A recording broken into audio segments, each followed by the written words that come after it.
Make sure I see. Here we go. 5, 4, 3, 2, 1.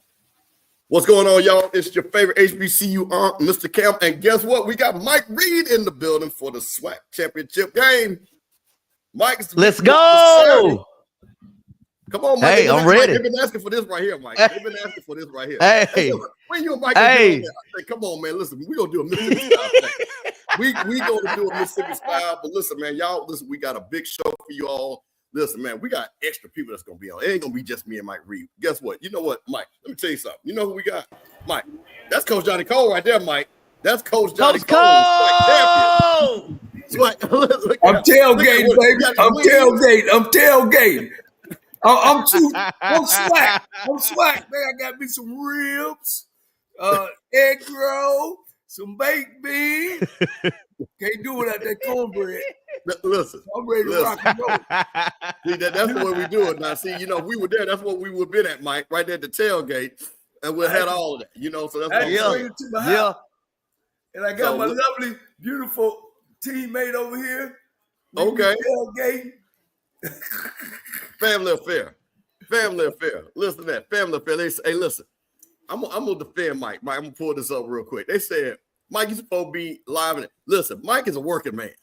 Mike is a man of the people. Hello. He's a sound creator. So see, because Mike had two choices: either drive all the way to Jackson, try to hustle all the way back, or try to get a flight with one go. You know, ain't no flights coming in out of Jackson late night. So we know that wasn't gonna happen. So Mike is right here. I appreciate that, Miss Cummings. Yeah, I gotta work tonight. Yeah, listen, I'm man, here. Listen, you here. got to pay for it, man.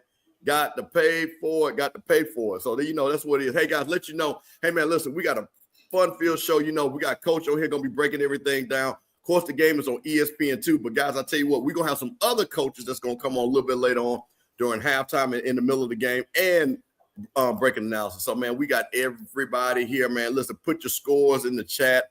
You know, the Prairie View folks is all out there making meat. Mike, they already talking about how bad Jackson is, country this and country that. Jackson folks saying Prairie View ain't never won nothing. So, man, listen, all we want is a good game. We want to have a lot of fun, man. I think we got two great coaches, two great teams, and Coach Cole got his real. So, man, I think we're ready to rock and roll, man. So, Mike, tell me what you know, Mike. We did deep breakdown. If y'all did not see deep breakdown, one of the greatest deep breakdowns of all time. Mike, just real quick, giving you a quick recap of what you think is going to happen today. Basically, in a nutshell, Mr. Campbell, the Prairie View Cinderella story stops today. All that purple and gold Kool-Aid everybody been drinking stops today. 28-20 Jackson State Tigers. All right. Wait. We got another guy that joined us. He straight off of Suntown out of the cruise ship. That's Rocky Miller, y'all. That's Rocky Miller right there.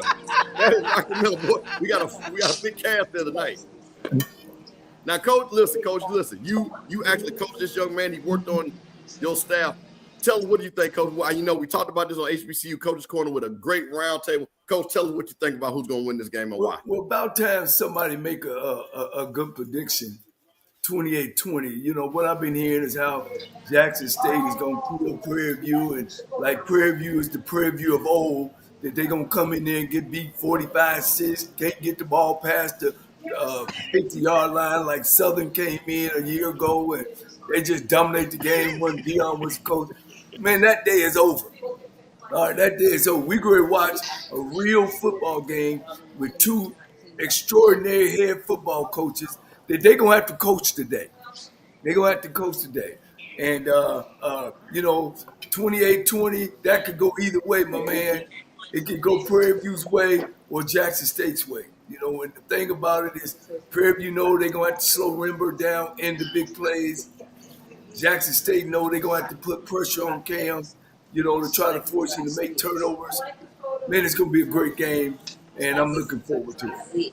And we got the all-time contrarian, Mr. Rocky Miller. Rocky, boy, you done pushed on both sides of the house. You got the Jackson State folks upset with you. You got the Prairie View folks upset. You're fresh off of your cruise. Oh, man, are you still on the boat? Wait a minute. No.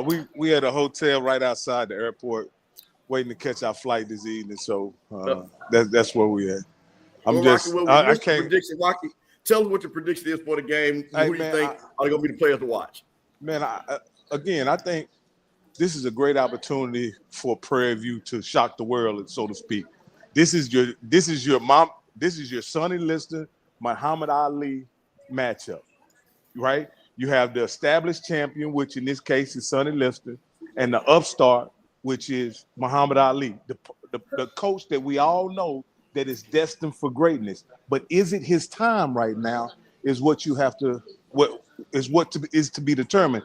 Is now the time that Trey Jackson takes over the SWAC, or is it just 1 year too early?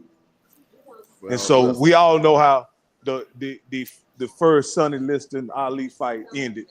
It ended in an utter knockout, and I'm not predicting a knockout, but I'm definitely predicting a Prairie View victory, and I'm going to say a victory around a score of 30-20.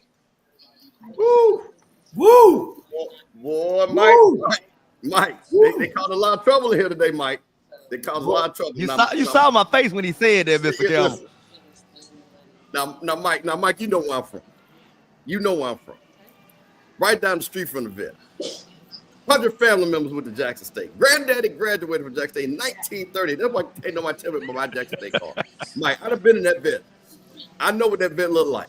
And I'm going to tell you this. And listen, Tremaine Jackson, a friend of mine, donated money to the program. Love what Prairie View is doing. But I'm just sorry. I'm like Rocky. You're a year early and a day late, man. I'm sorry. Them Jackson State Tigers coming out there betting. They going to Atlanta. I'm sorry. Just letting y'all know. Just letting you know. But, that's what we got Mike, we got a nice balance. You know what I'm saying? We got Coach Cole, who coached in the SWAC.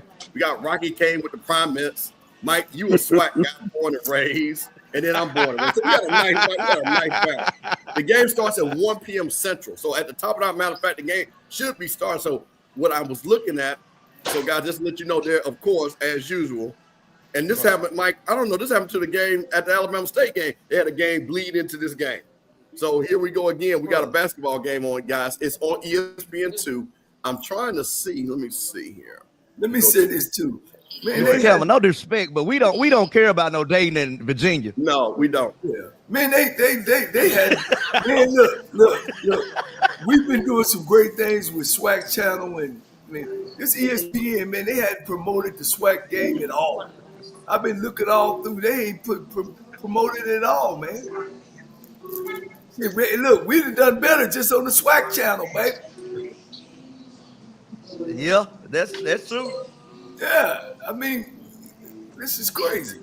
Oh no, hey 12 man, we don't end those streams. We here, man. We doing post games now. We are here, so you ain't got to worry about that. No matter rain, sleet, or snow, whoever wins, we ain't going. We gonna be right here.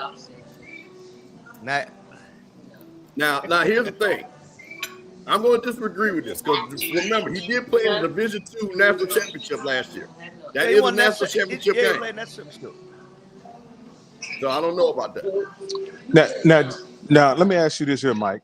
Because I want to ask Mike this question because nobody's really asked you this, Mike.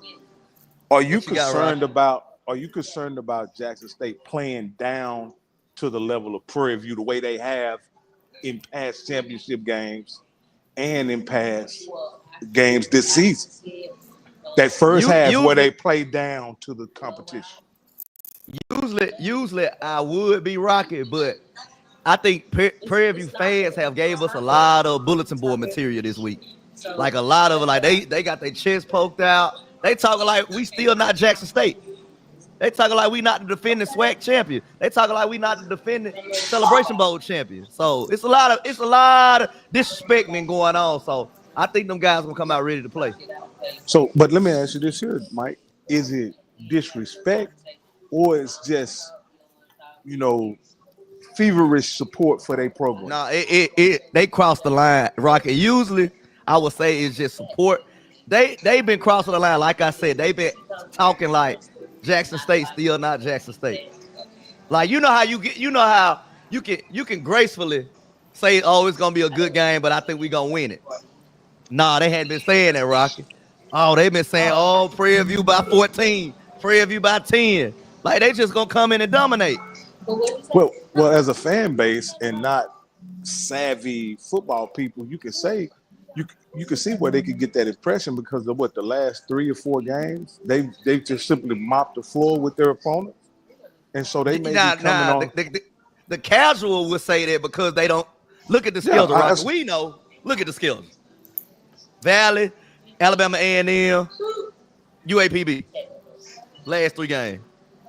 So, but you know, but we need something to motivate us, Rocket. So we like Michael Jordan. We'll make us something to motivate us. Well, this is my deal, Mike.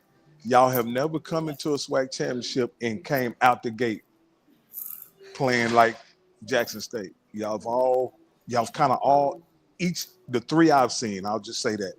Y'all kind of eased into the game and just dominated at the end, right? Can y'all do that? Is that good enough against this Prairie? Rocket, it's gonna be like that. The boom gonna have the vet on fire coming out. Like it's gonna be. Rocket, have you ever been to a Jack State home game? No, I haven't. No, I haven't. Rocket, you got well, I'm speaking for Rocky. I have and spanked that butt every time I went in there. Let's get that straight. And that's why the Jermaine Jackson that I know that's raised behind me, he already don't talk to his team about that. Yeah, I talked to him, coach. That don't win the game. One quick update. Just an update from ESPN. The game will start at 2:10, so we will not. Looks like we won't miss any of the start of the game. The game starts at 2:10 Eastern. Of course, that's 1:10 Central. So we're still going to talk about that. So, Coach, go right ahead. So, Coach, you said Jermaine Jackson come here with a lot of confidence because he is coached under you, and he understands what it takes to go on the road and win a game like that. Not necessarily coached under me. The man played in a national championship game just last year. The man, the year before that, he had a great year. When he was at Colorado Mesa, he had a great year. He's coached on the Division I-A level. So, he knows how to come in and prepare his team not to get caught up in the hype of the game. So, to me, that's just fanfare. We'll see when they put the gloves on. And like Mike Tyson say, you don't know how hard a man can hit till he gets 6 inches towards the face. That's true. That's true, Coach. Yeah. But that go both ways, though. That go both ways. Mike, can you give me an instance? Because I can't remember a time since I've been watching the SWAC for 5 years but maybe you guys can tell, where the environment of the vet has overtaken a team. Like, I can't remember a time where that's happened. I know it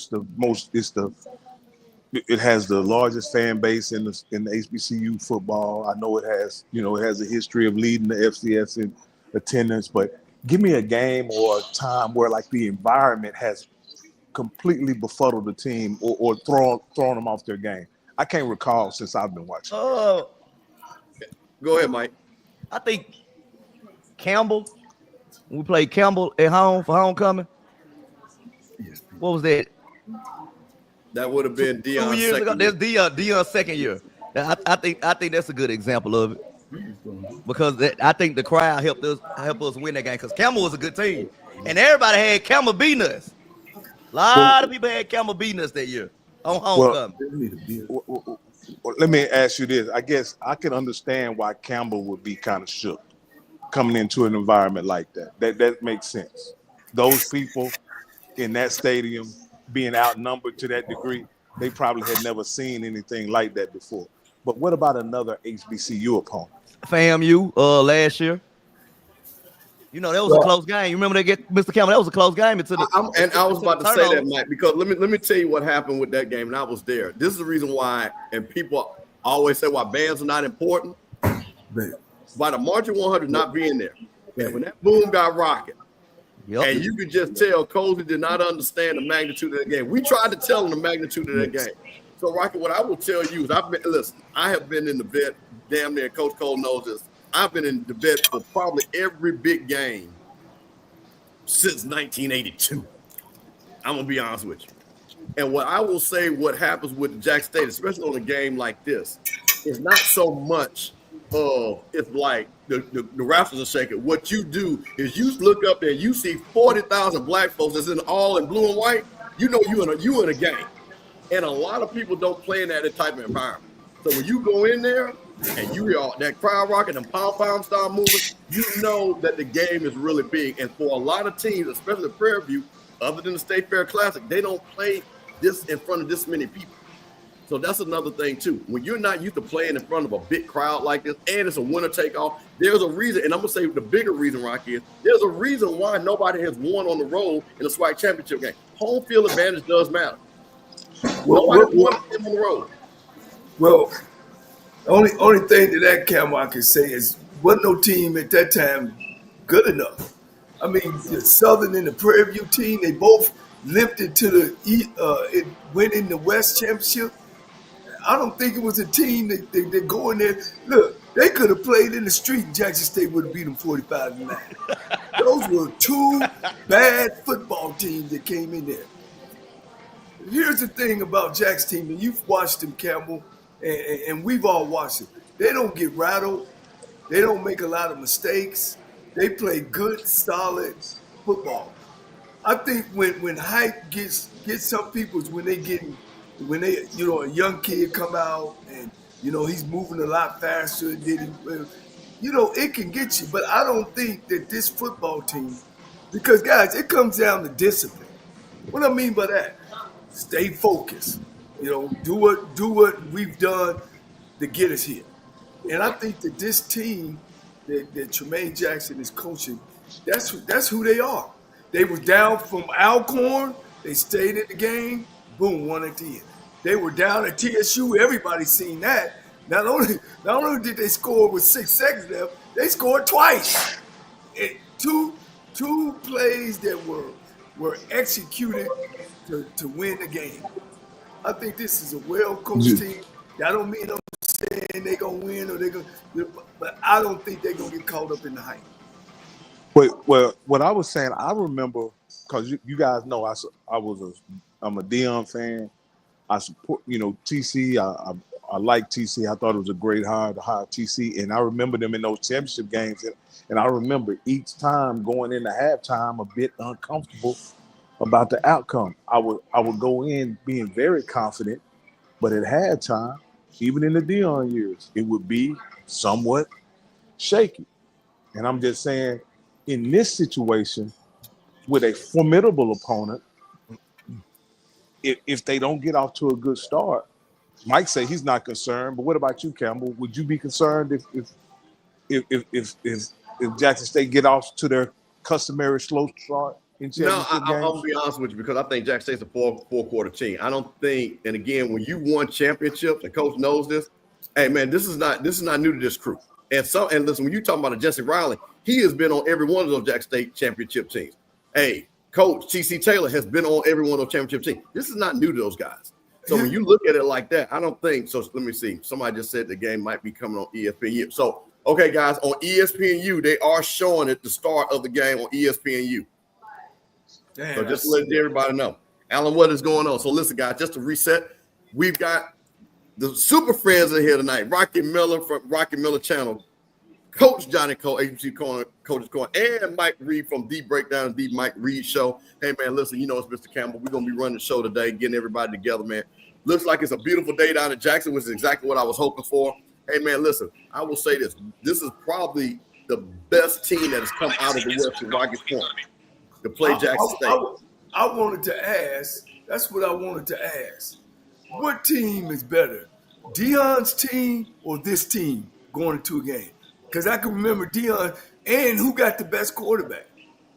Because Deion went into the championship game and coach from South Carolina State out-coached it.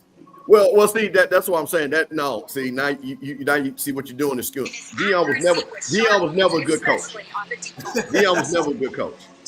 T.C. Taylor is a great coach. For real, I agree. So when you're not focused, those two teams that came into that celebration, they were not focused. Especially that second year they won. I asked who was the best team.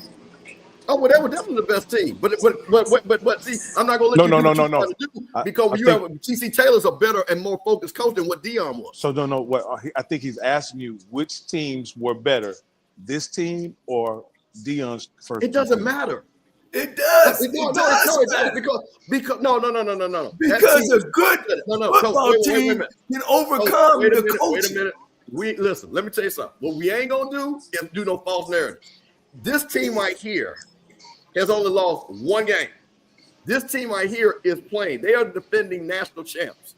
What Deion them did 2 years ago had nothing to do with this team. So Mike Reed, let me ask Mike Reed, as a Jackson State guy, could this team stand up against James Houston, Newman? Hey, they great kick it off too.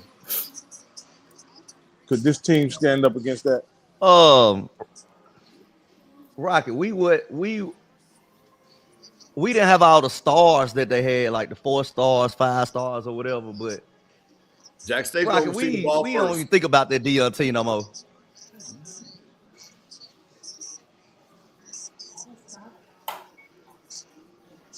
I think Coach Cole was going to a point that those teams were much better teams and got off to slow starts. They got I would agree, This especially game, on though. defense. That has nothing to do with this game. Hello. The starting quarterback Morgan is in. Yep. And there you go. The gentleman comes out there. Yep. And we're going to see real quick because if I'm Prairie, I'm going to see what he can do with his feet, Here Coach. we go. All right. I seen earlier this week that TC Taylor said they're a running football team. They're known to be a running football team. So Rocky, shoot, you'll have some fun with this one.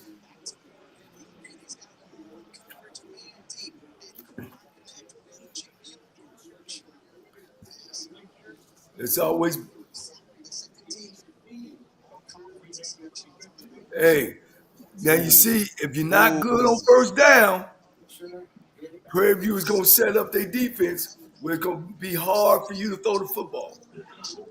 Now it's 3rd and long. They're gonna be 3 down linemen. This is when I think they needed the Jacoby and Morgan right here in these situations right here. Yeah. Little flea flicker trick play there, Coach. Look like they pulled something out of your bag right there. Try to get man downfield. He came out early, but I think I'd have did it the first down. Okay. Oh. All right, punt.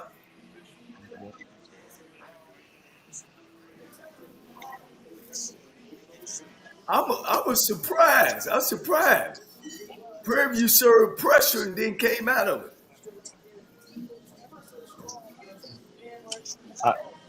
Gonna have a immediate 3 and out there, Mike. What do you think?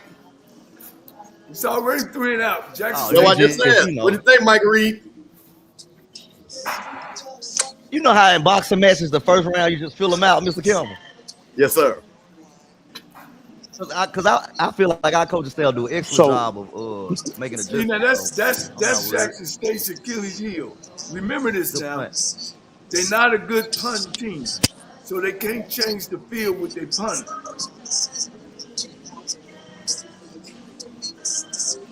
So remember that when the game get late. I think this is where the game. Coach, we got Cam Peters coming out. What do you think Cam Peters is going to do, Coach? What do you think? What kind of game do you want to see Cam Peters have? Well, I had the pleasure of talking to him, and one of the things I emphasized to him was don't try to win the game by yourself. And if you get in trouble and beat them with your legs. Don't throw it and try to make somebody make a play. So I think he's going to do what he's done all year, is manage the football game. He's a great manager of a football game. Quincy Ivory, Defensive Player of the Year. Okay. Jack State in their standard defense. That's great defense by J State. But that's what we expected. That ain't going to work. No, that was a bad read by the running back. It was a holder. Bad read. Oh, yeah, that's a bad read by the run. He's supposed to put his foot down hard and get up inside of that block. Yeah. Yep. In between 72 and 66. Yep. Right there. Yeah. That's nice. But Bingham is a good tailback. He'll find it.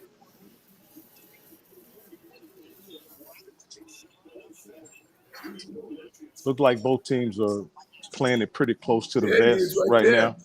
There it is right there. That's what, is that 3 or 4? That's about 3.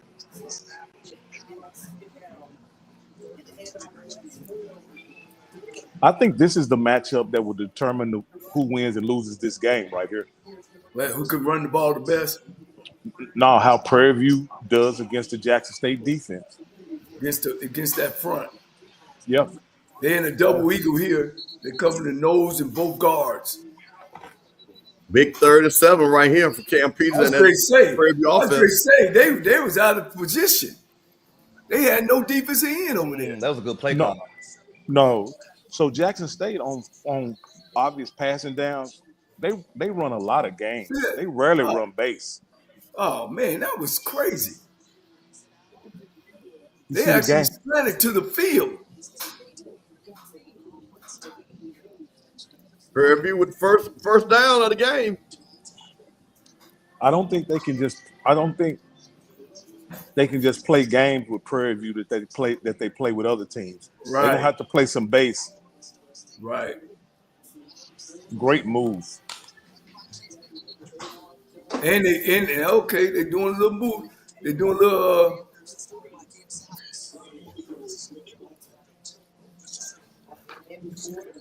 Look,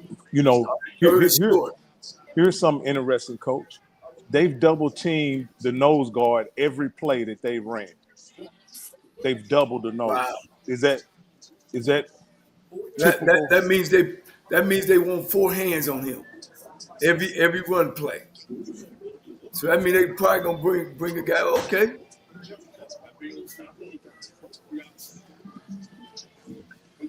You see it? Prairie View in a third and short, coach, 3rd and 3. This is great. The way they actually are now reading the defenses and changing the plays. Boom!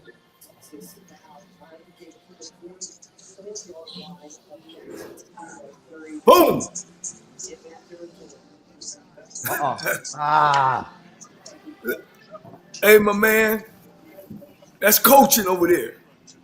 Those kids are coached. This ain't we ain't playing the Southern and the Prairie View of old. That's a great adjustment on the offensive coordinator. Coach, be thinking about this, Coach. I'm going to ask you what this running the quarterback has done, because this is not something that Prairie View has done in recent games. They haven't ran the quarterback like this in recent games. Well, you said it. They know that they got to get four hands on zero. When you got the back, that's an extra blocker to get on the linebacker. You know how you double to the backer? They're going to double and stay on and bring the back up the middle and get the Mike backer, which you can create double teams because you got 5 blocking 3.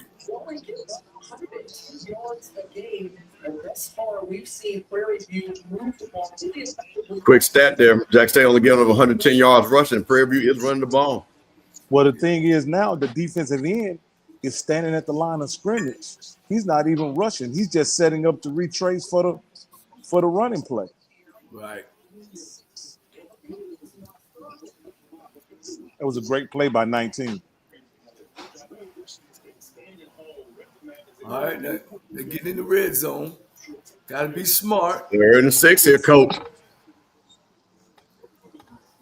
Was Coach Lorenzo Quinn going to dial up with his defense? They're going double eagle. Oh, they got decided they're going to kick a field goal and go for it. No, they're kicking, I think, Coach. They're trying to get points here. Stop. Now, Coach, listen, I want you to do me a favor. Remember, we got a lot of football newbies. A lot of people just play Madden. Coach, tell people what the double eagle means when you say that. Okay, double eagle mean they going to cover the nose or the center, and then they're going to have 2-3 techniques on each guard. What's a 3 technique? When you look at a down lineman, head up is head up, inside is 1, head up is 2, outside is 3. So they'll be outside the guards, and they'll bring linebackers on outside. It's the defense that Chicago Bears did it back when them guys, Singletary and them guys, that's when it became real popular. And essentially, you can't block the middle linebacker. Coach, they did all that work for nothing, Coach. Is it going to be special team? Coach, we talked about this special teams on HBCU Coach's Corner. Whose special team is going to make a play? It looks like, and the negative play with Prairie View. Mike, what you thinking now, Mike? Oh, wait a. I like we bend it, but we didn't break. You know what I'm saying? It paid off. See, Coach, I'm gonna say this again. This is one of those things that I'm gonna say, and we talked about this. Opportunities like this, Prairie View's got to score. You did a great drive. You stopped Jackson State. You turn around, and then your field goal kick. Now, to me, all of a sudden that field goal kick's got that in the back of his mind. He's already missed his first one. So now that's already playing in his mind. So that's, to me, this is going to be a real. We're going to see if those 3 points matter at the end of the game. Well, here's what I would say, Coach. And Coach Cole, you correct me if I'm wrong. You want to get your kicker out in this environment to see what he is in this environment. You know what I mean? I'd rather miss this kick than be in this situation late in the game and not be sure what to do.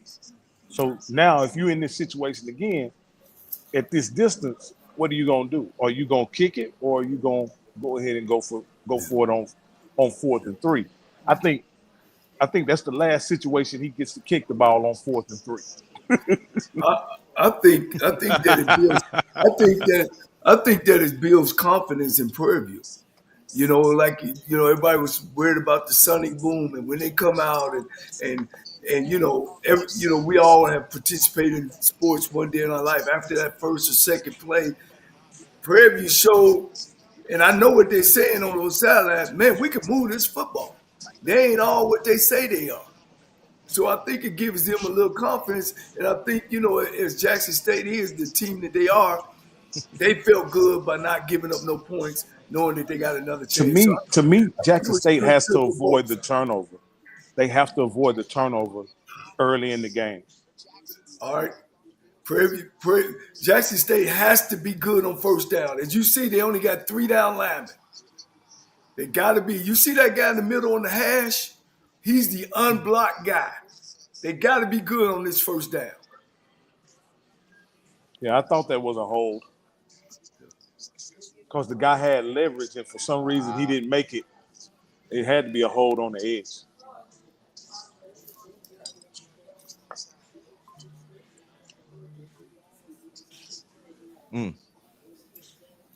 Yeah, they didn't. Matter of fact, Prairie View defended that play. That's a real hold. I'm gonna play behind. That was a real hold. Shit, that was a hug.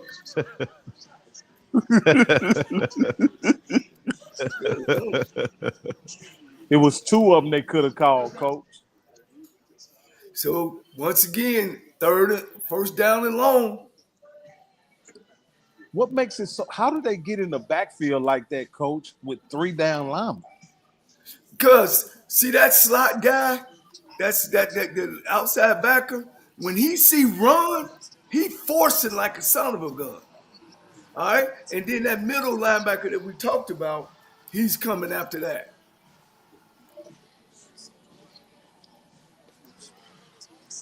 Man, they still got it on ESPNU.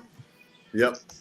All right, get busy. Boy, tell you, boy, they dog us out all the time. They got us. Hey, Coach, Prairie View got it right there. Prairie View defense coming in with some thunder, Coach. Yeah, how in the hell you change a championship game to a whole nother champion? Well, Coach, the basketball game went a little bit long. At least they're showing the game. Because last time Alabama State and Jackson State, they weren't even showing. Listen what you said, Coach. At least they showed the game. You think they're going to do that to Alabama and Georgia? No, they're not. That's why we can't even argue about it, Coach. Big 2nd and 18. Morgan with a throw. Coach, look at one of the things that we talked about. Morgan hadn't played in about 6 weeks. What do you think Morgan is going to do right now? Hard throwing the ball against this defense. Hard throwing the ball, man. All right, that's 3 and out. Now I'm like you, Coach Cole. I don't like playing behind the 6. Like that 1st and long, it's tough. They you know what they got to do, guys, to beat Prairie on first down? They got to throw it. Run the quarterback and get an extra blocker. Nobody is blocking that linebacker back there. But Coach, let me ask you a question. Do you want to do that when you talk about Jacoby Morgan fresh off of injury, hadn't played in 6 weeks? Is that something that you think got to be in the game plan? You got to get him out of there.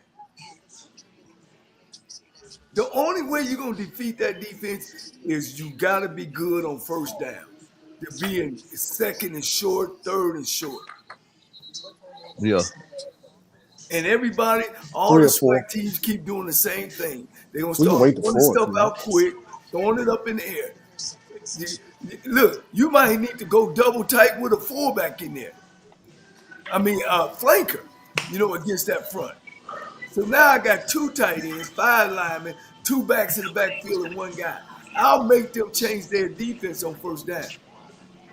Now, Coach, they're back on ESPN too, Coach. They got them back. They must have heard me, huh? They heard you. Old Coach Cole complaining. Now, Coach. Yes. When you done planned for 2 weeks to go against this defense, and you've been stifled 2 drives in a row, is it execution at this point, or is it plays, or your game plan isn't working? At what point do you abandon your game plan and start making changes? You went out 2 drives, and you hadn't gained but 5 yards in those 2 drives. Well, see, what I usually do is I'll come out with 13 different formations.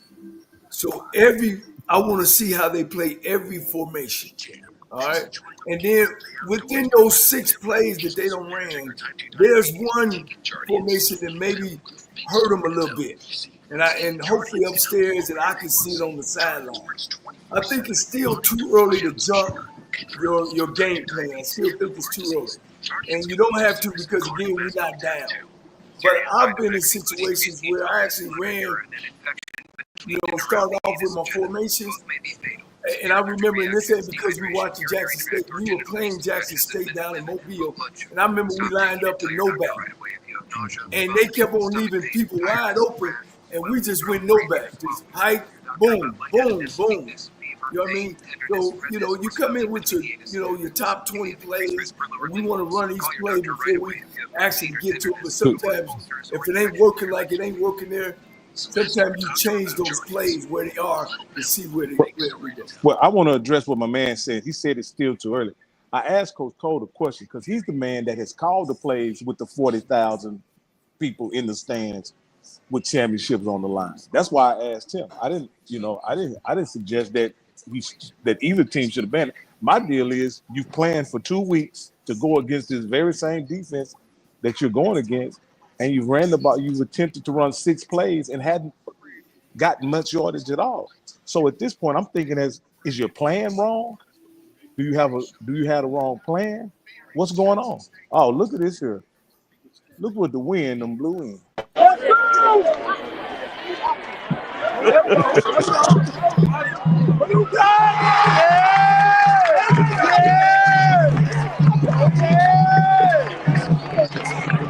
Who is that? Oh! All right, let me tell you something. I'm going to say this and I'm going to get off. I told y'all, Jackson State is not a crowd. They are as quiet as a kid on punishment right now. I'm telling you, they haven't said a word. They haven't thrown a pom-pom up, nothing. It is quiet. Are you saying they're front runners, Scotty? Are they front runners? The way this game is going, I can't hear y'all, but the way this game is going, if PV score first, Jackson State look like they done. They look lethargic coming out here. I'm telling you, this PV team they ready. They are ready. Listen, I don't know if y'all can see it on film or on the game. They were literally, offense was just waiting for the defense to get on the field. They are just ready and hyped for this game. It's different. I'm telling you, it's different. Well, there you go. Got all script live with the 12 fans. I'll get back with y'all at halftime. There you go. He said the PVP were pretty confident. Coach Cole, you ever seen a football game? Coach Cole, you ever seen a football game that was 1 quarter? No, sir. In college football, it can change at any time, at any moment. Okay, thank you. Shout out to KJ Black, SWAC legend. Hey, now you see what Prairie you got the ball at? That's because Jackson State can't punt. And I told Punt, y'all that was earlier, a terrible right? point. Because they got the ball inside the 50. Yeah, On the other side of yeah. the 50, that's where they started to drive it. They can't punt. And they can't, that means they can't flip the field. And unless they driving and moving the ball. Mike, do you consider is this PV or is this Jackson State sleepwalking? Oh, right now it's PV. Man, y'all let my damn ribs get cold watching this game. Baby, look, Rocky, look. I got my sidekick. She keeping my food going. Baby, can you eat That's this? that's awesome.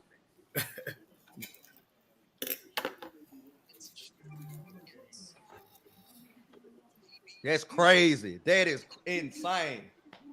That is insane. They didn't kick him out of the game, did they? Now they're gonna look at the targeting first. Hey, that's a pretty hard hit, man. I'd be surprised if old boy wasn't dealing with a head injury. That's pretty tough. Oh yeah. That's targeting, man. That's targeting bad. They did hit him in the head. He might be out the game. That's tough. Yeah. That might have could have knocked him out.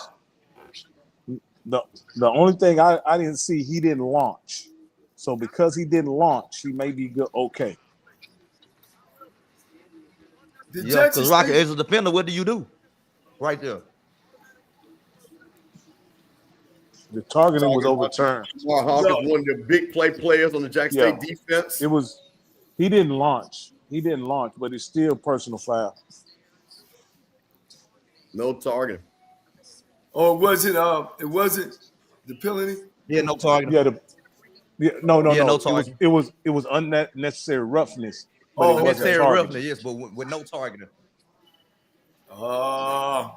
Yeah, that's a home call there. Unnecessary roughness. They should have threw that flag. What, he hit him after he was down? That what they saying? I'm with Rocket because he didn't lunge. Like, what you supposed to do in that situation? No. He led with his head. You don't have to lunge. If you lead with your head, that's no. You got to have for targeting. You got to have all three elements, coach. You got to launch because he's not a defenseless player. You got to remember the running back is not a defensive. Yeah. 86%. Third in the SWAC. Red zone. Pass. Damn, it look like Jackson State been playing on his heels this first quarter, huh? They have, coach.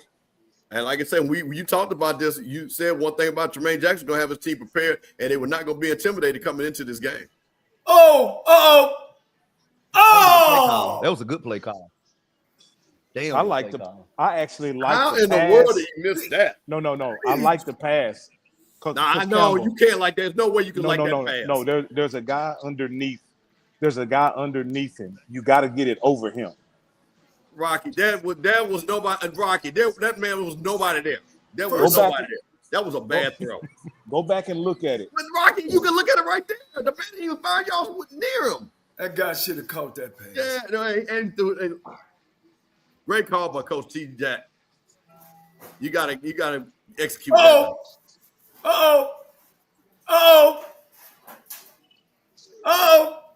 This quarterback running game is a problem. I'm gonna be quiet, man. I'm gonna be quiet. I don't know no football. I'm gonna be quiet. Boy, let me tell you I something. said this, and I keep saying it again. I said for them to win, Cam Peter's gonna have an all SWAC game. He's right on target there, coach. But let's not get a bit overzealous on this. Jackson State has done this in a championship game before. They were down 7-0 against Eric Dooley. Ain't that correct, Mike? Wasn't they down 7-0? Man, now you cussing. Rick, Rock, I thought I used to like you. Now you damn comparing a Dooley team to a no. God dang. I'm comparing the Jackson State situation to what it was against Dooley.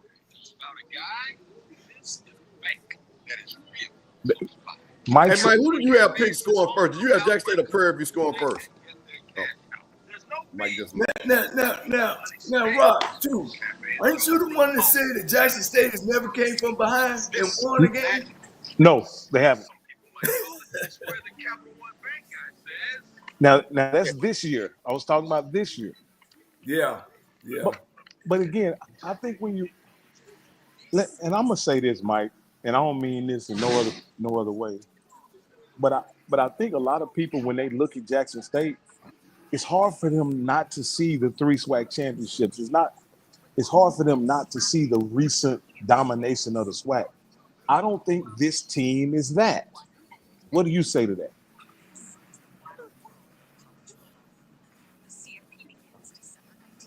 Rocky, it's been 1 quarter. The score is 7-0.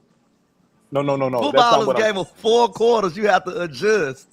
Come on, Rocky. You overreacting right now. No. Right now, Rocky.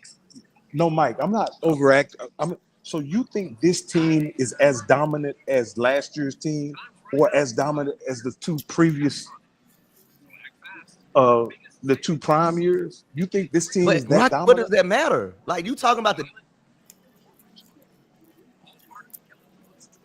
what does the DN team matter? Like, what does that matter? What I'm saying each year is a new team. I agree with you, Mike, but I think a lot of Jackson State fans are looking at this team as being equal to those teams. That's what I'm saying, Mike. Well, let me ask you a question, Rocky. If you got a team that's leading FCS and running, if you got a team that is number 2 in SWAC and defense, if you got a team that's number 2 in scoring offense, would you not consider that a dominant team in the SWAC this year? This year. Yes. Okay. But I also wait, stop right there. So you just said yes. So that is what they're looking at. If I have a team that but is I also saw those other teams, though. I also saw those other teams with my own eyes. I'm gonna ask you a question again for the second time. If you got the number 1 rushing offense, the number 2 defense, the number 2 scoring offense, is that not a dominant team in the SWAC? Yes, but Okay. that's not what. Well, Steve, you keep switching, but we're playing this year. That's what I'm saying. We're playing. So if I'm looking at this team, what you just said is a dominant team for this year. Does that not matter for this year? I said equal to those teams. Go ahead, Coach. Then is Prairie View a dominant team? Yes. Well, I think Prairie View is a good team. I think that this is the best team that's come out the West. Absolutely. This is the best team that's come out the West in this prime era. I will totally 100% give you that. Okay. See how that works? So both things can be true. That's why people are looking at this game and excited about this game, because this is a more balanced championship game than we've had in the Dion era. Here's let me say about this game what's happening. Jackson State don't even need to score, but they do need to drive. Do you understand they ain't been past the 50-yard line? This is real important that they get a drive going here, because if not, it's going to be 14-0.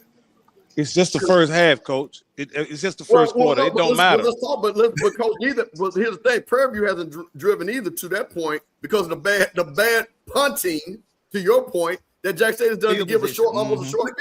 You said exactly what I'm saying. Look where they are with the ball. If they go 1, 2, 3 out and do a 20-yard punt, they still in the red zone. Yeah. And again, they're not good on first down.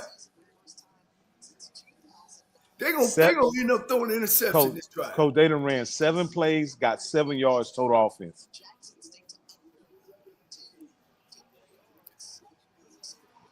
That's what I'm saying.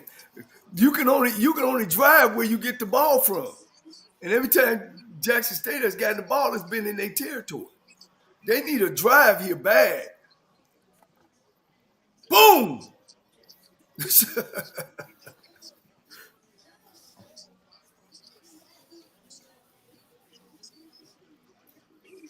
I'm gonna say something.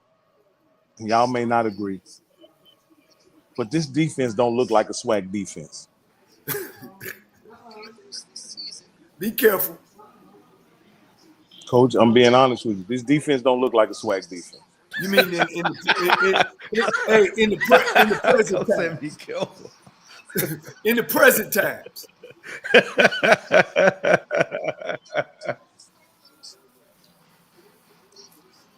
Get the block up. There you go. No, he didn't fumble that, did he? Did he fumble that? Was that a fumble? Ooh. What? Ooh, that's gonna be close. That may not have been a catch. Yeah, I don't think that's a catch. I don't think that was a catch either. I don't think that was a catch. Oh, that yeah, it is. If he had turned his head, they might have called that a catch. That's a catch. Did he catch it? Oh. That's a catch. Oh. No, I think he caught that on his hip. Oh, yeah, that's a catch. I don't think that's a catch. I don't think that's a catch. That's a catch. Woo. Woo. And they ain't gonna do nothing but punt it 10 yards anyway. Shit, it'll. Look at D. D said that Prairie View folks is coming in. D said they shook. He didn't make a football move. Yeah. He took 2 steps with the ball, though, bro. Yeah, I don't know. I don't think he ever secured that ball, though. Shit. He took 2 steps with the ball. Look right here. He didn't make a foot. He didn't make a football move. You gotta look at the other angle. Man, he caught it with his hands, though. Yeah. We'll see. Woo. I put it like this: if they don't overturn it, I see why they don't. But right here, It seemed like he fumbled it trying to tuck it away. See, y'all thinking it need to be touched so they can have possession. No, he caught that with his hands and turned.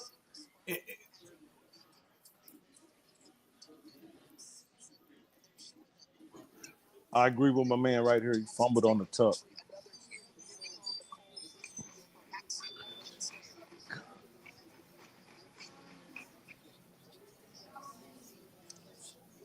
Whew. It really don't matter anyway.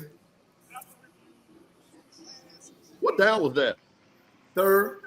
Oh yeah. Now, I'm gonna be honest with you. If that's a homer call right there, that is. They said it was no catch. Oh yeah. Rocky, get out your feelings, Rocky. Listen. No. Hey. I'm Mike. I'm looking at it objectively, football. Mike. He took 2 steps with the football, 2 full strides with the football. Hey, Rocky, we got zone number 2. He didn't make a football move. He didn't cut up field. You don't have to cut up field. All you gotta do is have possession. Well, coach, it doesn't matter because the bigger thing is, to your point, there's another 3 and out, 4th and 6, but Jackson State punting again, and Prairie is going to get really good field All right, position. the ball's on the 16. Let's see where he put this one to. They're gonna go for a return here too. Mike, let me ask you a question.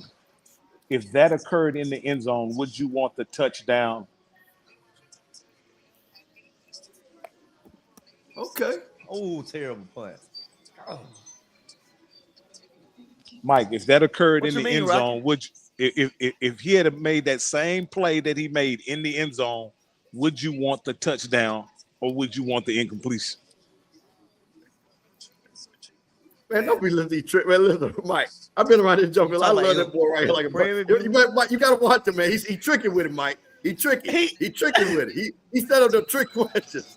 Listen, he giving out. No, what I'm saying is, Rocky, I don't care about no ifs right now. We not doing ifs.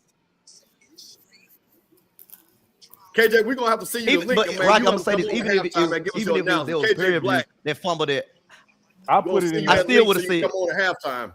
I still would have said it wasn't a catch. Okay, that's all I'm saying, Mike. That's all I ask. Oh yeah. Nah, I'm gonna keep it real now. If he would have fumbled, I would say yeah, that's a fumble. Because he does have a history of fumbling. So Prairie View just got to go 48 yards for a touchdown.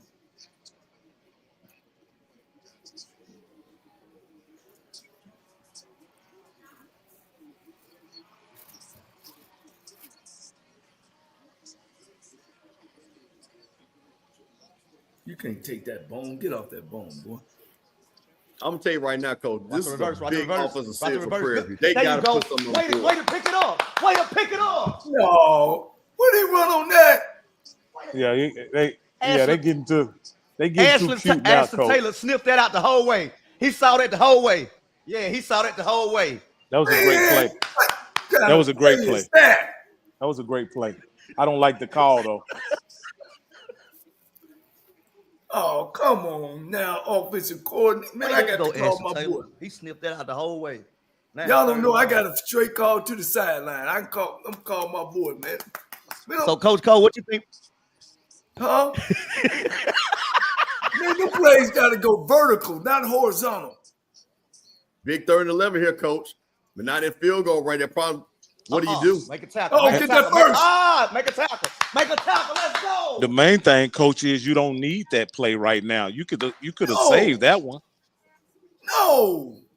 Coach, it's 4th down. Do you go for it right here? You got in there in between. No. Mr. Campbell, we're gonna bag them up. Go ahead and punt, short punt. Yeah, we're gonna keep them down in the 5-yard line. We ain't gonna make them.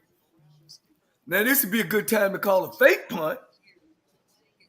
If you want to take that chance, and it'd be a good time to take the chance if you got a fake punt. But no, we're gonna keep them backed up. Hey, I put the StreamYard link in the comment for KJ if he wanted to use it. All right. There you go. Keep them backed up. Keep backed up.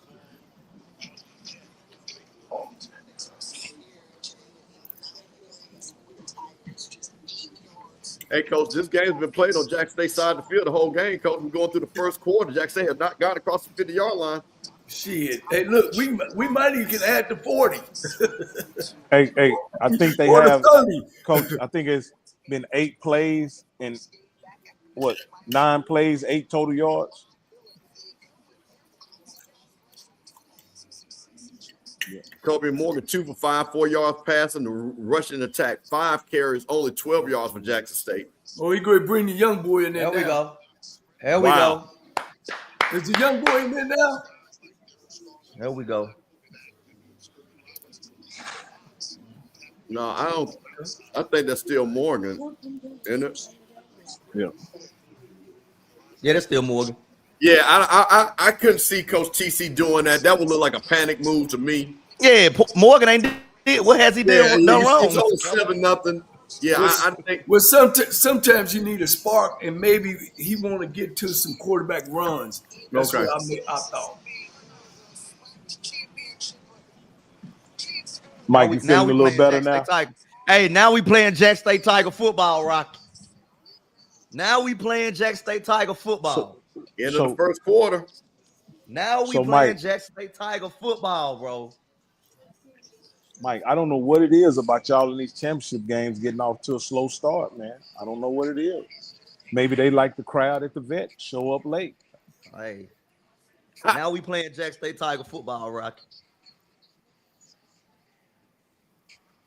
Hey, man, just to reset, it's your uncle, Mr. Campbell. We got Rocky Miller. We got my man, Mike Reed. And we got the SWAC Championship coach, Johnny Cole.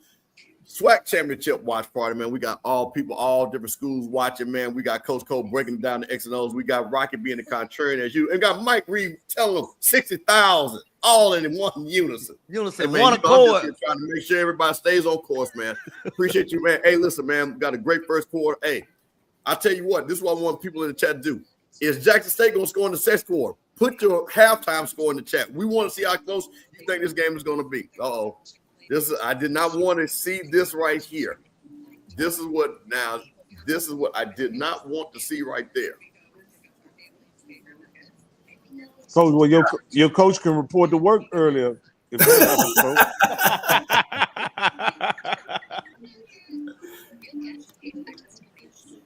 He can be in Tallahassee bright and early on Monday. Oh, somebody said Jackson State is a second half team now. I don't doubt that. They have been. They actually have been. Well, not against Gremlin. I was there live then. No, and the Newberry score, yeah, it is 45. Where did that come from? Is that right? Oh, when they was up on Newberry, wasn't they? Yeah, it was. See, something's not right because wait a minute, what's going on here? So they don't show any score. Let me see box score. Where are they getting this 45 from? It was 24. It's 24-21. There's no way. Yeah, I don't think. Yeah, the halftime ain't even started. No, Coach. ESPN said going into the third quarter, it's 45-21. No, that's not. I'm watching wow. the game. That's what I'm saying. Ain't nobody. I'm watching the game. They got the score wrong. Yeah, they got the score wrong. It's not 45. No, I don't think that's right. Shit. ESPN. Oh, so they said they scored 21 in the second quarter. What? Yeah. Newsbury, it was 24-21 in the first quarter. Okay. And then Newberry came back and scored 21 in the second quarter. Damn. It's 45-21 at halftime. Damn, ain't nobody playing no defense. That really hurts. We got to take more advantage of that situation, but ultimately, we got to win the fight in the middle. Jackson State leads the conference. Start of the second quarter. Got Tremaine Jackson. Hey, we got a gentleman who has been in this spot before. Let's see what he has to say about what's going on. There he is. Hey, man, that's Bruce Eugene right there. SWAC legend. What's going on, man? What's going on? Now, Coach and player Eugene, you've seen the first quarter. Tell us what you've seen so far from the offensive standpoint from Prairie View. Filling out process.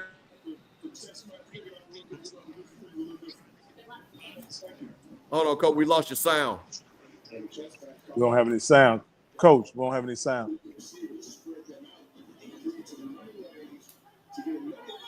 Look like we might have another holding. Try it again, Coach. No, we can't hear you. They said, I heard face mask.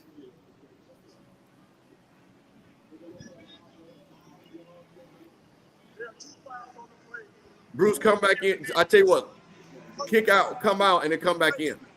Right, go ahead. Say it again. Still can't hear you. We'll get Bruce Eugene. Hey, listen, man, we got a lot of people that's going to join us today, man. We got SWAC legends that's going to come on, man. We got some other people that's going to join. That's Bruce Eugene, Grambling legend. Played right there in that vet. Knows what that championship game looks like.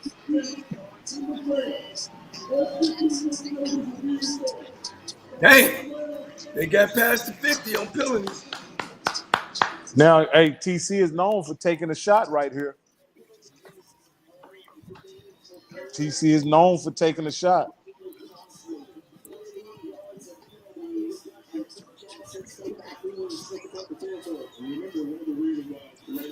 Let's add Coach again. Try it again, Coach. Hey, can you hear me now? Yeah, we can hear you now. Go ahead, Coach. What were you saying? I was saying that I was kind of upset that Tremaine punted on that 4th and 6 inside his own 30. You know, I thought he was going to be a little bit more aggressive and go after it.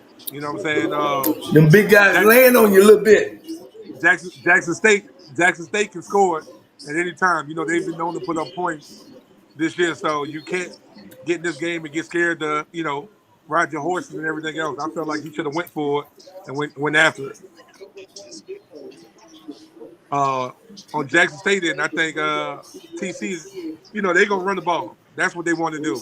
They're gonna run it until they can't run it no more. So he gonna continue to do that, but they're gonna have to open it up a little bit more because Prairie View not trying to let them run the rock.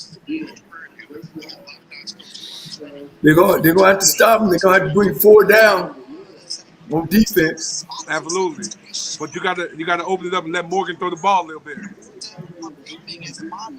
You know, I don't know if they're afraid to let him run it, but when you get 3 or 4 yards a clip, Morgan he won't have to throw it at all.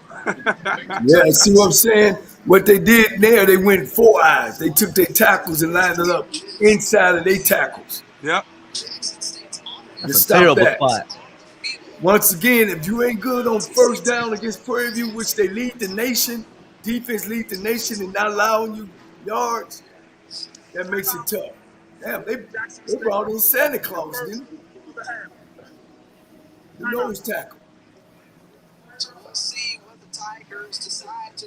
Is this What you got in here, youngster? Play action. What you say? Terrible. Oh, they called timeout. What is it? 3rd and what? Yeah, I think it's 4 down, Coach. I think they gave him a terrible spot. Now, Coach Eugene, let me ask you this question. If you're TC, who is known as an aggressive play caller, why didn't he try to take a shot once he crossed the 50? That's what I'm saying. Like, it's like right now, he's nervous to be who he is. You know, as soon as I cross the 50, and I got first and 10. Oh, we gonna take a shot, even if it's incomplete. I get to loosen the defense up so we can play underneath. You know, a lot of people that played us, especially when I was playing, if they noticed, every first play of the game was all vertical. Whether we incomplete or not, it was just to loosen the defense up and let them know we would take the shot, but we wanted to play underneath with all those curl routes and dig routes. Man, that's Melvin Spears, baby. Now, let me ask you this, Coach Eugene. Does who your trigger man in that situation matter, though? Well, it doesn't matter, because if you're going to take a shot, you're going to take a shot, whether you got a pop gun or, you know what I'm saying, you got a strong arm. You know what I'm saying? You're going to take a shot, but you got to take at least one, you know, just to make them think you're trying to go deep. You know what I'm saying? A lot of teams, think about the West Coast offense. The West Coast offense is dink and dunk. But every now and then, guess what? They'll play action and take a shot deep just to keep you honest, keep you loose and everything else, and then come back to what they do. I remember Coach Cole watching FAMU in the Celebration Bowl saying that one of Howard's great mistakes they made in that game strategically was they never took a shot against that great FAMU defense. And FAMU eventually put them in a phone booth, and they couldn't move the ball. Could that happen today? Could Prairie View put Jackson State in a phone booth if they don't go deep? I think that TC Taylor is a better offensive coordinator than that. I think he you know, he'll come out with his trick bag or something. He'll be able to make an adjustment, and he'll feel it. I think he'll feel it. You know, he just don't want to seems like he don't want to make any mistakes, turn the ball over. You know, Jacoby has been out for about 6, 7 games, huh? Oh. Somewhere in that area. And so he's just trying to take it. So they going for it. And well, they should. We He got it. No, he didn't get it. Oh, well, he put that. He reached out. On the second effort. He reached it. Did he reach that ball out? That's the only way he got it, because his body didn't make it there. They got to look at his knees. They're marking that short.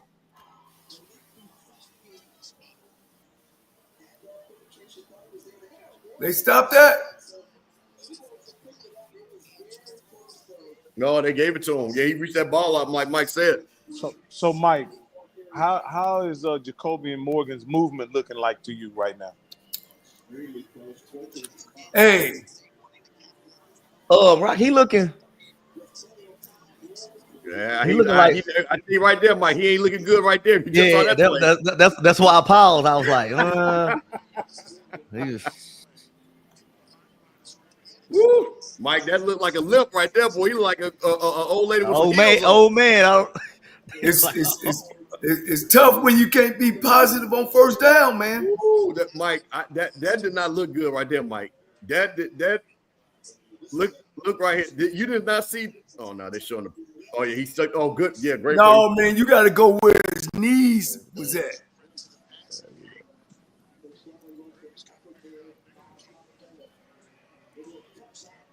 I don't like that play call. Jesus. Come on, real Kurt. We got another third and long here, guys. Third and long. Hey, Coach, I'm gonna tell you a name we haven't mentioned yet. We have not mentioned Nate Rember's name at all in this game. At all. Brian Fulton. Shout out to my FAMU brother. Brian Fulton said Lockhart's gonna come in the second half of the game. Hey man, we had Coach Bruce Eugene that joined us. He'll pop back in and out with us. They're throwing this one. They ain't got no choice because 3rd and 9, they better. They throwing this one.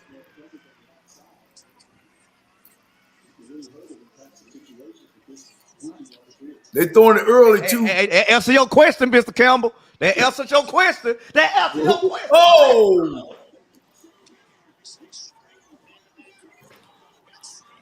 And that's the general there, Mike Reed, for a touchdown. Oh! He limped into the end zone, but he still got it there, Mike. Hey. Like he didn't. That wasn't explosive, but he did it. And see, this is what I try to tell you guys. And Mike, we talked about this on HBCU Coach's Corner. When your field general is out there playing hard, He limping though for sure. Oh, yo, he's 100% limping, but he's out there, and that's what I'm saying about when you see your leader out there giving it his all. He is not 100%. That is, oh, it's a flag. Wait. Damn, he was holding back way back there, that receiver. He might be done, guys. Yeah, he look like he's limping. Yeah, man.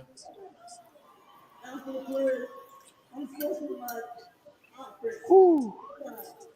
Yeah, he down. He down. They're gonna have a lot of short. They're gonna have a lot of short field again. That's not good right there. Now, Coach, will switching quarterbacks, because we did already switched out quarterbacks, but could running the quarterback help Jackson State out some, moving the ball? Like change, like if they go to Lockhart? Yeah, Lockhart has played enough and a good enough kid to come in and really spark the team.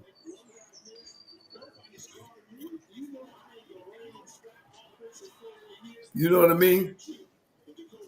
So it might be some positive. Because I don't know how much Morgan is into the play call. Meaning, does he have the authority to switch and change plays at the line of scrimmage or not? If not, I know Lockhart being a freshman, redshirt freshman, you know, the calls that come from the sideline usually don't be the calls. Hey, man, it looked like we got us a great game, man. After a filling out period between Jackson State and Prairie View, the game is now back tied. We about 10 minutes left to go in the first half. There you go. Look like it could be a game that's gonna go down to the wire. The situation with I think Jacoby and Morgan right now, I think has a lot of Jackson State fans concerned. You know. And this is what I'm gonna say this, because I know we're gonna get that a lot. Listen, man. Should he have played? Should he have not started? I'm going to defer to the coaches at Jackson State. Jacoby Morgan probably said he could go, score the touchdown. We'll see what happens. But like I said, the young man said he can go, and the coaches said the medical staff tell you, I mean, you're gonna play your best player. I agree, Mr. Campbell. Now, the only thing that I question in that, Mr. Campbell, is if you build a game plan around the skill set of Jacoby and Morgan, how much does that change when you enter Lockhart into the game, if that's what you end up doing? Well, here's the thing. This is why I think it's important that Lockhart has played the last 5 weeks. They go right back to what Lockhart can do really well, and then they run the plays that Lockhart can run. So you bring Jacoby Morgan in. We'll see if he comes back on the next offensive possession. Yeah. Let me tell you something. That goddamn reverse play by Prairie View coach, that was a bad fucking call, man. You in the red zone. And see, here's what the spread do to you guys. When you spread people out like that, it's tough to run trick plays. You know what I'm saying? Because everybody is spread it out. So everybody gets a good look. This way, I can reverse field and cut you off. It stinks, man. And they were supposed to drive down and at least get a field goal. Well, Coach, here's the thing. Now I'm gonna ask you a question. And again, you know, I'm not doing this to mess with you. It's just because what you're saying is, hey, this environment, he's doing a little bit of things out of his character because of the championship game. Maybe he's overcoached. That's a bad call. Now, Coach, talk about this unsportsmanlike conduct penalty and what that means. Well, it's a Hey, plus breaking for news, Prairie View guys. because it was on Jacoby Morgan's done. Jackson State. Yeah. Now Yeah, we Prairie saw it View, on the sideline. It looks like Lockhart's gonna come in. Yeah, Morgan's out. Lockhart's going to finish the rest of this game. that hurt them. That's gonna hurt them if Prairie View get a good return and get that ball past the 50. I'm going to tell you one thing. If it wasn't for those penalties, this game is a very much different game. Because Prairie View, I won't say Prairie View's out of it. They're not. I feel like they're even when it's tied, I feel like they have the edge, but this drive is real important for them. 100%. Man, that reverse Prairie View one was bad. It was horrible. It was horrible. If you're going to take a shot, take a shot in the air. Don't do a reverse. Thank you. Don't do a reverse. And you in the red zone. You're in the red zone. You don't need that. Yeah, that's dumb. That's absolutely dumb. Yeah, they need to take a shot with number 11. He's been killing the DB off the line, but they haven't found him. Prairie View need to take a shot two downfield to loosen up that defense. All right, they got to go 64. It looks like Jackson State's defense has kind of settled down some, and they're more into a more conventional look. You are not going to just run this ball at Jackson State and think you're going to win this game. And I'm going to keep saying this. The way that game is going to win, if Cam Peters is going to have to win this game, I've been trying to tell people this. Cam Peters is going to have to make throws. Mr. Campbell, you see the man that's behind me? Lorenzo Quinn, my guy, talk to him. You see this man that's behind me? That's older. Bring it back. Oh! I'm going to keep saying this. The only way they're going to win this game is that Cam boy Peters is managing the game, coach. Holding. It's what? Holding. Man, that ain't holding. So now it ain't holding, Rocket, but when we held, it was holding. No. Y'all grab jersey. That dude just fell. He never tackled the man. 66. Oh, my God. Oh, no. Oh, no. Come on now. See, listen. Now, come on now. Come on, guys. Come on now, what? That's exactly. Mr. Campbell, he tackled the man. He did. The dude took an inside release. And he rolled him down. Arm around it. He was falling. Coach, he rolled him down, Coach. That's what he did. I wouldn't have called that. That guy, Mike, that guy was not going to make the play under any circumstance. Mike, he was. So let him go. How was he? They both was falling. I mean, he literally tackled the guy, y'all. Yeah, exactly. Thank you, Joe. See, FAMU people are unbiased. See, we say, I like this. Come on, man. What are we doing? Look at my other FAMU brother. Come on, man. What are we talking about here? I am a ref, and I wouldn't have called that. Well, listen. If you are a ref, you wouldn't call that. We better make sure you come out there training. Come on, coach. Oh!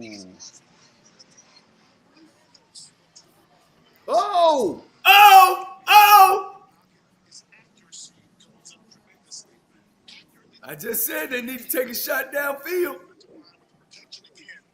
That was OPI too, wasn't it? Mike, was that OPI? No. I ain't seen no OPI on that one. Oh, he did have his hand, but you can kind of. He did have his hand out, but I'm not gonna cry over it, Rocky. Come on, I mean, they got him. They got what they want. They had the tight end on the linebacker, had him on Hargon. That's what you wanted. The mismatch of tight end on the linebacker.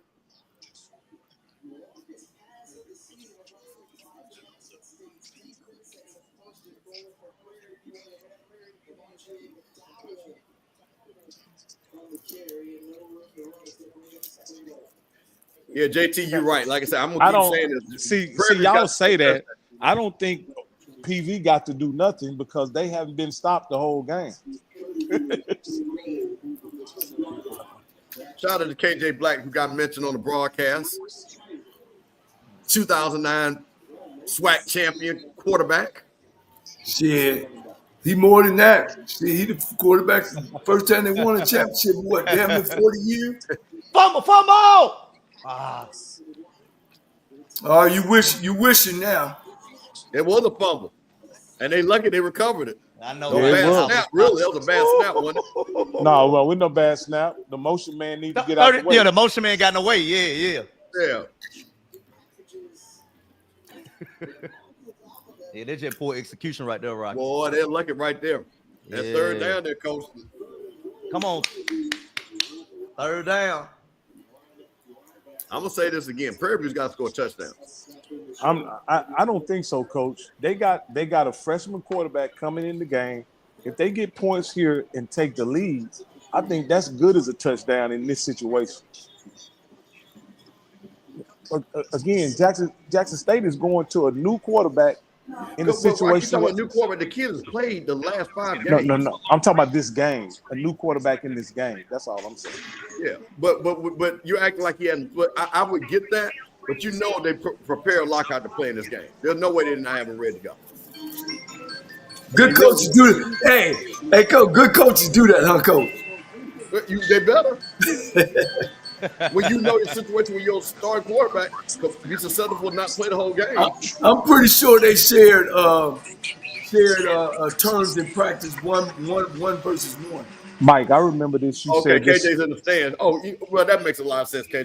We appreciate that you just hanging with us, through the stream, man. We appreciate you, man. Hopefully, you can come on after the game and give us some of your analysis. And I want to shoot a shout out to him, man. Man, you should have came with me, man. I'd have won a national title. Did you know I talked to KJ, I'm ready. Y'all know how I KJ, I'm ready. I got a jersey. I had just got into Texas Southern, and we went after KJ Black, right? And I didn't know. Well, I ain't gonna say I know his system. We were trying to get a plane ticket so he could come, and our administration couldn't get the shit straight, right? And he had visited President Prairie View, and his dad talked to me. He said, "Cole, man, how I'm gonna come to y'all school, man? Y'all can't even get the ticket right, man. We just gonna go on to Prairie View." That's how I lost KJ Black.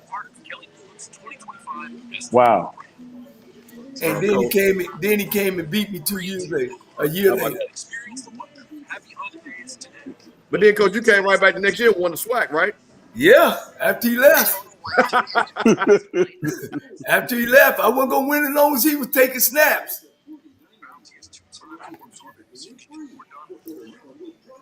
Shout out to my man Greenwood, always checking in with. Appreciate you being here, supporting in the chat. Hey, man, listen, ball. I want to thank everybody here on a Saturday hanging out with us, man. We really appreciate it, man.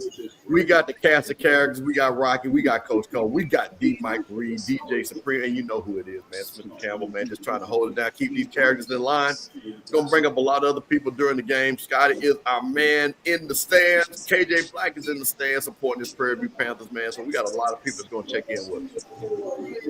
Scotty, the sideline reporter. Big third down here, Coach. Scotty, the sideline reporter. If Prairie View scores a touchdown, he's going to pop right in.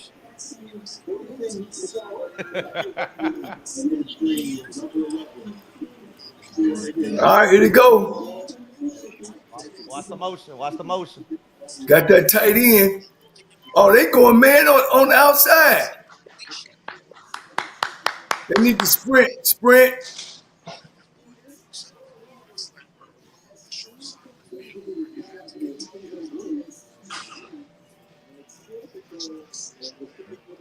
Man, I didn't like that play. Hey, Reese, 7-7, 4th and goal, second quarter, 7:24. We will keep the scores in the. Hey, shout out to Reese, always my boy, always in the chat. Reese, we'll get you together. Reese, dog. I did not like that play. Looked like he threw it into coverage. They were sitting on that route. He could have went something like we used to call a smash route, start in like that and then come back outside. Yeah. Prairie View back on top. I'm gonna say this again. Y'all remember those 3 points at the end of this game? See if they really count. Coach, at that distance, I like switch routes. It seemed like switch routes are easier for the quarterback to read when they playing but I wasn't sure if they were playing man to man there. Well, it looked like they were playing man, but it didn't. It looked like they got set on that. Yeah, They had a safety sitting in there on that end cut. yeah, they were playing man. That's why I think getting in a bunch set, getting some rubs, put him on the bootleg. I like that one. But we'll take 3 though. 10-7. Yeah, I think, Coach. I guess I don't know if he's talking about. I think switch releases on the goal line are really good, easy reads for a quarterback. What about you, Coach? Well, when everything is faster when you get closer to the end zone. So sometimes running switch routes, you get bumped. You know what I mean? You can run into each other. Oh, okay. Unless you put a sprint to it. You know what I mean? Get a guy's time to get up out they switches and then go. I like switch routes in the open field because you got more field out there where the kids don't have to run in each other. You're vertical and then you come underneath.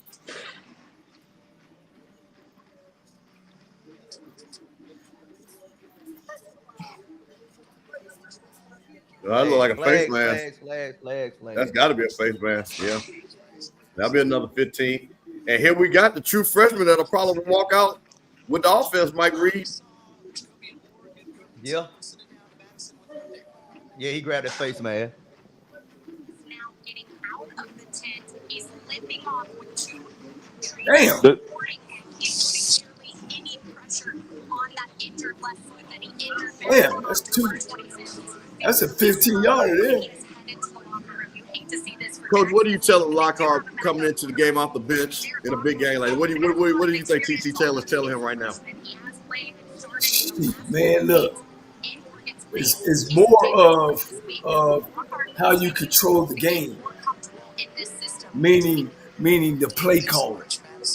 And I think that's going to be more on TC Taylor than the kid. We just got to try to execute. Man, that running game from Jackson State is to me one of the keys to victory. If they can run the ball effectively, they can control this game and not put the game on the back of Lockhart. But they can't go down 10 or 14 points. They got to stay within contact. Yeah, this is Morgan's last year eligibility, so this is it for him. So unfortunately, he might have played his last football game. All right, they got 4. I take 4 on first down. Second and medium. There it is. Here go the penalties. Here we go. That's got to be holding.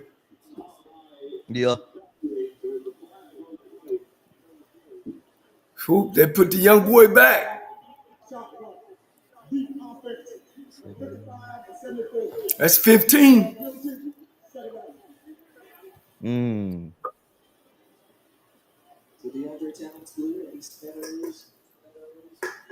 Don't surprise me.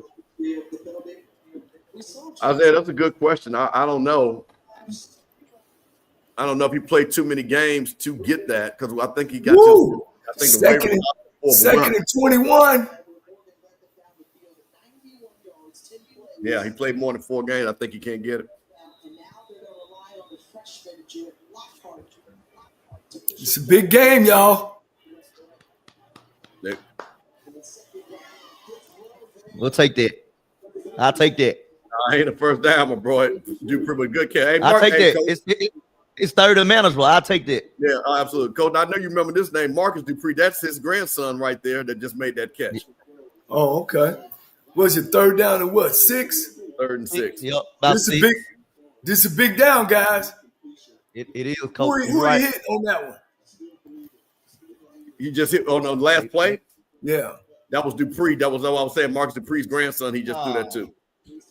Good call.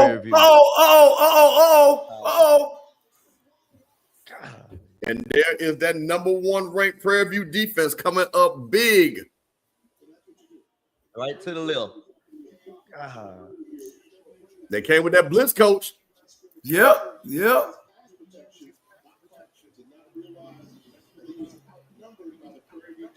No, he just didn't slide the defense the right way, the offensive line.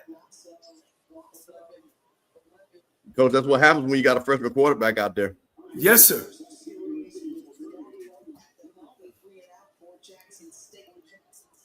Coach, that was another 3 and out for Jackson State.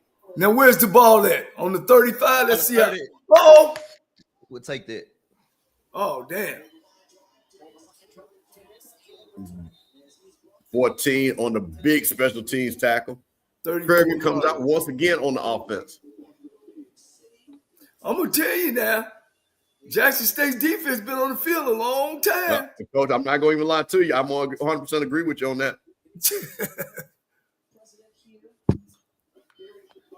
I'm going to say this, and this is just the truth. Everything, if you were Coach Tremaine Jackson, if you said this is where the game is with 5 minutes going to the half, he got to like it, Coach. I'm going to be honest with you.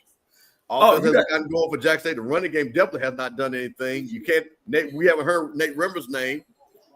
So you've done everything that you wanted to do so far. This is a big drive here, guys. This big drive here. I got to eat clock where I don't give them the ball back. Of course, you never want to turn the ball over, but we need to be good. Mr. Campbell, how you feel about Pat Surtain? To do what? Because you know he got let go. Or him being fired. He got let go. Yeah, Pat's my guy. I'm gonna tell you something. I knew Pat back when he played in Miami, man. Pat's from New Orleans. I know some people, man. That was my guy. He's come to all my part. I feel sorry for him. I did get a text. Somebody asked me, did we want Pat Surtain? I said, man, I don't want no more Florida State defensive backs coaching nothing. Other than T-Buck. We good. Tempo. 31. What? Why are we playing so soft on 31? 3rd and 1. Why are we playing so soft? They got the first down. They got the tempo. Ain't that right? Y'all see my other little buddy?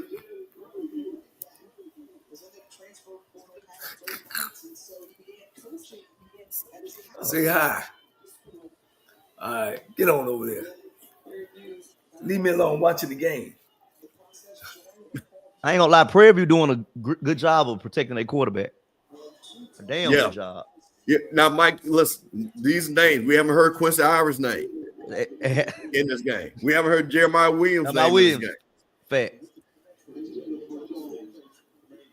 We haven't heard Cam Salas' name in this game. I mean, these are the players we have not heard from Jackson State.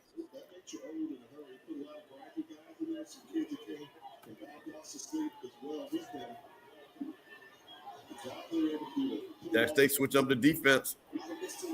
Uh-oh.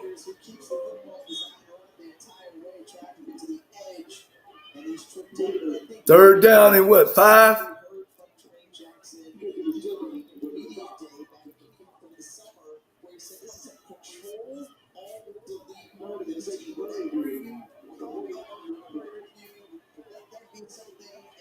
Coach, no recess. I tell you, man. 3rd and 6, Coach. Oh, they coming. What is Coach Lorenzo Quinn going to dial up here?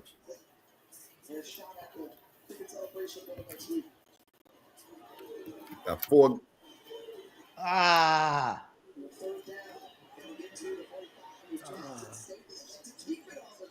That might be short. Did they give it to him? They gave it to him. Gave it to him. Oh. That was a big one. That was. I'm telling y'all this now. Jackson State's defense been on that field, man.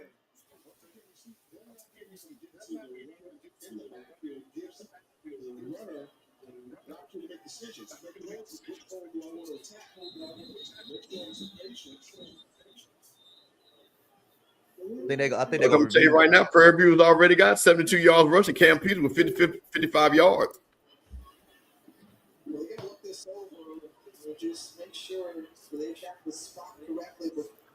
Man, I ain't seen Prairie View family in here. Appreciate you guys watching, checking us out. Mr. Campbell, if I'm Lorenzo Quinn, he gonna have to beat us with his arm. Cam Peters. He gonna have to beat us with his arm. 30-20. Newberry just scored over Albany State. Of course, you know a lot of people are watching that game for a whole lot of reasons. Man, if this the case, I can't believe that they're doing this. Running the ball, coach, with the quarterback power. No, going back and looking at it. Yeah, they're going back and looking at it because his knee was down. They should have did this the last time when Jackson State had the ball. There. I think he's short. Yeah, he's short if they do that.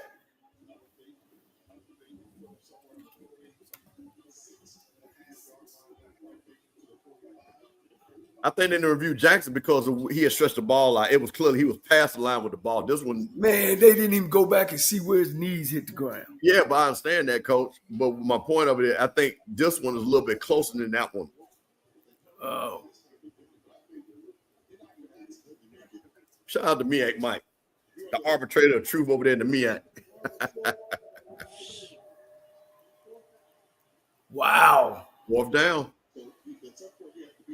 Oh, this is easy. You just got to go for this. Mr. Campbell, they love to say home cooking. But then we have a penalty on our offense that took us back 15 yards. Man, come on, man. You know how it's going to be, Mike. You're going to get that all day. I need Albany State to do something here. 31-21. They kicked that extra field goal. Let's go, Quinn Gray. Oh, they going for it. Let's go. Let's man up. Oh, yeah, they got to go for it. Is it 1 or inches? I think it's inches. I think it's closer than that. I don't think it's a 41 yard.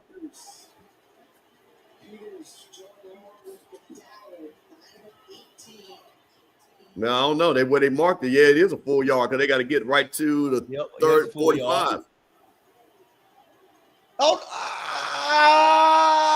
Come on, Real. Come on, Real. Oh, he there. Yeah, he got it. He got it. Yeah, he got it. He got it. He got it. Yeah, he got it. He got it. Yeah, that extra push.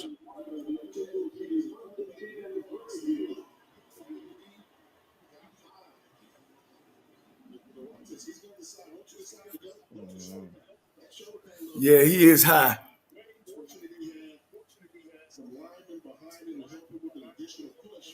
All right, defense, let's lock down. Man, well, I was nervous on that one. At first, it looked like we got the stop, but then he was too high. Yep. Look at my boy Colbert, Steve. On his, Coach Cole, I was gonna ask you about that earlier. Like on third and short. I'm not a fan of shotgun at all, Coach Cole, because that's an extra 5 yards you got to get, Coach. So how you feel about that? Man, I'm with you 100. I'm with you 100. I bet if they took a stat on that, it wouldn't be a real good stat of getting the ball snapped from deep. You know what I'm saying? To run. That's just like Alabama State when y'all beat Alabama State. They snapped that ball in a shotgun to run a speed option. A speed option is when you get it from the center, you take 1-2 steps back, and then you go downhill to a defensive end, right? Mm-hmm. Yeah. But if I'm at the line of scrimmage, all I got to do is go inside, right? But when you had a gun, you got to snap the ball down, and then now you got to go down 5 yards. And in that play that you guys beat Alabama State, they did not execute that play right. You know what I mean?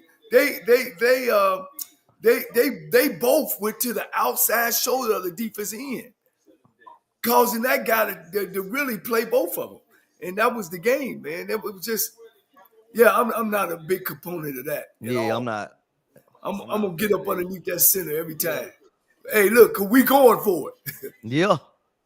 And see, I got a play that I used to call pop belly, where we would go and fake it to the fullback going right, and then the quarterback would fake and then pitch the ball back to the tailback going left.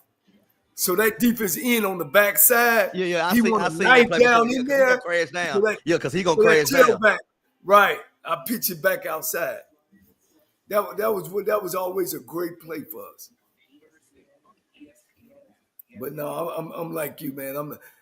But hey, different Yeah, strokes. yeah. See, I never been a coordinator to pick up somebody else's offense. I kind of took the offense I ran in high school and then started developing it, which it came from the Steelers doing those 4 Super Bowl runs. That was the base of it, the system of it, and then you pick up stuff as you go. But this spread and wing tee, and I hear the go now and all that. I'm always gonna be a multi-set guy. Now, do I do some shotgun? Yes, I do. Yeah. First down Prairie View. Let's see what they're gonna do. 2 minutes. 2 minute drill. This is good. 2 minutes. You got to go what? 45 yards at least. Get a field goal. No, coach. They're about another 15. They need about 15. Man, they're gonna have to do something on the outside, man. Because they facing a lot of man coverage. They got to run a post, a post corner, a dig route, some type of man route after the play action fake. Some behind those linebackers. Watch the jet sweep. See, them safeties are sitting real short. Shit, they sitting at 12 yards. Kamar Rogers, you got to get your head around, bro. God dang. Woo! Big 3rd and 8, coach. You really want to get something right here if you Prairie That must have been a back shoulder.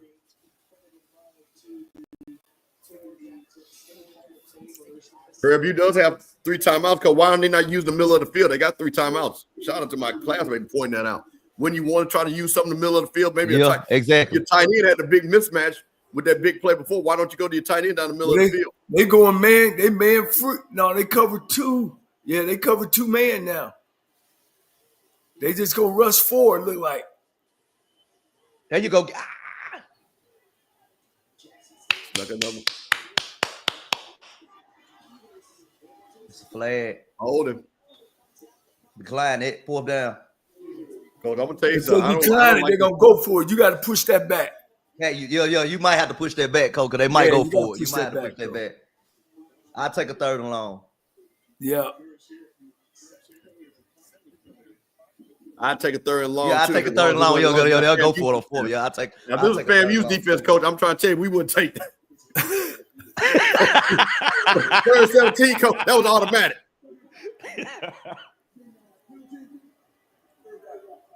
Now you just got to keep everything in front of you. In my life.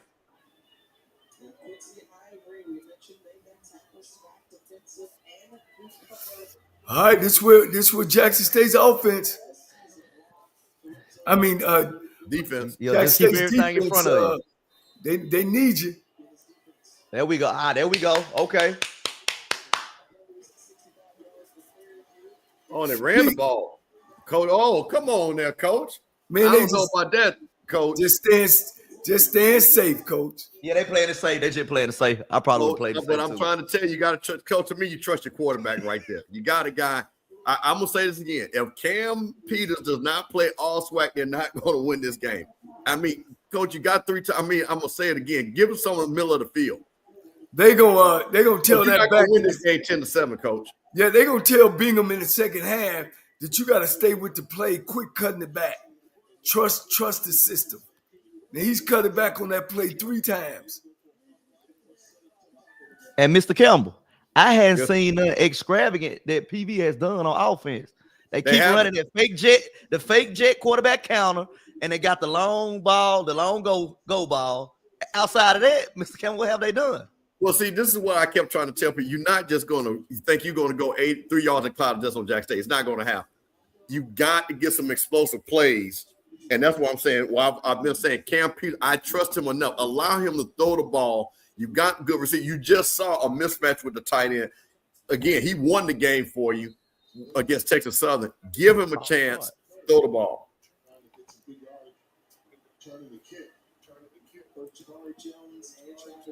Ooh, we got to go 88 yards. Because one of the things, Mike, and we all know this, Lockhart's a freshman, but I'm gonna tell you something. Nate Rembert is not. And like Right. I say again, I think what you're gonna see is you're gonna see them trying to get Nate Rembert more in this game. Yeah. With Lockhart, you're gonna try to get your playmakers the ball. So I think they go in and run the ball. You know what I mean? Go into the half 10-7. Don't make any mistakes. Lockhart, make sure you say grip the ball. I'm gonna hand the ball off to Ahmad Miller here, just see if we can get something that snaps off. No, they better be safe, man. Hand that ball off and go down. I'm with you, Coach. I don't know about that. I think they should just hand off, give it to Ahmad Miller and see if he can make something shake. Yeah.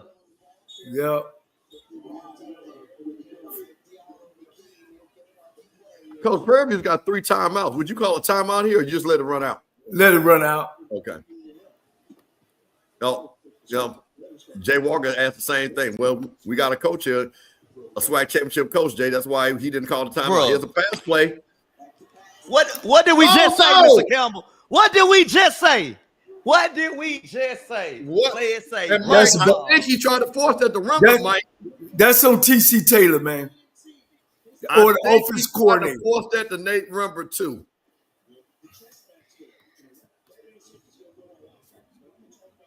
Bro, what did we just say? That's Mike. That's exactly what happened. If you're gonna get him going, throw him a bubble screen down here. Yeah, exactly. Exactly. God. Wow. That is crazy. Crazy, bro. Now, here's what we do know. Prairie View still has 2 timeouts. They're in field goal range. Coach, are we taking a shot to the end zone? Shit, 17-7. Hell yeah, take a shot. Hey, I'll take a shot right here. Yeah, what? I'm taking everything. It don't matter if I turn the ball over. We're gonna know right here. We're gonna know right here if he runs the ball, they ain't trying to be serious, Coach. Yeah, I'm doing everything down here. Unless they run that power counter again. You got to get a timeout. We must be behind, guys. I got somebody saying the score was 17-7 at halftime. Well, if that's okay. We way behind. So, what's up, brother? No, man. I'm at home. We having a watch party.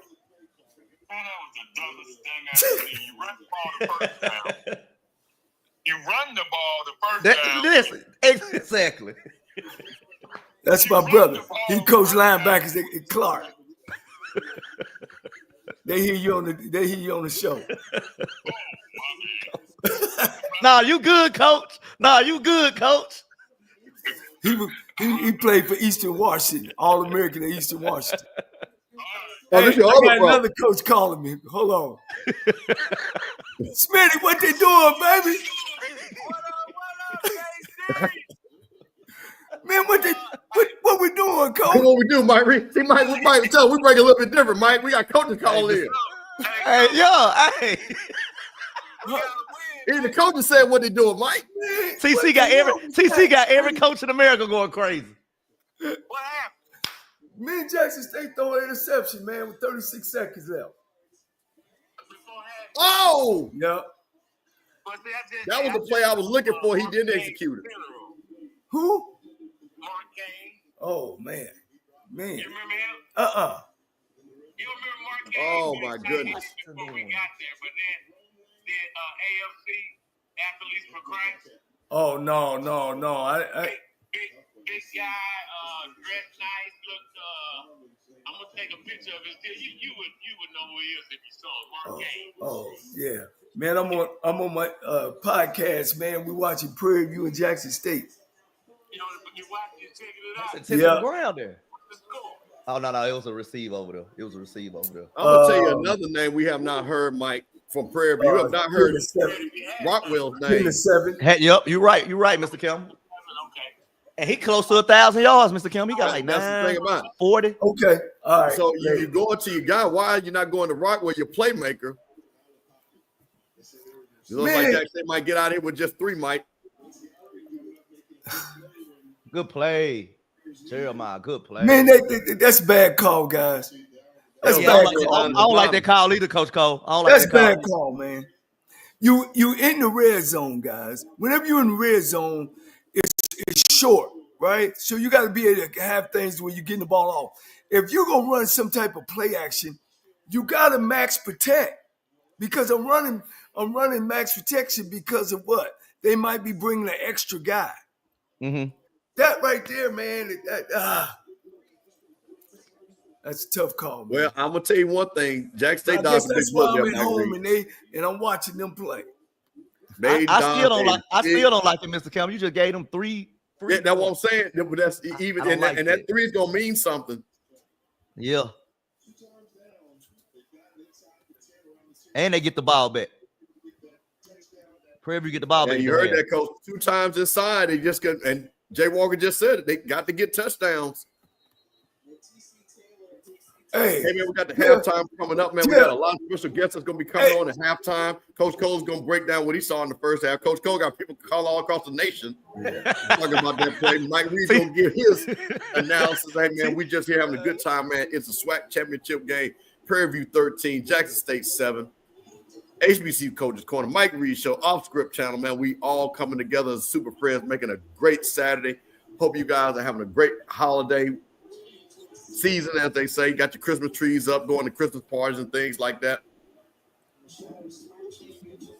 I don't know about that, Uncle Willie. 45-13, that's a hell of a score right there. I don't know about that. I think we're going to have a barn burner that we all predicted.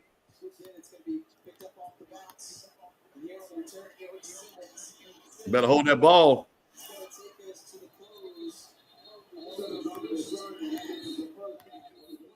Well, hey, Mike, you got a lot of these Jag fans, boy. Mike, what y'all call the coalition? You know, family and part of that coalition. Mike, hold on. Mike, let me just clear one thing. You know we're not part of no coalition. Hey, wait a minute. Hold on. Wait a minute, Mike. That's Coach Fred there, Mike. Coach Fred, what's going on? That's Coach Fred. Hey, you tell Scotty, I ain't for no Prairie View, man. I'm a Texas Southern grad. I'm for Jermaine Jackson. I can't be for no Prairie View, man. I'm still Texas Southern. Don't you see it in the back? Peter said it. Now, Peter, listen. Now, hold on, Coach Fred, before we bring you in. Me and Mike got to get this joke out. Now, Mike, I hear you all talking about JSU versus coalition. I want to first of all say, FAMU ain't in nobody coalition. So let's be clear on that, okay? So it's 10 schools. Okay. So it's 10 schools instead of 11 schools. Hey, listen, it's FAMU. We don't play that. We don't like nobody like that. You know what I'm saying? Oh, wait a minute. Hold on. Wait a minute now. Wait a minute. Wait a minute now. Hold on now. Halftime. That's Bruce Eugene right there, coach. See, listen, man. I told you we do something different, man. We got. Hey, now wait, Coach Eugene. I'm gonna ask you a question. You played the SWAC Championship games, right? With that? Oh yeah, I got 4 of them. I got 4. Okay, I just want to say, Coach, how many you got? I got 4. So we got a guy that knows what it's like. So listen, this is what we're gonna do. We got everybody to have. We got Coach Fred, because we had Coach Eugene. Coach Fred, tell them what you saw in the first half. How do you think the game is going? And what did you think about them bringing Morgan out and now Lockhart? Hey, Mr. Campbell and distinguished panel, before I start, can I do something I've been waiting all my life to do? Absolutely. Where's Bruce Eugene? Where's Bruce Eugene? Where he at? That's our leader. Where's Bruce Eugene? You're the Tiger, man. Huge fan. Nice to meet you, dog. Appreciate it, man. Appreciate it. Hey, man, just, from what I saw, PV, don't back up, man. Keep attacking. You know what I mean? I thought they could have really put it out of reach had they went for that early 4th and 6. You're the underdog. You have nothing to lose, so to speak. You know what I mean? If you have kicking woes and you're talking about 45 plus, man, your quarterback is making plays. Put him on it. Jackson's linebacker, number 7, is keeping them in the game. They've got to find a way to get the ball to number 3. And, I think we talked about it on the last show. What would happen if 15 wasn't 100%? You got to feel good about bringing Lockhart in. And the only thing I would say, and I know the kid is in there listening to us right now on his headphones at halftime. Only thing I would tell the kid, man, just cut the ball loose. It looked like that one he was trying to point it. He was trying to guide it. He didn't really throw the ball. He didn't try to get it over the top. He was just guiding it. And then I tell Coach TC, man, because of that interception, don't pull 11 back, man. He's the newcomer of the year, however you want to put it. Let him do his thing. He's been there for 4 games. He's thrown for over 1,000 yards. Let him do his thing. Now, Coach Eugene, you've come in and played as a freshman. You are, like I say, SWAC champion. Coach, what did you see for that first half, and what did you see about starting Morgan and now Lockhart playing? First of all, I saw both coordinators afraid to really call the game. You know what I'm saying? Everybody was calling scared instead of being who you are. You know what I'm saying? Being true to yourself. We know Jackson want to run the ball. Everybody knows Jackson wants to run the ball.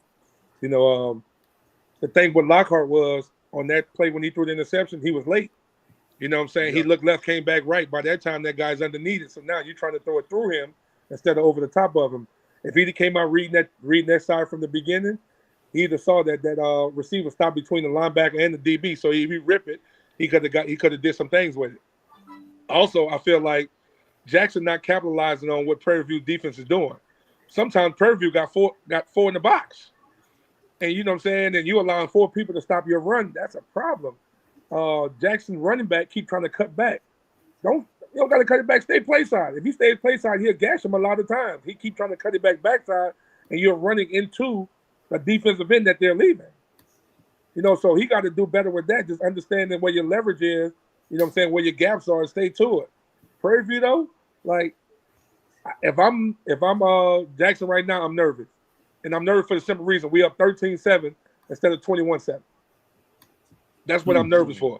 You got down there twice. You took 2 field goals when you should have scored twice. The kid dropped the RPO. On the RPO, the kid dropped the touchdown on the RPO. And you know, when you get in situations like that, that's just sometimes this moment is too big for certain people. So you got to ride the people that's been in that moment before, ride the people that you've been counting on all year. What you saying, Coach? I thought you said PV should be scared of Jackson. No, PV Jack. I'm talking about Coach Jackson for PV. Yeah. Coach Jackson for PV should be nervous right now because you had a chance to really put this game away early, and instead of doing that and putting your foot on the gas, you guys decided to hit the brakes and just play safe. Yeah. You ain't gonna beat. You're not going to beat Jackson with field goals. That's not going to happen. You're not going to beat him with field goals, especially in a game that you're the underdog. Nah, no way, no how. Lockhart's going to get it going because again, Lockhart didn't start the game. So when you don't start the game, you get a chance to look and see. It's a feeling out process that he missed out in the first quarter. You know what I'm saying? So now once they go in and make their adjustments, I think he's going to come back out. He's going to play more freely. You know, and then it's too much green grass out there that they're not capitalizing with. I had put it in the chat. There's too much green grass. Like I'm playing in space. I'm playing basketball on grass. You know what I'm saying? Everybody want to line up tight, and PV is just so obvious. Fake the jet sweep, quarterback counter, jet sweep. You know what I'm saying? Like they're very predictable. So it's nothing they're doing that Jackson is worried about. You know what I'm saying? You're not even you threw the pass on the one big play and then you go away from it. Come on, man, take advantage of it. You got to take shots. You got to give your playmakers opportunities. Coach Cole, what do you see going? What did you see in the first half? Well, I see a defense that's been on the football field twice, or maybe even 3 times more than their offense. Prairie View has to come back. They'll get the ball, and if they can go down and drive and make this a 2-possession game instead of a 1-possession game, I think they got a real good shot. Because defensively, not only are they stopping them, they also burning clock as well. You know, because both teams are running the ball, and when you get both teams running the ball, it becomes a short game. So actually, Jackson is playing in Prairie View's hand, and for Jackson to be successful, they, especially with this young quarterback, they got to be good on first downs. And as we know, that Prairie View is number 1 in defense in the nation on first downs. And if you can't and become predictable and you can't be successful on first downs, now you're staying in long yardage situations all the time. And that's going to make you one-dimensional, and then they're going to be able to load up. See, the defense that Prairie View plays, they take that linebacker, sit him in the middle of cover 2, almost like a 2-captain.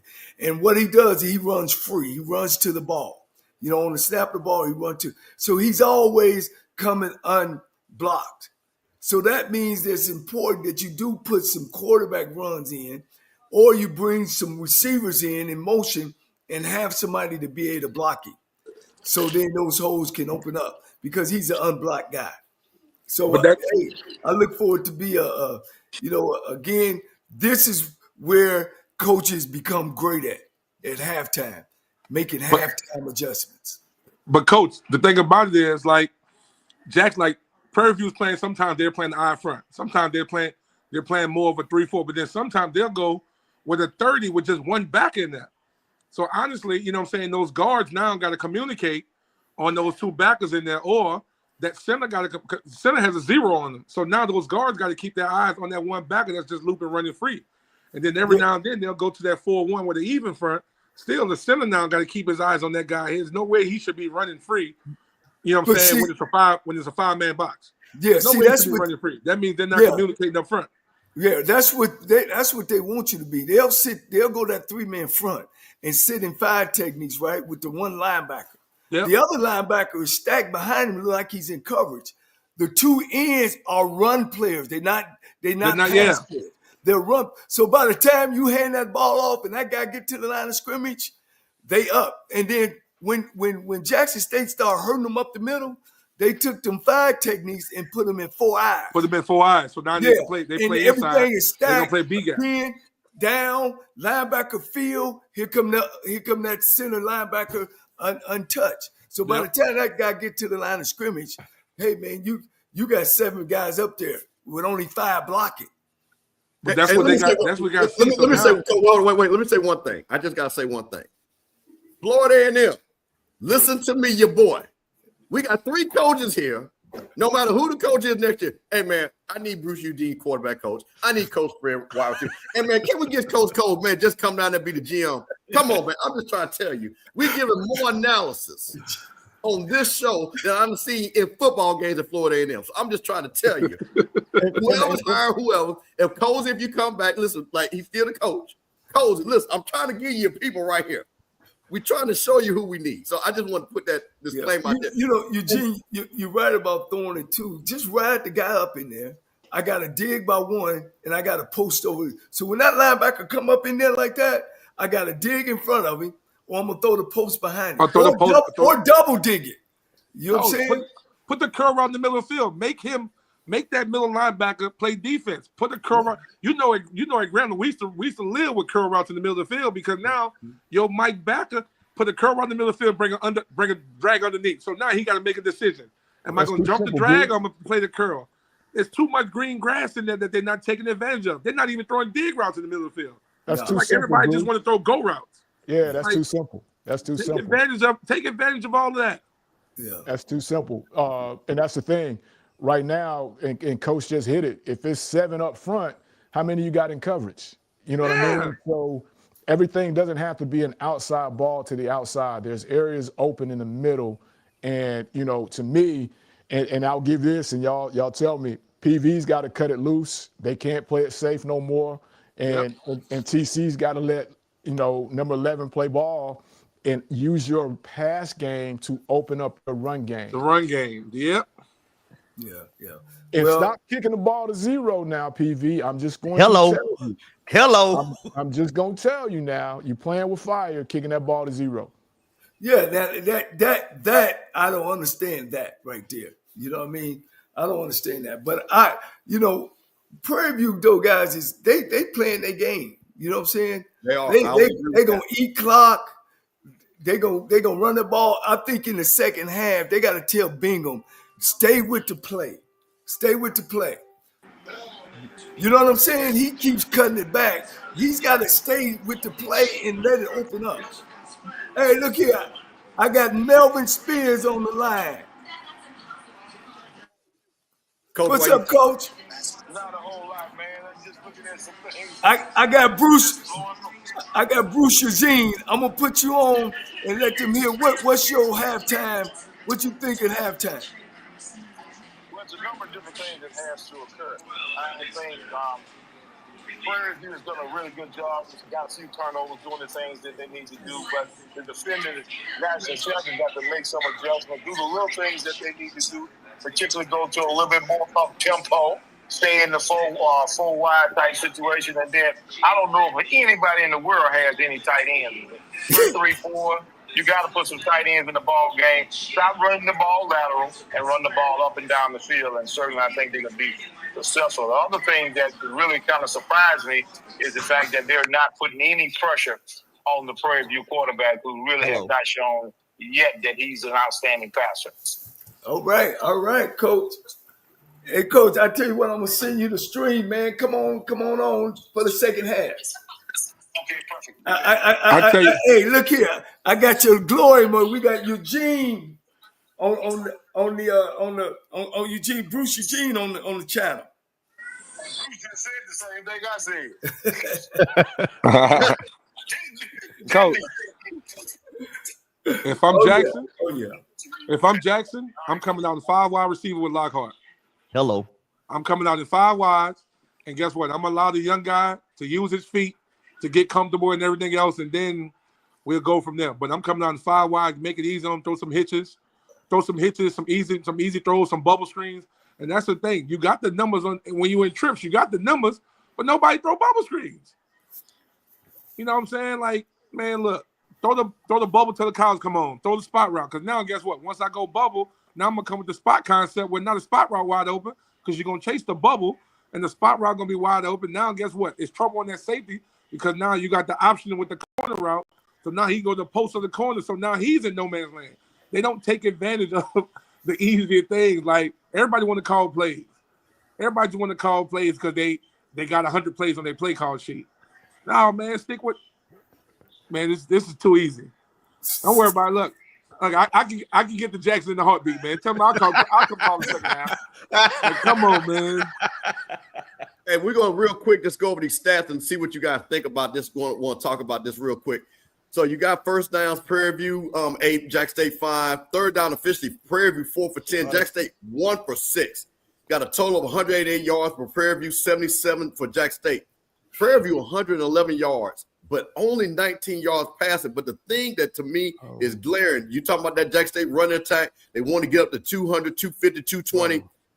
Prairie View 77 yards rushing, but Jackson State only 58 yards rushing.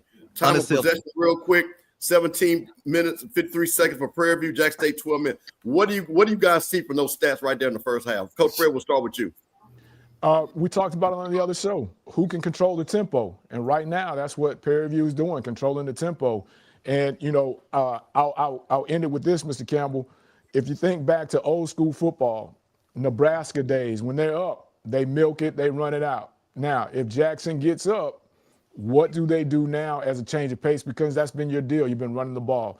So Prairie View's got to stay up and control the tempo because if they fall behind, I just don't know if they have enough other than the deep ball to my guy that just went over 1,000 yards to catch up and be good versus a Quinn defense when they got the lead.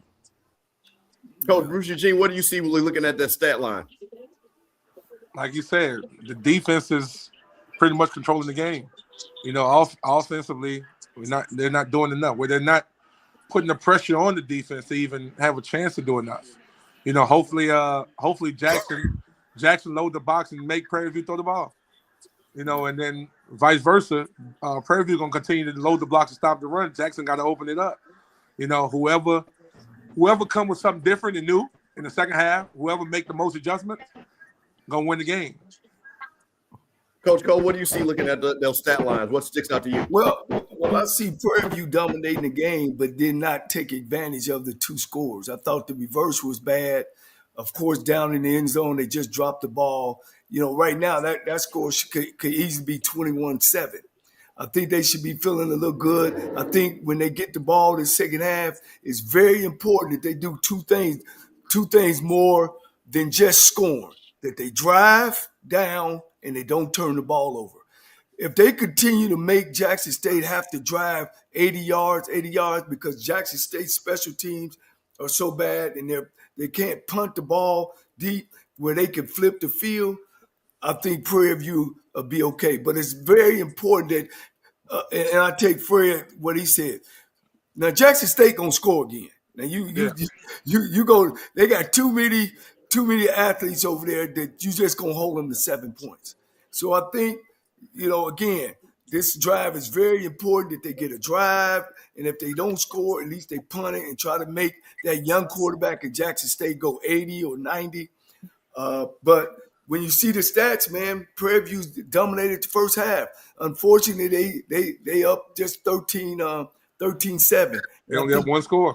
They missed, which is only up one score. So this is where greatness has come. You know, the Melvin Spears, the Doug Williams, you know, the Pete Richards is at halftime when they make the adjustments. Now, I can tell you right now, if this was us at halftime, Coach Spears would have probably grabbed me in there. Hey, what the hell are we doing? What the hell going on? Are we going to come back out in the second half? And it'll be over before it started. Hey, Coach, speaking of which, hey, man, this is a SWAC Championship, National Championship coach right here. We got Coach Melvin Spears on the line. Coach, how you doing?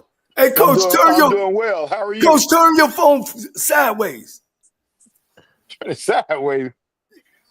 Your phone. You trying to make your widescreen a little bit there, Coach. Go ahead. Don't worry about that, Coach. Okay. Hold on. You know, I might be a little dinosaur too. In Coach, a sense. I tell you what, your knowledge is not dinosaur, Coach. Bruce, your player, your extraordinary player talked about. Coach, what would you be telling both teams coming out to half, and what have you seen in the first half? Well, first of all, that I'll look at the things that we've already done. And certainly, I think Prairie View has really dominated the game in the first half, and we haven't done a number. We wouldn't have had done a number of things. One of the things that we got to put more pressure on the quarterback. We got to lock down and come in and play a little bit more aggressive on defense. Certainly, tempo-wise is a major issue on offense. And anytime it's all about the numbers. The numbers game fit when you're in a double-double situation. We should be running the ball down their throat. Certainly, Jackson State tried that a couple years ago, and they ended up getting 50 put on because Bruce Eugene ran the ball 21 times in that. They trying to play that 3-3-5 type stuff. So I also think they need to put tight ends into the ball game, and we'll come back out. And just like Bruce said, we're gonna try to score it every time we put our hand on it, and we're gonna play up tempo, and we're gonna turn the game over to the quarterbacks and let them do what they do. I just think that the coaches have slowed their process down. I don't know why Jackson has not speeded up the tempo when in fact they're running the ball up and down the field. And to put their quarterback in a bad situation with 25 seconds on the clock, just run out the clock.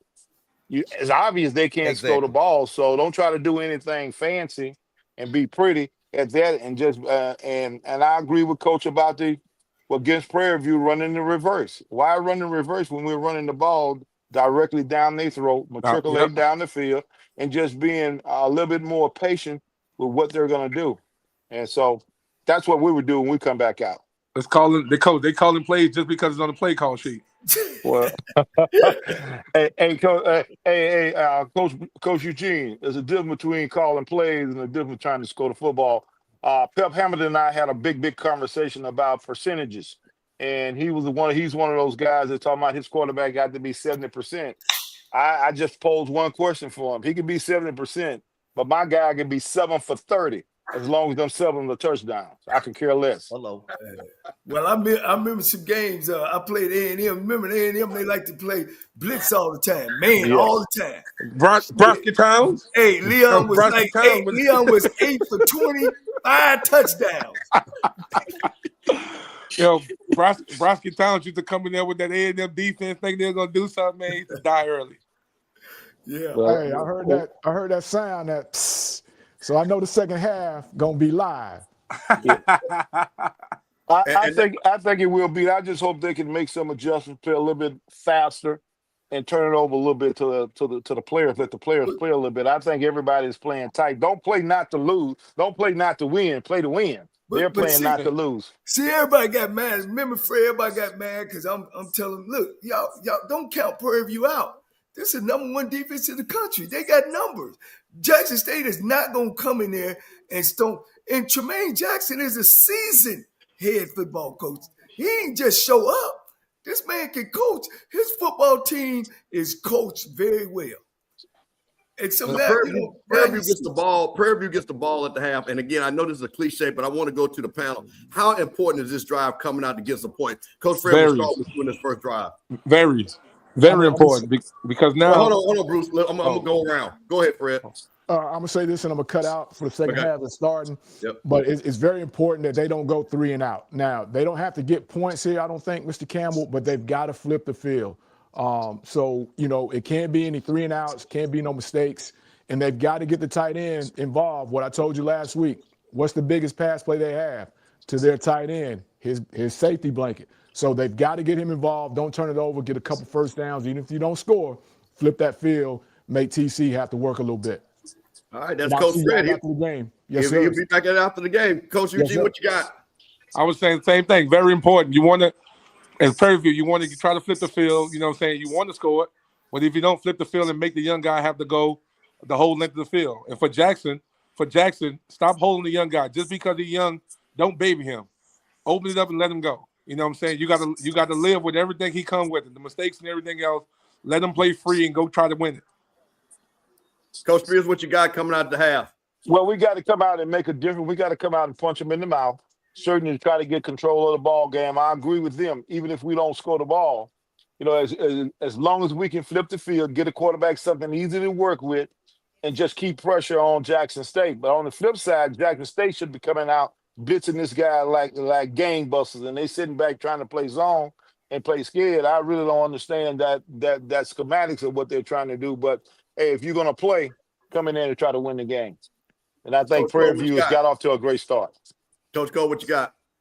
Same thing I said at halftime. You know, you can't turn the ball over. You gotta drive this football field. You can't play scared. You know, and like you say, it's like Jackson State is to the cuff, and that's because they've been used to being good on first down. Whenever you always stand in second and long down situations, it's tough, and it's gonna make it even tougher on this young quarterback. But like Prairie View has to get a drive or put some points up to at least go up 2. If they go up 2 possessions, it's over. Meaning you got to score twice. It's going to be a long day for Jackson State. But, Coach, do you also agree that they can't come out and consistently be very, very conservative and allow Jackson State to get their momentum? It's all going to boil down to a momentum game. That's the reason why they need to do a very good job on this first drive. If, in fact, the momentum change and you let the old Tigers get it going, then they're going to have a long day as well. Oh, yeah. I definitely agree. Okay. Well, I'll tell you one thing. If you guys were coaching it and I was playing, it'd have been over before it started.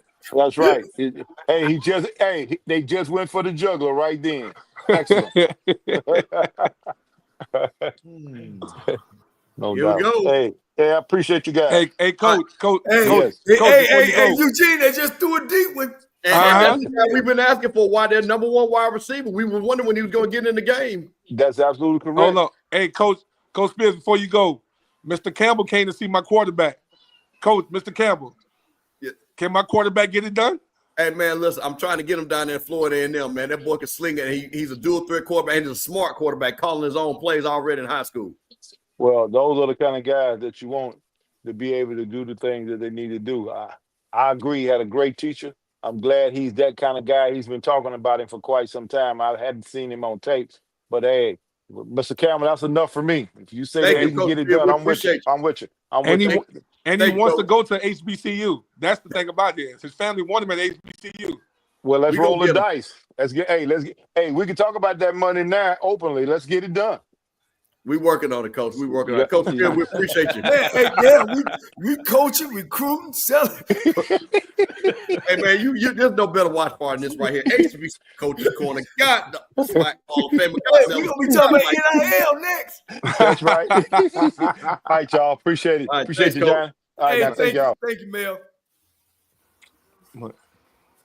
Hey, man, that was a big pass play for Prairie. That's what I'm talking about. And I'm going to say this again, Coach Eugene. I said Cam Peters got to be all SWAC for them to win this game. You got to let him throw this ball. I tell you what, he really was upset. He really thought he should have been second team all conference. Then he threw 1,000 yards more than Jacoby did.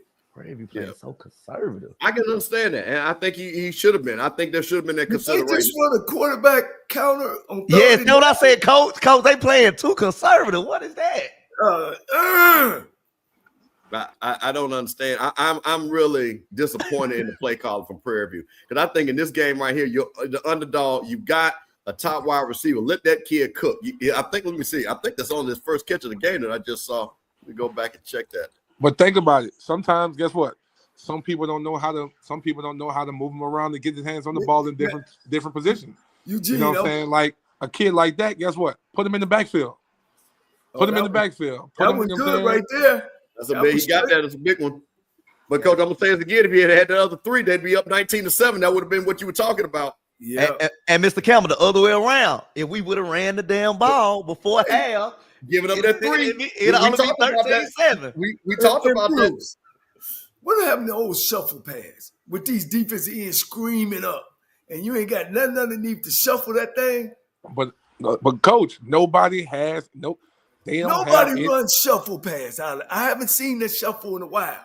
They don't know, coach. The people that's calling the play, they don't know. They don't have no type of excitement to their play calling. They just calling. Like I said, they're not calling things to set this up and set this up. You know what I'm saying? You know how back in the days, you know what I'm saying? You might run the play, it might be a loss, but you set that up because you 3-4 plays ahead for what you want to get done. That's right. Because see what happens when you in that shotgun, they getting them defense in screaming so much that you got to run something underneath them. Just to slow him down, just to let him know you can't scream off the edge every time. They're playing the wide 8s, wide 9s. Oh, yeah, I'm underneath that. Yes. They're not even running. Look, you line up a 2x2, you bring one of the guys in motion, right? Quarterback get it, fake the toss to him, run it, and then pitch it to the back, single back underneath. Underneath, absolutely. See, right now, like when they, especially when they got the H-back on the hip, you can pitch it to the H-back inside. Yes. Yeah, I was just gonna say that. Instead of bringing the wide out on a behind motion, what I would call, you can bring him in motion to the tackle, go back, what I would say a zo motion, and then fake it to the back, and then come out and pitch it underneath. Pitch it underneath to the H-back. Now he underneath because now that end gonna get upfield because he think the quarterback trying to run outside. Yes, sir. Oh, look like we got an on-site reporter. What we got on-site reporter? I'm surprised Mike's still on the screen. Scotty, come back when they score a touchdown.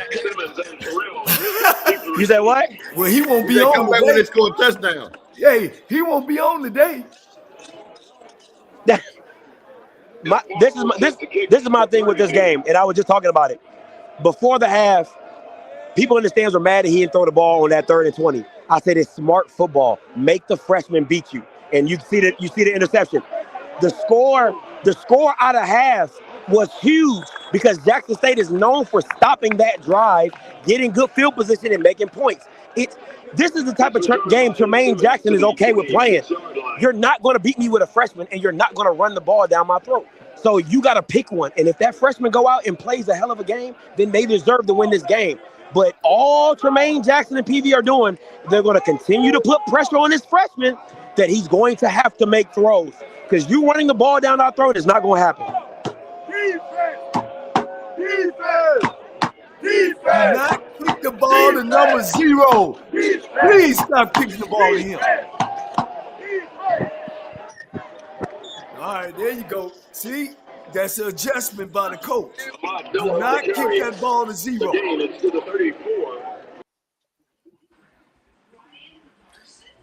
Hey, Coach, I want you to look at this comment. What do you think about this? Do you think this is even, and Coach Eugene, you can even answer this too. Is Coach Jackson playing in the PWI conference for so long? He's coaching basic football. Get points, play deep, punt, keep the lead.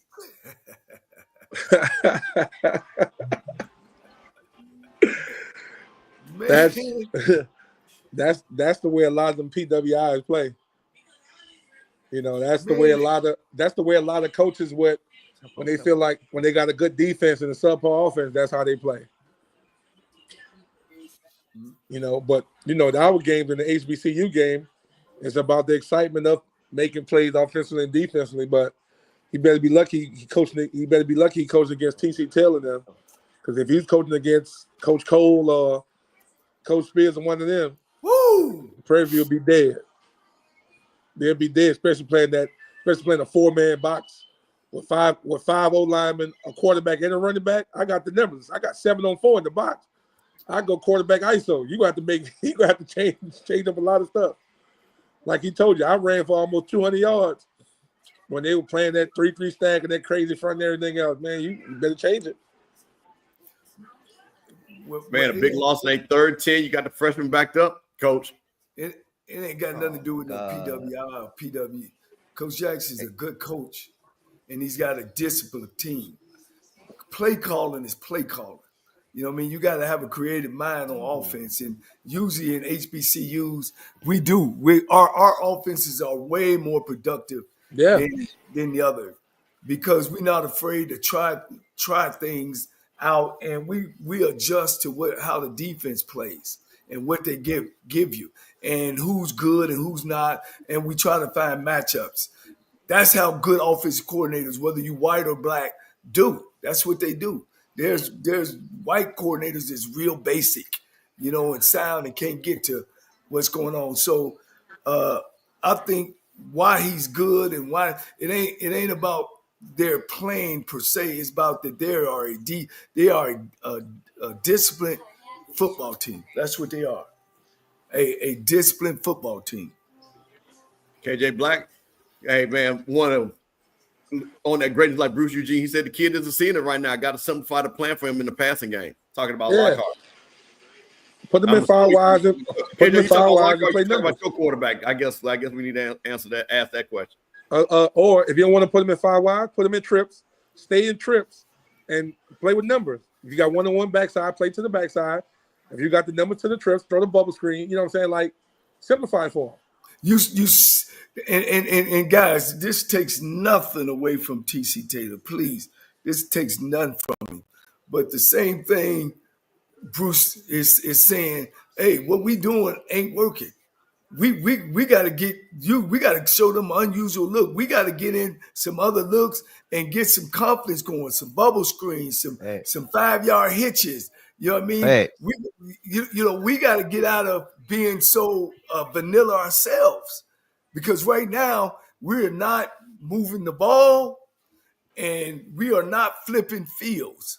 We are putting ourselves in bad situations. And I know I got a young quarterback. Think about it. Yes, most of the time you in trips, people gonna play cover 3. Look where they got the ball. Look where they got the ball at right now. All they got to do is gain about 15 yards. They're going to punt that ball down, and they're going to have to go 80. The only thing scares you is that we only up one possession. All right, Prairie View's only up one possession. And so that scares you. When they get 2 possessions, that field position going to be it's going to be the game breaker. Yeah. So Albany State down to almost their last play. It's going to be 4th and 3 with 15 seconds. They look like they're on the 26-yard line, down 31-24. Oh, okay. Coach Quinn and his crew down in Albany State pulled us out. So I'm trying to figure out, dang, they had that score all wrong. Oh yeah, that's what I told you. Yeah, there was no way. I told you I was watching that game. Yeah. 4th and 3. I tell you what, man. TC is thinking on that sideline. Oh, can he run for it? He did. First down, 7 seconds left. This might be the last play of the game. Got to go into the end zone for Albany State. The one thing I got to say about that, man, Quentin Gray did a great job with that team. He did, Coach. He did a great job with that team. See, hey, look here. Prairie View don't win no back. Oh, I am. What is that? My Prairie View. Oh, timeout. Oh, okay. I was going to say, damn. Yeah. Here comes the blitz. TC's got to open up. It's killing him, Coach. I've been in them situations. Oh, one more play left. He trying to find the answer. He trying to find the answer, boy. Hey, look, I'll be up on that board. Hey, Eugene, I had that quarterback and them wide receivers on that board. All day. Shoot, we be on that board right now. Look, we might have to DID draw in the dirt. Shit. Come on with a new play, Coach. What? Man, we get on, man, and take one of our pattern plays and switch it. No, instead of that, you do this. Let me bring Mike. Mike, let me ask you a question, Mike. You're a fan. Now, Mike, what do you think about, man? Look, Mike, we got a SWAC legend on us with us. We got Coach Cole, SWAC champ. Now, Mike, what you think about that, Mike? Now, come on, Mike. What you think about that? Mr. Cal, I'm in football heaven because growing up, my daddy took me to all SWAC games, and one of my favorite quarterbacks of all time was the Bruce Eugene. I kid you not. One of my favorite quarterbacks of all time is Bruce Eugene. So I'm in football heaven right now, Mr. Campbell. That's why I'm just sitting back smiling. He was one of mine too, besides when they played us. I hated it. And I'm gonna say this. I'm gonna be. Y'all don't know that I'm Bruce Eugene's second age. He got another power age that's good, but I'm in second age. For you SWAC people, it is utterly ridiculous that this man that can recruit, knows offense, knows how to deal with people, can go fundraise, that he is not on a SWAC coaching staff. It is utterly ridiculous. It makes no sense. And I'm going to say it again. I will challenge any quarterback coach that you got on your team, and you're not going to tell me you got a better quarterback coach than this man right here. And I don't care what nobody says. I'm going to put it out there, coach. I'm just going to tell you. Because my thing is, coach, when we got people that's talented as Bruce Eugene sitting on silent, it doesn't make our conference good. It does not make our conference good. So I'm going to say this again. Florida A&M, man, listen, we got to come get this guy. We got to come get him. Point blank, period. And he didn't tell me to say it. I said it because I'm grown. I can do that. There's no whoever give me an opportunity, man. It'll be an honor. It's coming, blood. It's coming, young blood. Because that's all. Hey, all I can do is wait, man. They say good things come to those who wait. Oh, and that's it for Albany State. And their season is over, and they lose to Newberry. Oh, they showing TC Taylor against us, coach. Is that against Alabama State? I seen the silver helmets.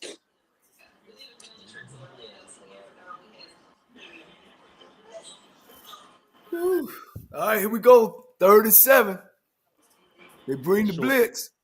Man, I hate that for Coach Quinn. Hey, that's going to be 4th down there, Coach. Shit. Do you go for it, Bruce?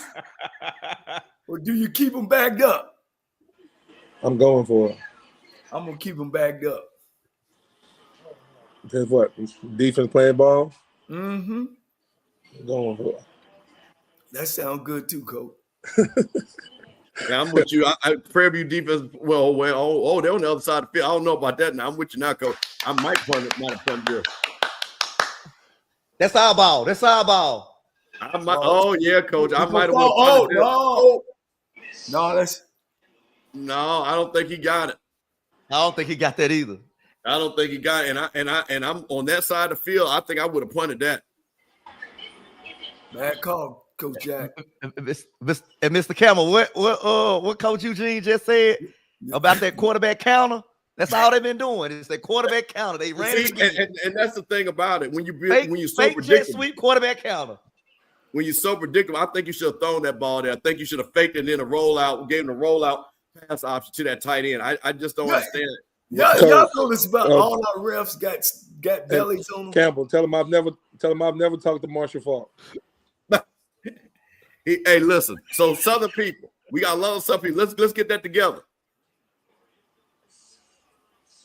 Yeah, that hurt right there, guys. So Coach Quinn, we really wanted to see him get that national championship. That hurt down there at home, losing 31-24.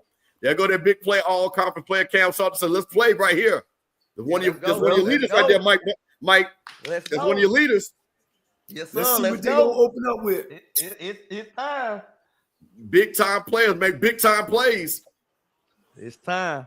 He runs too high, man. God dang, Cameron.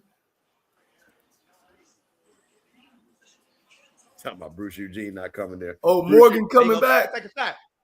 Is that Morgan? No. That can't be. That's Lockhart. Hey, so it's time. Campbell, tell him I go where you give me a job. Well, I don't know what they're talking about. Hello. Is that Rimber? That was Rimber. That's the guy that we said we got to start getting him the ball. Yep. Let's go. And that is Lockhart's safety blanket. You can see, to me, I've always said this, man. Big time players make big time plays in games like this. You can't be going those second and third guys. You got to go to your guys that got you to the championship.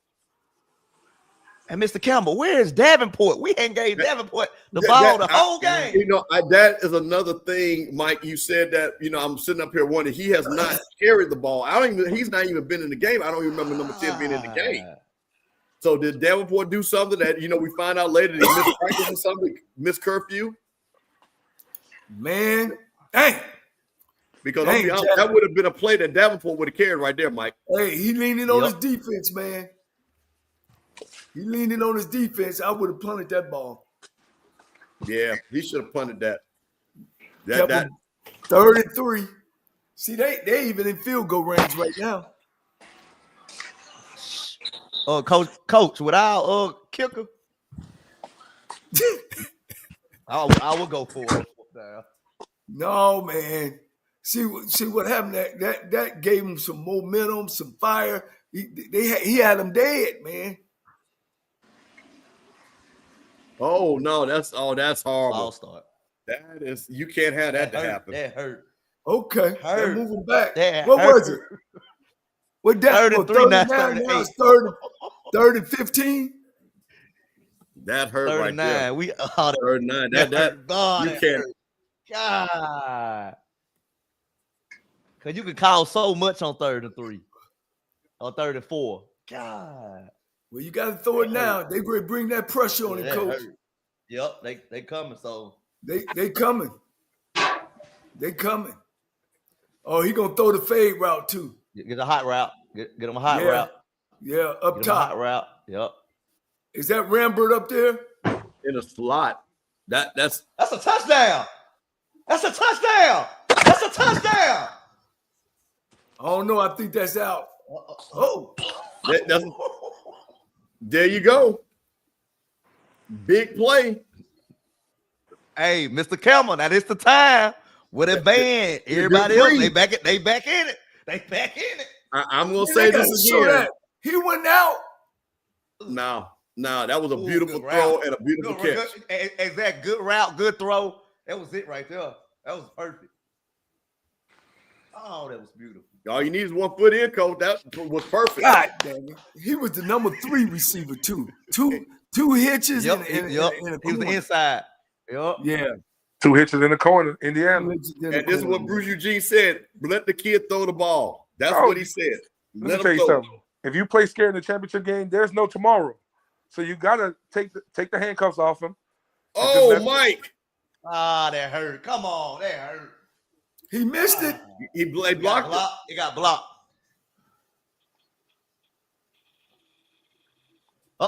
We get a re-kick. We get the re-kick. Coach Fred chiming in and say he should have punted. Yeah, they should have punted that ball. What?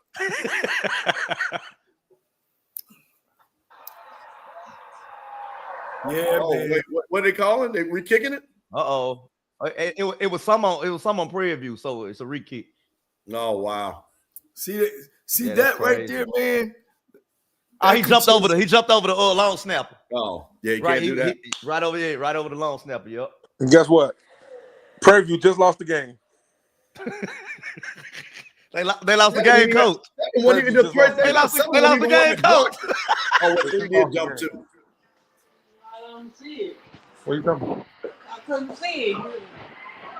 How they know? I'm gonna say this again. If they lose this game 17-16, I'll put it on this. I gotta go watch the Georgia Bama. Well, No, Mr. Campbell, that boom about to start cranking. Hey, listen. Not only did they come out in the half, he didn't punt that ball, man. I could spank Jack on that one. Well, see, coach, listen. I'm gonna say this because this is our respect.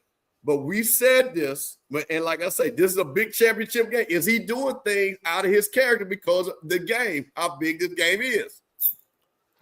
Hey, look, that's why I'm at home and watching him, coach. But but I do get to say my say so. And yeah, that because going into the game, I'm thinking of they can't punt the ball. They got a young quarterback, and it's tough on them driving. We've been playing defense great all day long. Why take that chance and push him back? That's my thing, and that's what you laid your hat on with the number one defense. That's all we've heard, Mike. That's all we heard all week. Prairie View's number one that's defense. all we heard. That's all we heard. That's all we heard. So why don't you not play into that? Make the freshmen go 80 yards. You're up. Yeah. They're going to burn more time. To your point, Coach, the clock is working to Prairie View's favor. And you know, right there, what was it at the 50? I mean, the 48. Yeah, they was on that side of the field. I mean, now two big passes, one for about 12, and the other one for the touchdown. Shit, that was about all they got. But that's all they needed. But if they had to go 80 yards, they would have had to make 2 or 3 more of those type of plays, and they ain't done that all game. Well, he said not many SWAC quarterbacks. Well, that's the whole point. That's the reason why not many the good quarterbacks get to the SWAC championship game, Robert. That's exactly the point. You've got to have a good quarterback that can make that throw to get to the SWAC championship game. So with that being said, the defense works on everybody else. It's got to work on this game against that player. Yeah, that kid dropped that touchdown earlier too, boy. Oh yeah, that hurt. And he hit him between right the center of his chest. Yeah, you couldn't ask for something better than that. Man, oh man. We got a game, Coach. We got a game coming out third quarter. Well, I tell you what, it's riding on Cam, the quarterback at Prairie View. I'm going to keep saying this, and I kept trying to explain, and they didn't want to listen to me. I said Cam Peters is going to have an all-SWAC game. He cannot just play and think he's going to turn around, pass the ball, have a 160-yard pass, and they're going to win this game. Wasn't going to happen. Well, I don't know how many yards, but he's going to have to not turn that ball over. Here's the thing now, that does he just stay with the game plan, or does he try to make something happen? They still up now. They still winning the football game. Yeah, they're still up. But, Coach, let me tell you something. When you got a receiver out there like Rockwell, that's almost 1,000-yard receiver, and you're not getting him the ball, you got to get him in the game. You got to get him in the game. That's what Jackson State's weakness is their secondary. They're not taking advantage of that. You saw you had a mismatch with your tight end.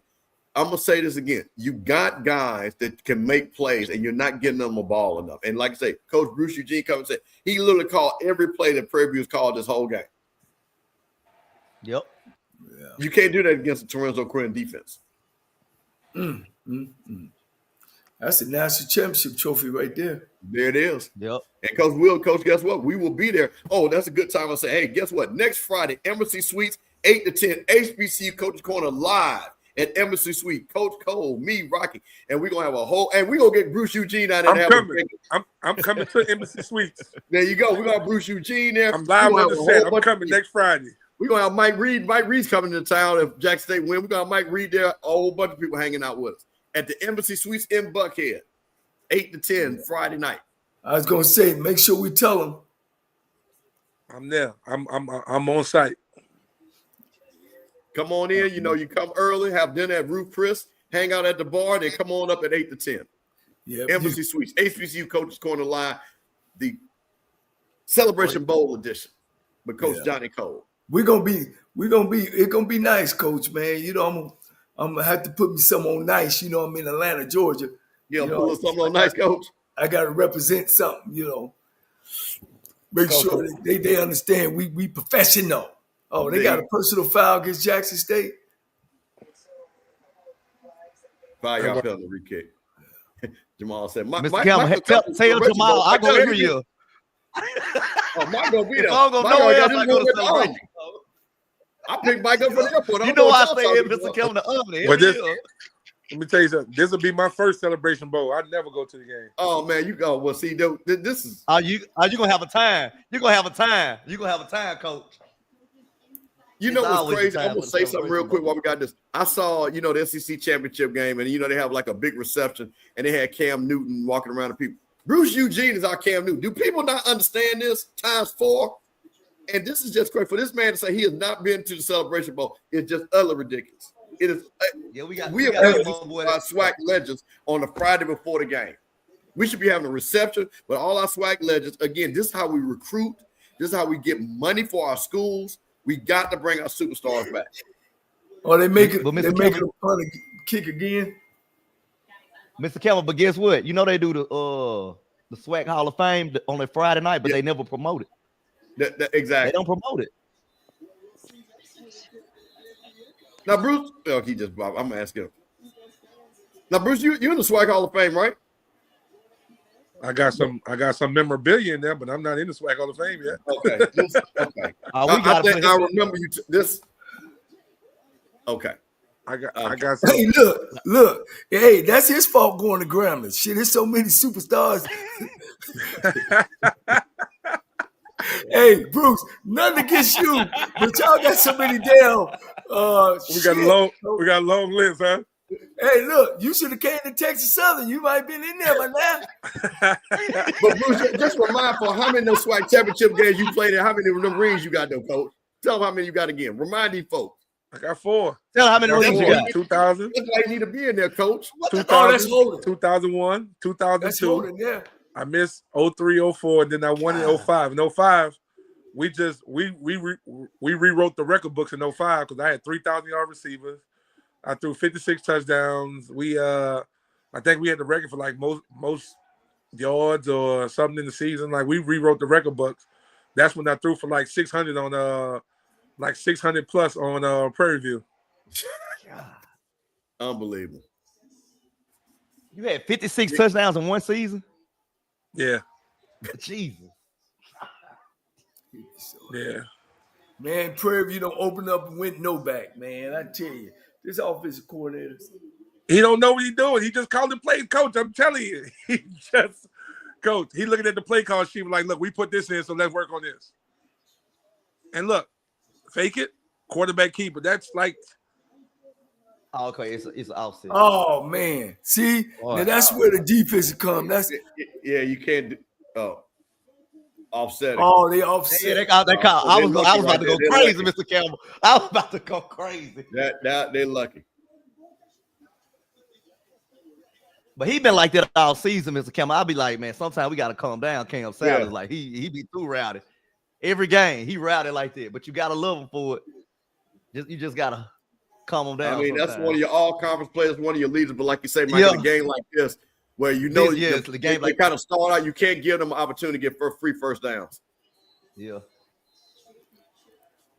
2nd and 10. Damn. We starting to bring more pressure too. I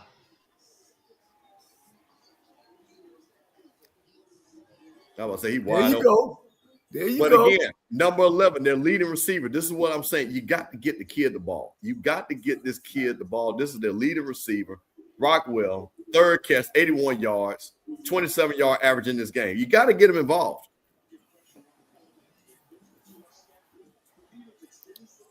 Peters just got to stay calm, get them first downs.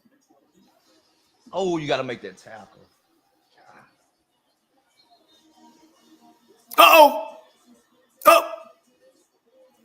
Oh, that's a bad hit there.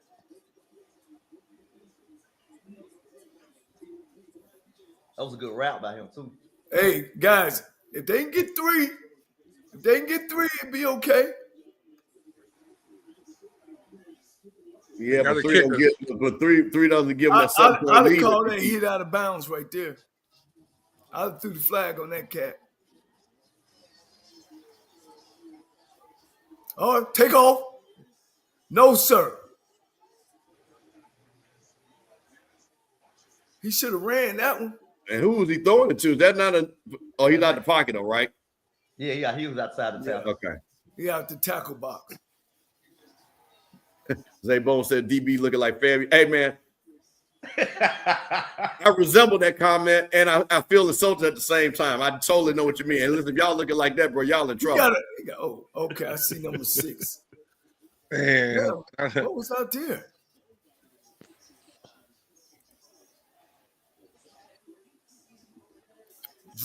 Run the draw. What the? Yeah, 3 don't. Let me say 3 ain't gonna get it done right here. They definitely need 7. Oh, What the? Bro, what kind of coverage was that? wow. If they hit the field goal, guys, the Panthers is going to the championship. I called it. Wow. If they hit this field goal, the Panthers going to the championship. Now, Bruce, what was that play that you just saw there? Were you able to see? Tell me what could break down what that offensive lineman, what that play was? They ran out. Oh, go ahead, Coach. Look at Chisholm. You talking about the play action with the zone off the zone read? Yeah. Yeah, the play action. You see, they played too high. They played too high. He just hit. He just threw a rope into the hole. The receiver attacked the ball. The safety kept going high. He didn't attack it. Exactly. Look, y'all. Bro. Come on. Look at the angle the safety take. Terrible. It must have been an interception. Yeah. Terrible. Safety took a bad angle. Safety took a high angle instead of. If safety takes the angle going to the man, he either knock him out or exactly. That's a great throw, but Cam. What did I tell you, D? What did I say? Wait, where's the safety going though? That's exactly because he ran the wheel route from number 3 on the inside.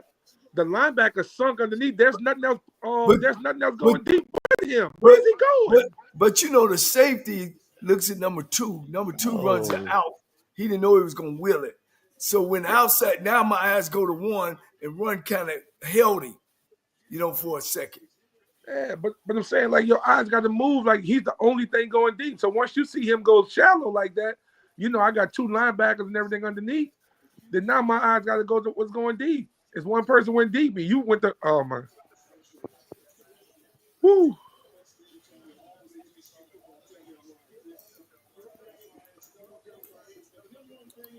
That is true. That's all. Let me tell you something. When Jackson State play Get Ready coming into the game, man. Listen, let me tell you something. Nobody has a better. When that band comes in there, you hear that Get Ready. And I mean, listen, Bruce, I can hear it miles away when they were pumping that thing. Look, I've never heard South Carolina State Q-Hop, but that ball and parlay, I'm not going to even lie to you. That's hard. I go on YouTube just to listen to them, just to listen to the ball and parlay just from their football games. Oh, yeah, that ball and parlay go hard. They go hard. They go hard. And I think those guys with South Carolina State, that the band, I think the song called Peas and Carrots or something like that. My South Carolina State people, they play that song. Them Qs go down and go nuts on that thing. Yeah, they call it the Q-Hop. All right, here we go, guys. Let's see what Jackson State gonna do. There it is. The thing is more of what I think the thing is. Pass the P. When they play that pass the P, them Qs go out there, they go nuts. See, the thing of it is they need to go back to their defense. See, they back at their defense. Oh! Who did I say needs to make an appearance in this game? Mike Reed. It's still a ball game. Let's go. Who did I say needs to make an appearance in this game, Michael Reed? The safety blanket. I knew they was gonna call it. I knew they was gonna call it. I knew it. As soon as I saw it, he didn't have to do it. All he had to do was just step in front of him and do it like this. He didn't have to do it. God, what happened? He hit the crack back. No reason. He did the crack back for no reason. Yep. No reason. Yeah, they got to call that back. No, all he had to do was run right stand in front of him like this. Now it's first down. Now it's first down at 15. I mean at 25. I think it's gonna be at the foul. It's gonna be 10 yards from the ball. Yeah. It looked like right here. The guy wasn't going to even catch him anyway. He was off stride. It's from the spot of foul. So they catch him. They got the ball down there. It's a spot foul. Yeah. See, Mr. Campbell, penalties like this is what drive me crazy. That is just crazy. Because it's senseless. I mean, and the thing about it was 4. You look now, watch 4. See, he was already out of bounds. You didn't even have to touch him. Oh. Yeah, you can't do that. Oh, yeah, right there. Right here, up top. Now, Bruce, in your day, they would have allowed that. Yeah. Oh, we live with that. We did.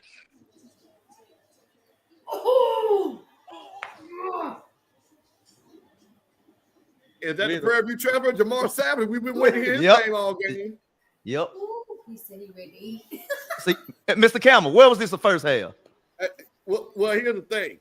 Because he didn't play. But what, Mike, we talked about this. I told you that this kid Lockhart was special, could throw the ball. And what did Bruce Eugene say? The Hall of Fame should be Hall of Fame. Bruce, what did you say they should do with Lockhart? Open him up. Open him up. Open him up. Play a numbers game. Let him. Hey, you gotta live. You gotta live with the consequences. And the crazy part about it, he took Savage. He had the dude running up the seam wide open. He did. That's what I called out. Look, he got to do up the seam running wide open. They're giving him too much time back there. Coach, because Prairie View is rushing 3 with one linebacker in there. Yeah. And then they just outrunning the corners. Coach, Prairie View secondary only is good when the pressure is on.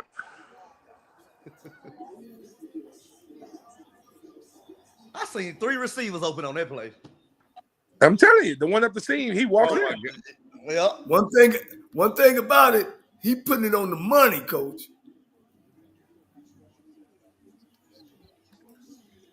I'm gonna tell you this. I've said this again. This kid, did he have that foot down first?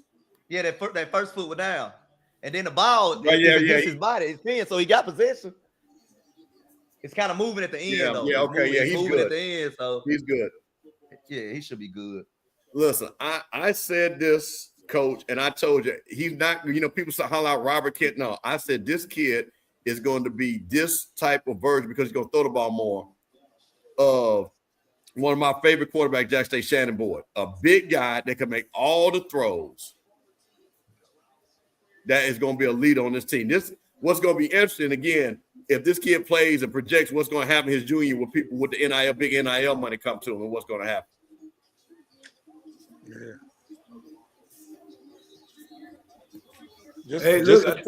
I think just imagine if they let him throw it as much as Kent did. Oh. I think they don't found the missing link. But see, this goes back to why I give TC Taylor credit. And I told everybody, this kid is not a freshman anymore. This is his 6th game that he's played. He's played enough games, and in big games, he played against Alcorn, he played against Grambling. He lost against Grambling. He did lose, but he played. Okay, let's just put that out there now. Yeah, well, like I say, the G-men always get on that board down at 20. That ain't nothing new right there, Bruce. They go back way back to my time. Jackson used to losing to Grambling. Just to get your heads up. I can't even say nothing against that. You really can't. You got to take that on the head there, Mike. I can't say nothing. Hey, we used to say when we had to play against them, you've never seen the blue and white tiger.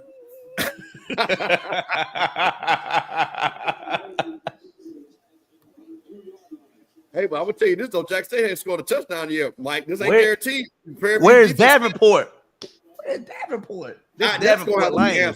That is going. He must have gotten in trouble, Mike. I'm gonna ask Zoe. I gotta take Zoe about that one. Touchdown. Think about it. Man, go in the center and hand the ball. Q lose it. T said fumble. All right. He did fumble. Here we go, Coach. This is what we wanted.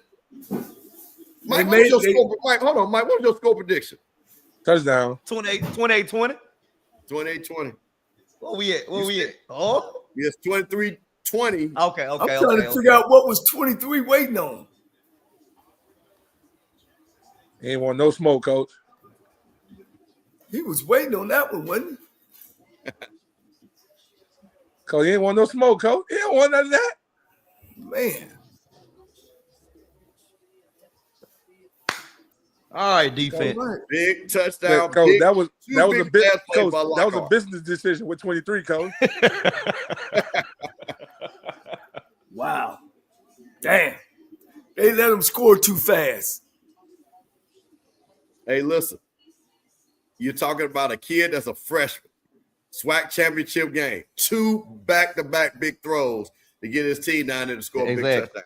Now he got confidence now, Mr. Campbell. He got all the confidence in the world. But this is what I would tell you. Come out in the second half. Let him throw it around. Look, you got to get him some confidence. Now he got confidence. Now Prairie View in trouble. Especially if you just rushing 3 and dropping 8. And you dropping 8 and still letting them get behind you. That's the problem. Now, my question is Tremaine Jackson going to trust his quarterback to make some throws like that? That's the question. You know what I'm saying? Like, that's something that'll drive coaches, head coaches crazy. Like, we dropping 8, and they still get behind you. Well, hey, man, just a quick reset. It's Mr. Campbell, HBCU Coach's Corner, the Mike Reed Show, off-script channel, man. It's a SWAC championship game. Watch party, man. We have had SWAC champions, HBCU legends, all over the place. Great super fan Mike Reed. You know it's Mr. Campbell. Hey, man, we are here. We got Bruce Eugene hanging out with us. We got Coach Johnny Cole, SWAC, Coach of the Year, SWAC champion. And, man, you know it's just me just trying to make sure everybody does right, man. We got a game 23-21. Prairie View up Jackson State with a score, 1:37 left in the third quarter, getting ready to go into the fourth quarter. We'll see if Prairie View can finally get the offense going and get a drive, guys. Why do they keep on catching that like that?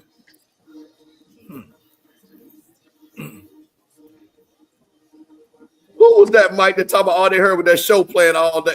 What was that your show? All I heard was they said they played that show 9 different times. I hear that, Mike. Yeah. I think that was on HBCU Coach's Corner. Said all they heard was that show playing back to back for 9 straight minutes. They got to get a good drive here.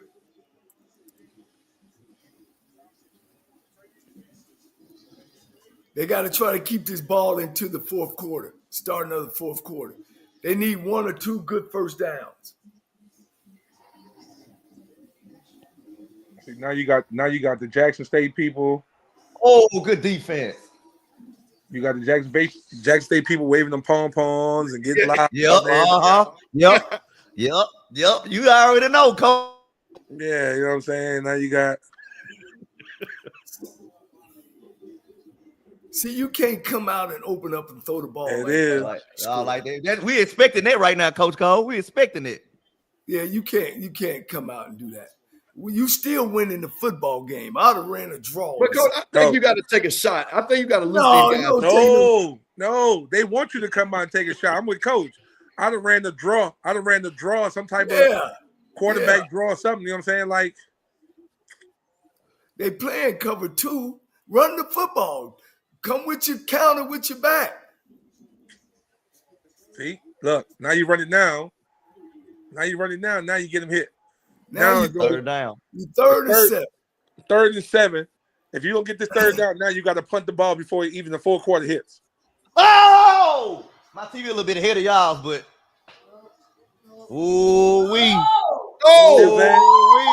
now look, you got to punt the ball before the fourth quarter even hits. Well, now that's just good as the punt what you just see right here, Coach. No, man, that's bad. It's an intercept turnover, and it's a momentum change. 100%. I'm being funny. But again, Coach, now you get to a point when I was talking about with the offensive coordinator. No creativity, and all you're doing now is coming out and forcing the ball to 11. You're forcing the ball to 11. Put 11 in the backfield, motion them out, run them some dodge routes, run them some jerk routes, run them some shallow routes. Find ways to give him the ball instead of just running him deep, and you trying to force the ball to him. That's what I'm saying. They ain't got no dig routes, no crosses, no. All right, here we go. Look. Here we go.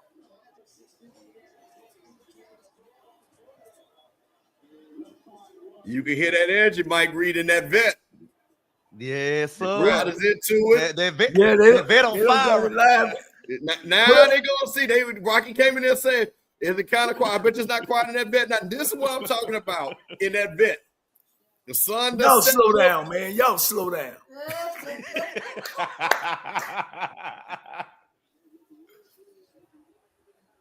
That was a good tackle. Ooh, that was a good tackle. I told you. Let me tell you something. If the quarterback would have kept it on that play, he's still running. Ooh, still running. I agree. Look at the defense. It's 5-on-5 in the box. Don't even bring him in. Don't motion him in. Leave him. You bring an extra guy in the damn box. Don't do that. Leave him outside the box. You got 7-on-5 in the box. You got the 5 lineman, the quarterback, and the running back. You got the numbers. How much is that him being a freshman not knowing that? Hey, what y'all know? They switched quarters? They're about to switch quarters now. Yeah. Okay, we all on the same page. But I'm saying that it ain't even about him knowing it. That's the coordinator. Coordinator like, yo, you see you got the numbers. You got 7-on-5 in the box. Don't motion nobody in. Think about it. You didn't throw the ball this time. You didn't throw the ball last 2 plays. So now what they thinking? Oh, we got to stop the pass. Now go. Guess what? Quarterback draw. Quarterback ISO. You know what I'm saying? Like now go ahead and take advantage. Right. Don't let them lean in on your plays. No. You didn't gash them twice on pass plays. So now guess what? They playing coverage. They gonna keep everybody deep because they like, okay, we can't run with them. Now guess what? Take advantage of the box. Hey man, listen, that's hey for all you youngsters, that's Bruce Eugene right there. Grambling legend, SWAC legend. Hello. 4-time SWAC champion, HBCU national champion. Hey man, you're going to get it right here on this watch party, man. All the other people just watching and talking in the chat, man. We got the real folks over here, Mike Reed. Mr. Campbell. Hey, what? Real quick to our fans, next week we're gonna be where, Campbell? Embassy Suites, Buckhead, right on Peachtree Road, 8 to 10. Celebration Bowl. Celebration Bowl. HBCU Which one of these teams we gonna be rooting for? And the Celebration Bowl went on Saturday? Saturday. Who you rooting for? JSU or who you rooting for? PVAMU. Coach, you know when you hear that, you know Prairie View winning. Whenever you hear that, you're gonna hear who you rooting for. That's PVU, and when you hear that, JSU rock the like, oh my God. Bruce, tell them that got you hyped when you stepped in the bed. See, certain people would be afraid of that. Me, that used to excite me because I'm like, I'm about to set all of them up. You know what I'm saying? Like I said, I love playing that Jackson because we always warmed up. We always warmed up on the side, you know what I'm saying, when you first come in. Right. Where the locker rooms are. So that's what we always warmed up in. So I got to see the band come in first when they come in playing that. Man, walk in, When they came in, when they come in walking in right down the side. They get ready. And now we hear that. Whoa, whoa, I hear that, Coach. I used to go to the side. I used to go right there to the sideline and watch them come in. You know what I'm saying? Be dancing with them because I already knew what time it is. You know what I'm saying? I know we about to light you up. I heard my song and everything else. And after I hear that, I gotta throw a little to the Ocean of Soul, man. You know what I mean? Oh yeah. Let me tell you something. The Ocean of Soul was they were quietly a great band. Hey, we should be talking out the side of your neck. That was us. That was us. See, we used to hear that. That's that Ocean, baby. That was us. See, we was talking outside your neck too. So once we hear that whoop, everybody go woo, whoop, whoop. You know what I'm saying? Like that was so I would hear JSU play Get Ready coming in, and then once that coming, and then when we played one year, let me tell you how crazy Grambling our band was. Jackson State was walking in, and our band started playing Get Ready when they walked in. And I was like, oh yeah, it's about to be a fight. Oh yeah, it's about to be a fight. So like I said, man, and let me tell you something. For all you kids out there, if you don't understand, man, look, black college football is, man, look. It's nothing like it, Coach. Ain't nothing like it. It's always been, it always have, and it always will be. Coach, there's nothing like it. Like I tell people, I got much respect for the bands because the bands be up 4 o'clock, 5 o'clock in the morning practicing and going through their drill work and things like that. Like, it's just crazy. I had some friends go to big Division 1A schools, man, and when we get together in the summer, run it, talk and work out, it wasn't nothing like it. Oh man, just throw it to them. They needed that one. They got to punt that 6-7 times. You just threw it to them the first time. Are they gonna punt it? See what I'm saying? Look, 4-man box, run the ball, take off. Exactly what I said. Take off. Oh my God! They might for round block this one. They've been setting it up. Yeah, he should have. I mean, but even then, Terrell was wide open. He had just thrown it to him the first time. He a running back. You got to put it in his chest. You know, running backs can't catch. Hell of a punt. Hell of a punt. Hell of a punt. About time. Let's go. So we finally get the time with Jack State punter has finally flipped the field. Exactly. Well, the field was pretty much flipped when he was kicking from the 50. So shitty. Look, even if you'd hit it 15, they right. That's like a kickoff. I guess he's feeling good about himself. He still kicked it 20 yards. we was going for it. Especially if you're rushing 4. If you only rushing 4, oh yeah, we going for it. All right, Cam. That last interception wasn't too bad. It was like a punt, but it changed momentum, and Jackson State did take advantage of it. So we'll see. That's a good point there, Coach. We'll see. So it's pretty much saved itself. Coach, this is one of those drives right here. A touchdown can almost win the game. You see that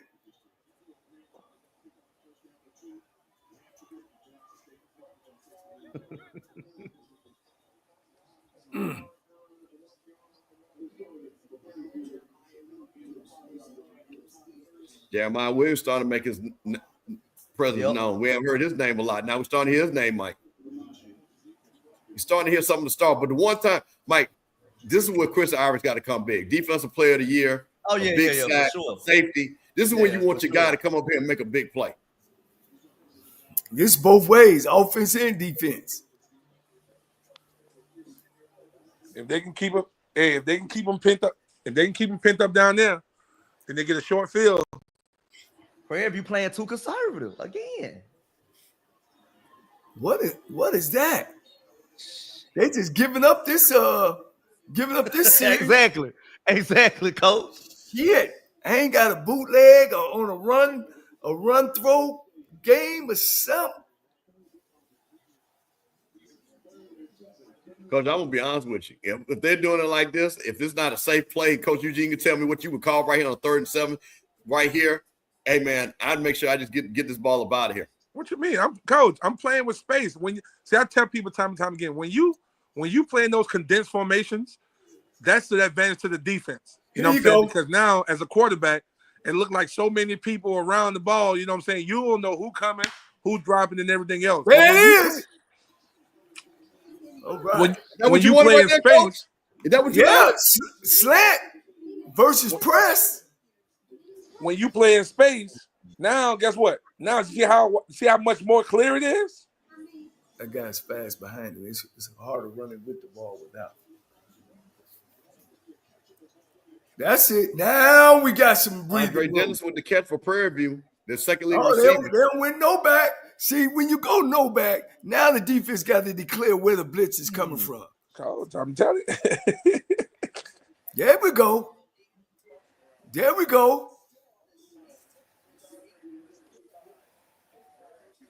Shit. Look, now I got to come with two. And they playing quarters to it. I got to come with 2 of my best run plays. I'll go with, see, they don't line up tight again. You know what I'm saying? They playing quarters to it. Don't give them that first down. Come on, real. Yeah. That's first down there. And they gave it to him. That's crazy. Burn that clock. Now, Bruce, we got to play clock a little bit. Because I still play clock, but I'm doing it from my spread formation. Yeah. I'm doing it from my spread formation because now we just gonna play with numbers. If I got 3 on 2 on one side, I'm gonna throw the bubble screen. You know what I'm saying? Right. Or I'm gonna throw the hitch to the uncovered guy. I'm gonna throw the hitch to the uncovered guy. Now, guys, remember now, they defense don't play the whole bunch of plays. Get back there.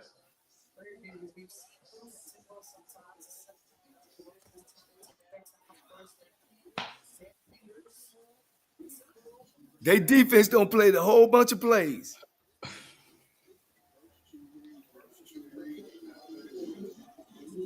I wonder how many plays. What was that halftime look stats-wise? Did you pull it off? Yeah. What did you want to know, Coach, about the halftime stats? How many offensive plays? All right, I'll tell you right now.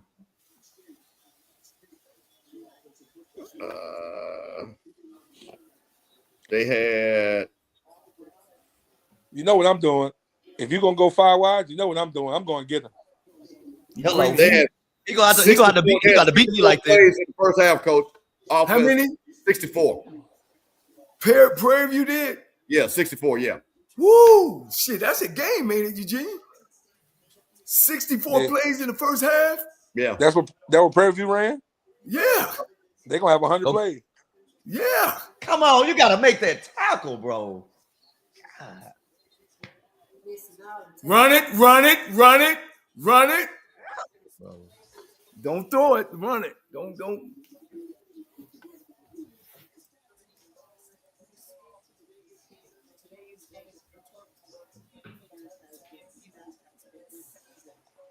Oh, you got to make that tackle. Gotta make that tackle, bro. Oh, you got to make the tackle on the You quarterback. gotta make that. You gotta make that tackle, bro. And then like he just dove at his feet. He even tried to tackle him. Let me tell you something. Like Coach Spears told you, our D coordinator. Oh, he coming. He not even sitting you allowing you to get relaxed like that. He coming.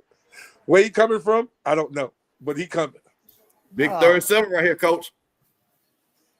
Oh, he's wide open. Hey. Yeah, he was wide open. He threw it late. You got to run. He would have still been running. Man, I'm watching this game on a 100-inch screen TV, Coach. Look at you, big baller. I'm seeing everything, Coach. Throw it right now. Jesus. Hey, well, there goes some of your crossing routes, Eugene. Yep. There you go. KJ Black there. Slowed him down to catch the ball in the hole. Time out. Hey, I told you, them damn 64 plays, Coach, wearing on them. Shit, I know they probably up in the 80s by now. Oh, yeah, they definitely in the 80s. Shit, I'm telling you now.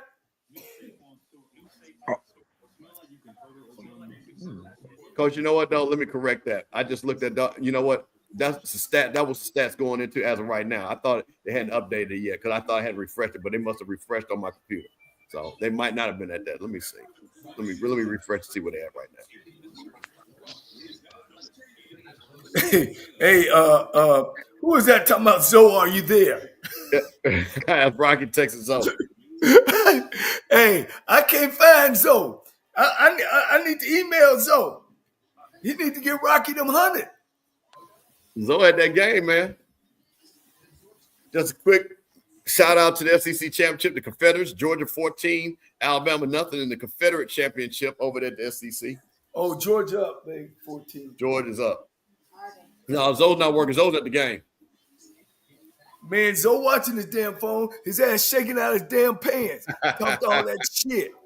Woo! Matter of fact, let me go back and look at some of them damn texts. Talking about what they gonna do and how bad they gonna beat Prairie View. Come on, man. Listen. Y'all know that's what it is. I'm gonna wear his ass out. Boy, he better not. Boy, Prairie View better not win, boy. Coach, you know what I'm saying, man? You need to get off the podcast and go back in the stands and just watch games because you don't know what you're talking about. Coach, you already don't know what he's talking about. I told him, man, this wasn't gonna be no easy game, Coach. Coach, let me tell you, Steve. Did I not? I'm gonna tell you this, and Jack State people know this. If they let Prairie View beat them in the vet for this fight, they will never hit the level. If we Joe talk about Ballard beating us, this is gonna be a whole nother level of trash talking. This is gonna be a whole nother level. If they go in this vet and get this W. No, Zoe talking all that trash. Hey, man, it is Confederates, man. Like I say, people sit up there talking about Ole Miss and they're this and LSU the same, Alabama's the same, Florida the same. They all did not have black players play until 1970. So to me, that's all. It. Matter of fact, SMU was the first. Yep. Pony Express. So y'all can root for them SEC schools, and then I'll tell you this too. Alabama just outlawed where the black students could not have their own black magazine because of DEI. But y'all keep rooting for the Alabama Christmas tie. Y'all go right ahead. Come on. Is that the big guy? Oh! Woo! Oh, we got to get that ball, bro.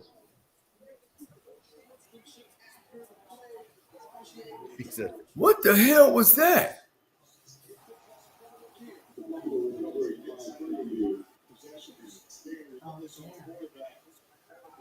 Mike, was that our guy Quincy Ivory out there? Yeah, we got to get that ball, though. If Quincy can make the play, we got to get that ball. There we go. Quincy Ivory, your defensive player of the year, starting to create havoc. Guys, what yard line we on? 35, 38, 39? Second and 13, Coach. Let's see.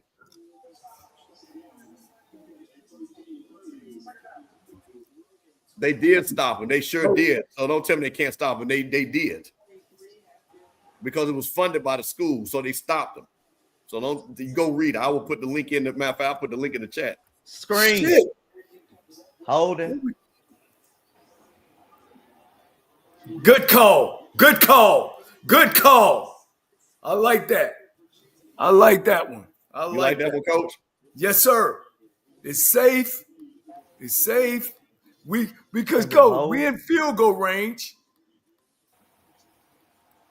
We burning clock.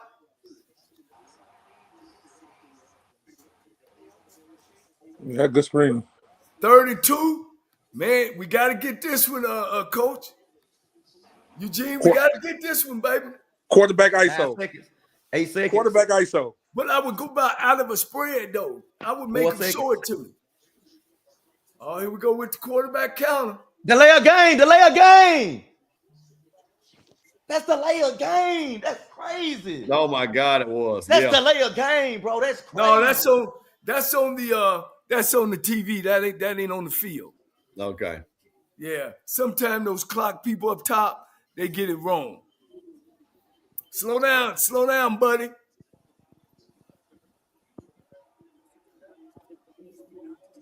Oh man.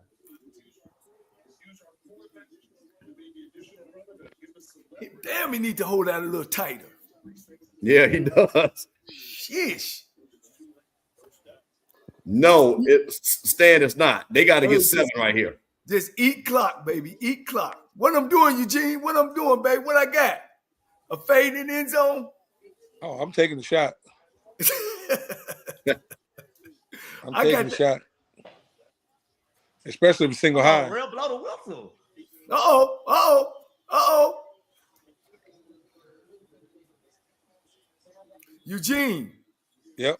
You remember this at Alabama State when we were great scoring y'all at the end and fumble? Yep. Gave us. Oh, get down.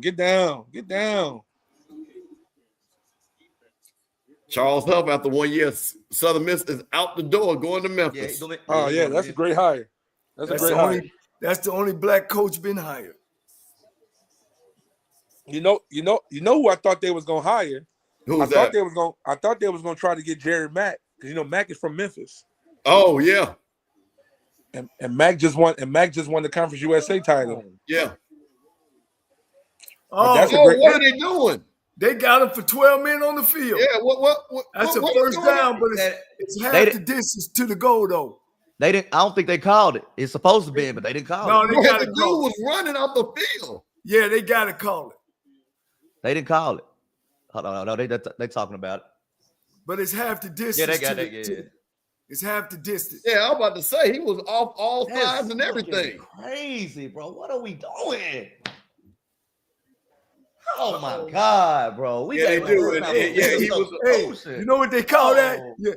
You're black colleging it now. Yeah, that coach was on Alabama. He's the Ain't no way that should have offensive happened. coordinator. You should have called timeout. Exactly. Why is trying that to- happening right I now? guess he's trying to save the timeouts. Ain't no need to save him because if you don't get Hey, but exactly. If they score, exactly. Now, Let's now, go- now you know they went from what, the 6-yard line? The 7? What down is this? Oh. Because you score a touchdown here, it's over. 2nd and 1, and he didn't get it. It's 3rd and 1 right here. I'm agree with you, Bruce. Yeah, they scored that touchdown right here. Man, Prairie start booking their tickets. They should have went half the distance to the goal, man. They should have took the penalty and it been 2nd down again.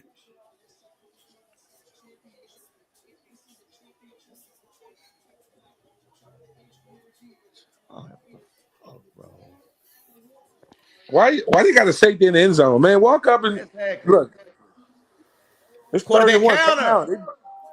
You knew what was coming. Quarterback counter. Oh, he lose the ball. He fumbled. Oh! Wow. He didn't fumble that ball. Yes, he did. He stretched that and he stretched got that down. ball out where he didn't need to. He didn't fumble that ball. Yes, he did. Oh, yes, he did. I saw what he did, did. Coach. He tried to twist. Yes, he did, Coach. Yeah, he did. He know he did. Look at his. Yep. Tell you about his body reaction. Can Jared Lockhart go 99 yards on, and be a man. SWAC Yeah, legend? he fumbled on. that This one. is, Yeah, hey, he this is fumbled where you that make one. history right here, Coach. This is where you want to go out. See, he tried to stretch to get the touchdown. Yep. You can't do that right there. No, man. Yeah. Yep. Coach, this Hold on, is this how is you what want I to go wanna out. see. You want to make Hold history? on. You Hold want to on. win it? This the way you do it. Yeah, you can't. You can't do that right there. There's no need for that. Ooh, There's God. no need for that. That's tough. Man, that's tough. Jared Lockhart, a true freshman, But yo, but 99 yards. they didn't tell the quarterback, look, no fumbles, no protect the ball. You know what I'm saying? Protect the ball like we control our own destiny from here. And the thing about it is, you want to run more clock. Right. You have the first down. Boy, they bring that heat, boy. Where's Wimbrand at? Right there. Oh, you got to the push screen out. in the slot. Miller gets a couple of yards. Can Jackson State in the vet keep their championship hopes alive with a freshman? They got plenty of time right now. The time is not the thing, Coach. It's the 99 yards that they got to go for. Was it the 2nd and 8? Man, I'm taking the hits to the outside guy. Hello. You want to put everybody in there? I'm taking the hits to That the ain't outside gonna guy. work. That shit ain't gonna work. Woo! Oh, that ain't gonna work. 10. They got to stop them because they got to punt, or you go for it for 4th down. Nah, See, you got to you punt. see how? You got to punt it, Coach. But you got to think about it. You got to think about it. No, Well, I'm gonna say this: if it's 4th and 2, maybe. But if it's like this, This is gonna be a pass. Shit, we bringing pressure. Damn that. But the crazy part about it is you're running that play and your receiver not even blocking the outside guy, because if the receiver blocked the outside guy, he's still running. We bringing pressure. they're not doing it, Coach. Oh my God, bro! What is that? That shit is trash, bro. Man, everybody knew that. Look, Because Mike, he's throwing it to one guy. He's throwing it to one guy. That's so trash, bro. He's throwing it to one guy. We couldn't come up with anything better than that. But, yeah, that was trash there, buddy. That was two trash plays. You're throwing it to one guy. I'm like, to me, again, you got to have some route concepts where you exactly mesh concept, something. Anything. Coach, you're running deep and they playing deep. This might be blocked. This might be blocked, baby. We going to the Atlanta. They're going to get good field position. Oh yeah, definitely that. They're gonna get the ball inside the 50. Jesus Christ, man. God. You can't let that bounce. You gotta go get that. Well, shit, it's only to the 55. Shit, I'm still go get it. Shit. Ain't scared of What we got here, Bruce? 2 first downs or 1? Now you're gonna need 2 because they got 2 timeouts. They got 2 timeouts. 2 minutes. Yeah, and a 2 minutes. Don't let the ball bounce. Why I just said this. you got 3 with the 2-minute warning. Yeah, so 3 timeout. Jesus.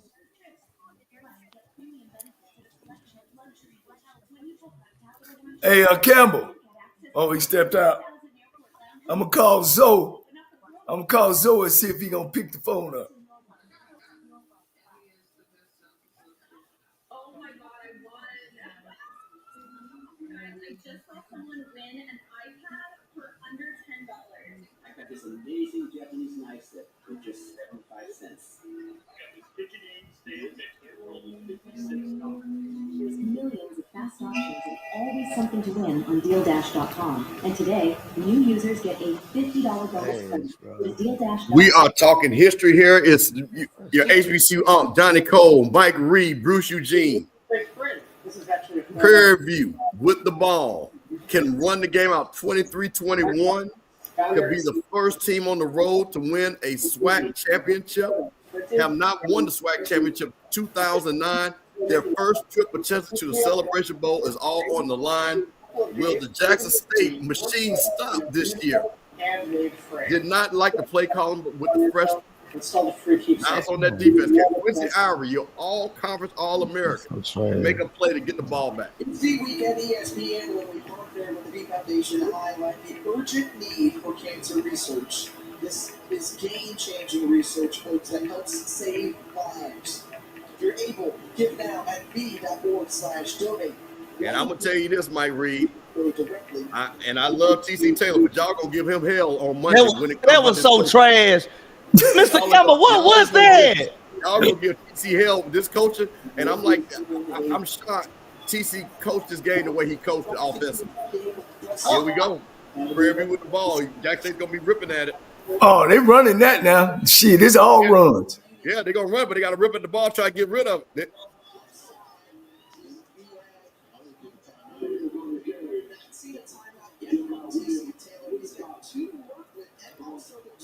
Hey.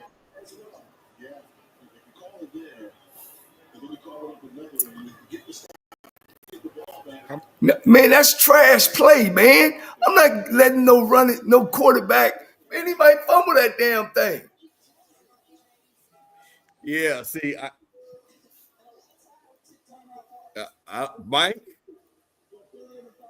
like I said, I've got to go with what Jay said. If you're going to call the timeout, you call it immediately. You can't let the clock run. I'm still pissed off about that third down play call, Mr. Campbell.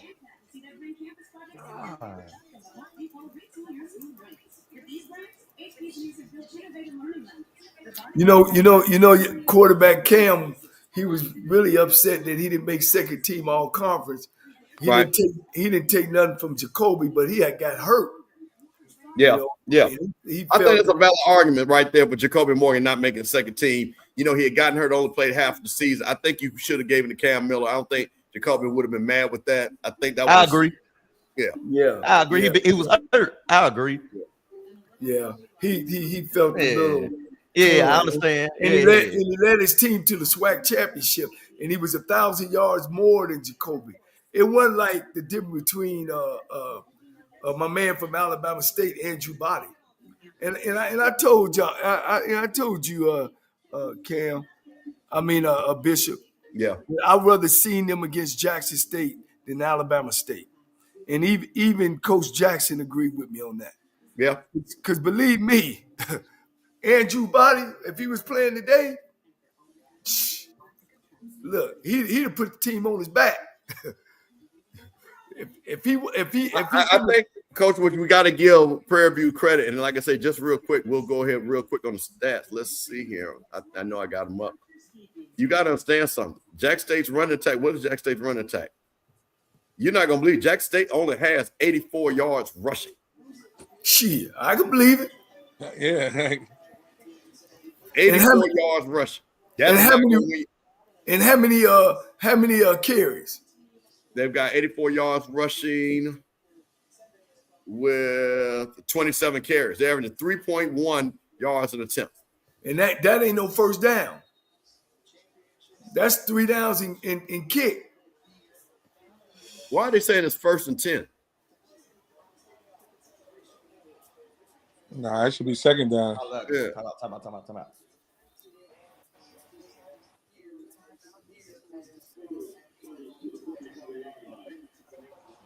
See, I don't see TC really played this bad. You got to call it. See, he gave 20 seconds away damn near. Yeah, he did. If you're going to do what he just did, you got to call that timeout immediately. You should exactly. You should already tell the real. I'm about to call time. Yeah, if we stop him short, it should be timeout. See, Prairie View played it safe. I don't like that, man. I don't like that. This should be third down. I'd have came in that mug with double tight end, 2 back. We could have been running some counters. Prairie View has the ball, 23-21. Prairie View with the ball should be 3rd down. Why I keep on saying first down? Yeah, crazy. Am I behind? No, you're not behind, Coach. It's 3rd down. They just hadn't changed it yet. Okay. It's really 3rd down. It's about See, what? Third? see, It's got to be third and see, six. Probably about See, 6. this is why I don't like to spread, man. 8. Third and 8. Third and 8. Third and 8. This could be the gall game right here. Coach, if you're Jackson, hold on, Coach. If you're Jackson State, are you blitzing or what are you doing? What are we doing I'm sending them. I'm going to get them. Oh yeah, you got to go for it. What are you doing? What are we doing here? They gonna run the ball. I'm talking about defensive. What is Jackson State doing defensively here? What should they do? Oh man, it's man, all out. Because you know they're gonna run the football. Just make sure you secure the tackle. That's the main thing. Hello. Come on, Queen. Send them back there. 75 plays to 42 for Jackson State.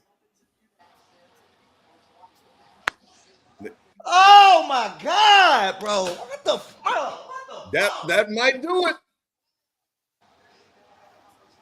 That might do it. Oh.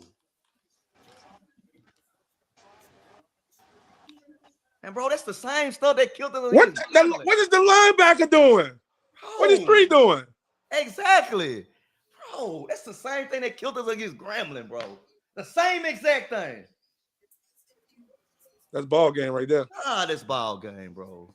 Coach, ball game. Jermaine Jackson. I started a song. What did we say on HBCU Go?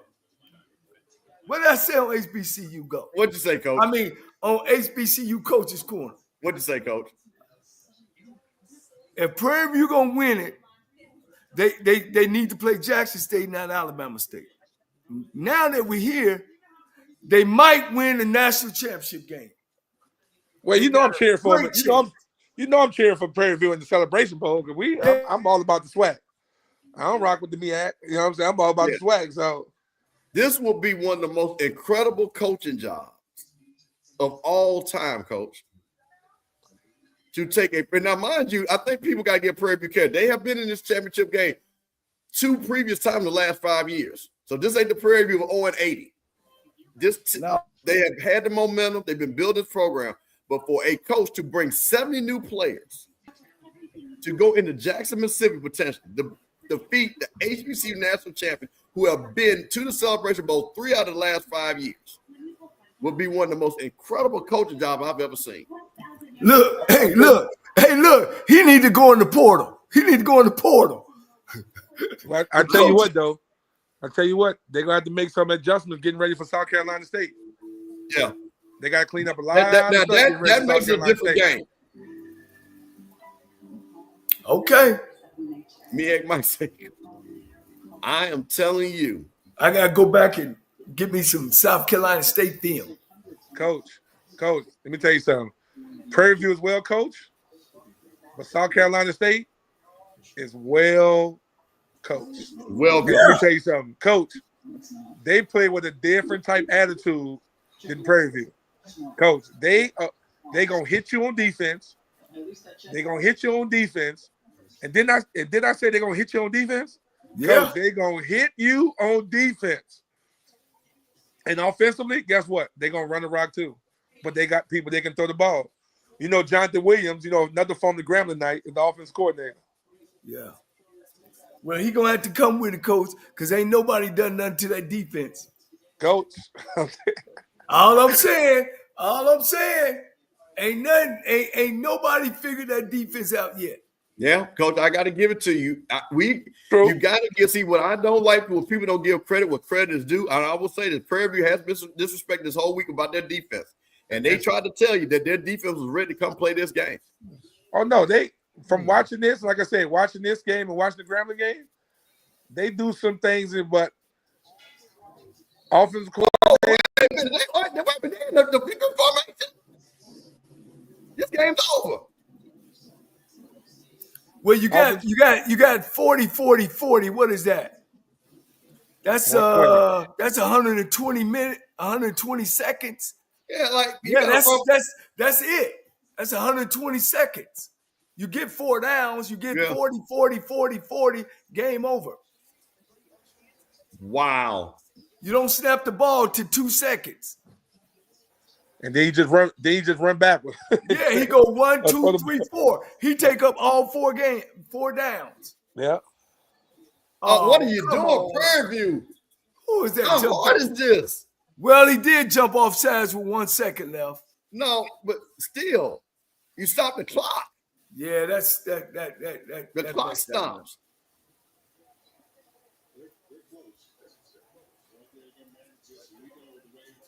So you still got 340s though, Coach. Yeah. You got second down, which is second down and third is 80 seconds. That's 120. The game over. Yeah, it's over. Damn, that damn offensive lineman moved out and slapped the shit out of him. He came on the side. Coach, Oh, dang! You would have. Me as a quarterback would have.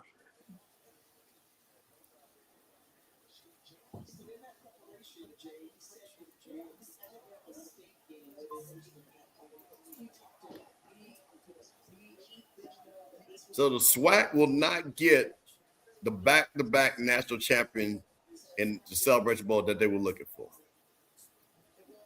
Prairie View A&M, new coach Tremaine Jackson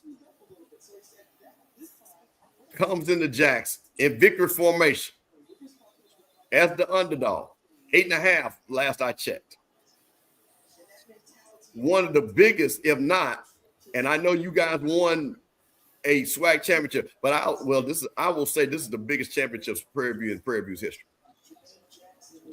It's a congratulations to at least coach in our time. Because guess what, Coach Jackson, take a hat off to Coach Frazier too. Coach Jackson said before the season. Yeah, Frazier won 1 in 09. Jackson told you before the season that he was going to win the championship. He did say it. He told you he was coming in and win the championship. So you got to respect the fact that he talked it and he walked it. So you know me, I'm one of those people. I'm gonna tell you what it is, and I'm gonna go out and show you. And that's what he did. You know what I'm saying? If you didn't understand or didn't like what he was saying, you could have changed it. But guess what? You didn't. So he talked that talk and he walked that walk. Congratulations to him. And they got to open that money up too, Coach.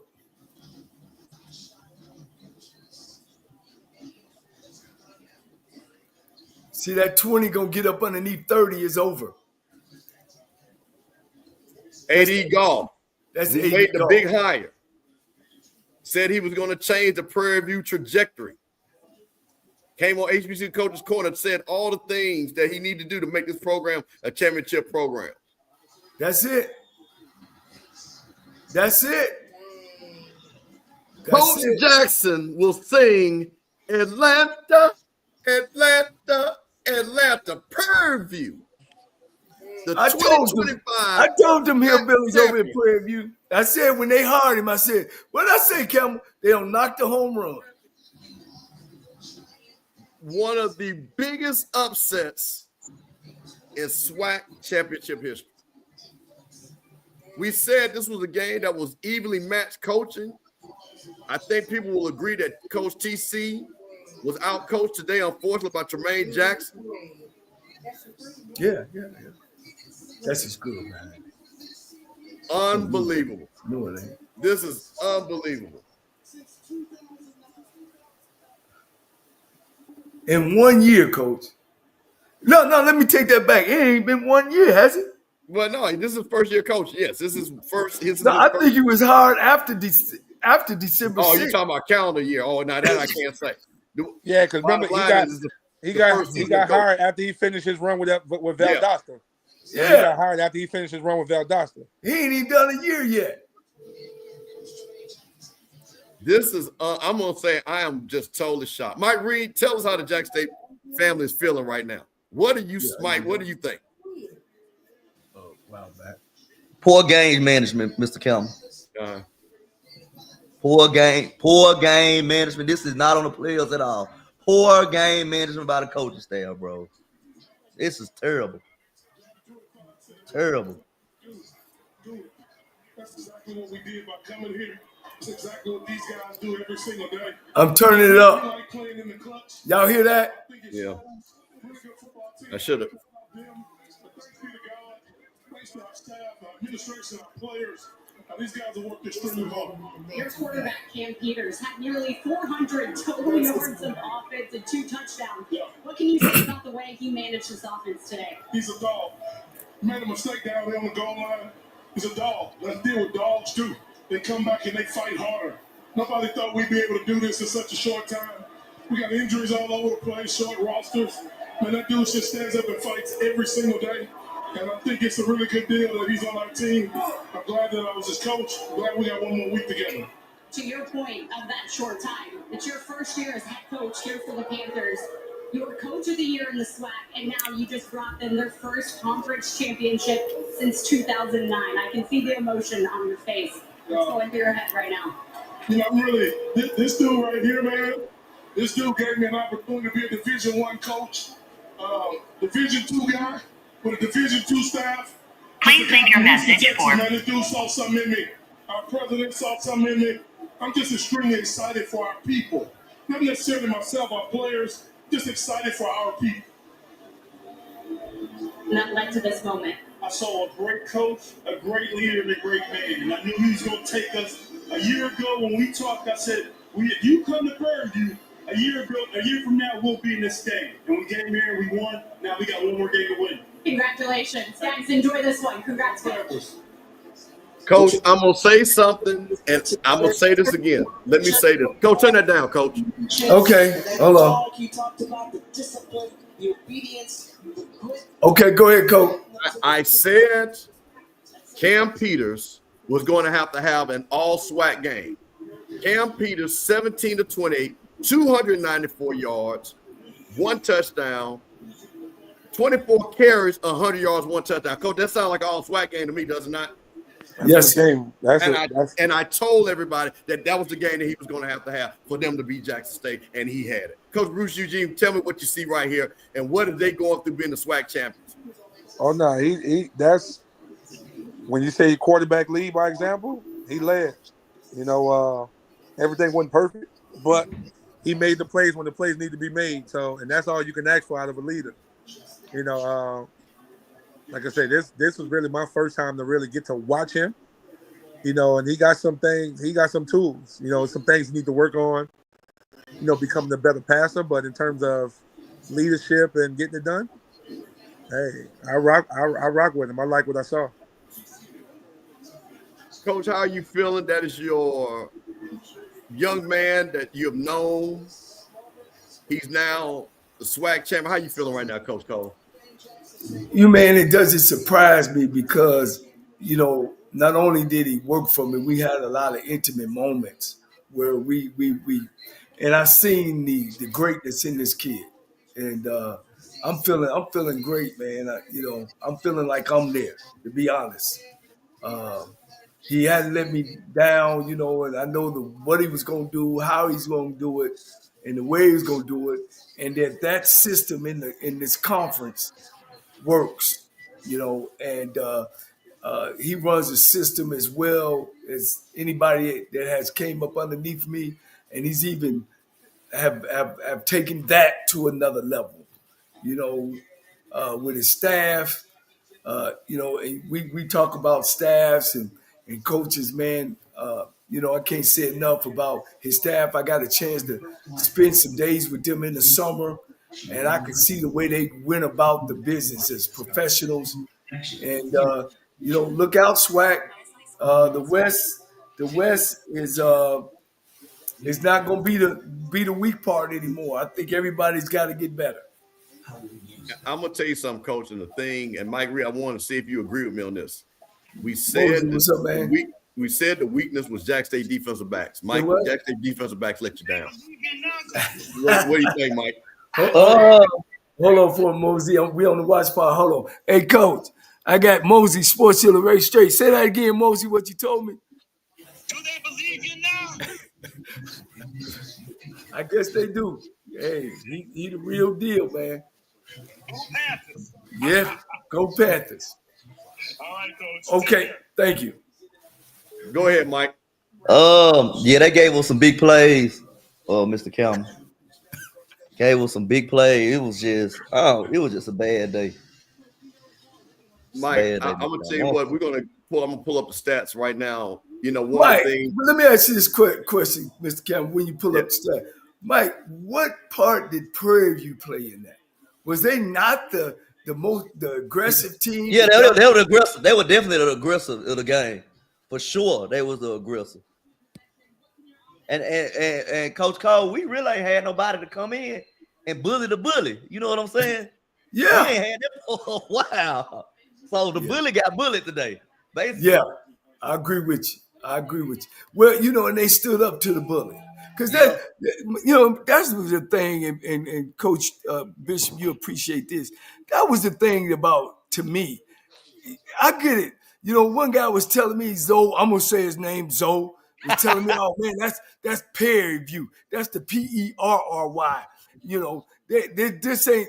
And I'm saying, hey, buddy, are you looking at the numbers? Are you looking at Coach Jackson and his staff? I mean, I get it. Coach, I played with Jackson State. They never, as a player, beat Jackson State. They beat the hell out of us in the 80s. Shit, they won like 8 straight championships. So I know the mystique of Jackson State. But this is a new day and a new time. You know what I'm saying? So I'm glad you said that. I mean, they went toe to toe. This, you know what this was like? This was like my man Mike Tyson and Buster Douglas. Buster Douglas, yeah. I'll agree with that. Maybe now that Prairie View has what's the word on made Jackson State look normal, hopefully our whole conference can get better. That's what I want to say. Yes. Well, Coach, just going to kind of look at this, and I think this is just unbelievable. You look at the team stats. Prairie View 19 first downs at Jackson State. Third down. Can I say something about that first down? Yeah. Go ahead. Yeah. Prairie View ranked up in the nation in giving up first downs. They ranked like 7, somewhere in there. But go ahead, Coach. Yep. This was the thing that was really amazing. Third down efficiency, 10 for 21 for Prairie View. Jackson State only 2 for 10 on third down. And where they ranked their coach in third down? You tell, come on, Coach, where are they? Come on, you know. Number 1 in the nation. Number 1 in the nation. If you ain't making first downs and you're not completing third downs, you're losing football games. Hey, Coach, the next thing I'm going to come back to this, but let's go down the passing stat. 294 yards passing for Prairie View, 17 to 29, 10 yards per pass, Coach. Only 1 interception. Jackson State, 160 yards, 8 for 15, 10 yards, and they threw an interception.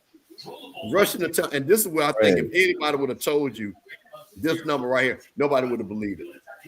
Prairie View rushing 130 yards, 50 rushing attempts. Jackson State, for the first time, I believe, all season, less than 100 yards rushing. Only 84 yards rushing, 27 attempts, 3.1 yards. But, Coach, 424 yards of offense for the Prairie View Panthers and only 244 yards of offense for Jackson State. I'm just trying to tell you. Let me ask you a question they kept on. Let me ask you a question they kept on asking us. Who Prairie View played? They only play the people on their schedule like you, Jackson State. That's what they said, Coach. That's what they said. Well, and we kept saying, well, y'all playing the same teams they playing. Hey, Coach, I'm going to put it in the chat right now, KJ. You see, like an MVP, let's take a look at T-Mobile Club Magenta at the SEC Championship. Hopefully we got KJ Black coming on. He is at the game. Hopefully he'll be able to jump on. Hey, man, listen, I'm just going to tell you one of the things here that I'm going to stop sharing this and just looking at this game. We said this was going to be a really good game. I think everybody agreed on that. We said that the coaching was going to be superb. We said we were going to see big plays made. But one of the things that I got to say, and Scotty kind of said, you just saw at the beginning of the game that Prairie View just kind of moved a little bit different versus Jackson State. You could just kind of see it. Look who's out on the field. How did he get on the field? How did that guy get on the field?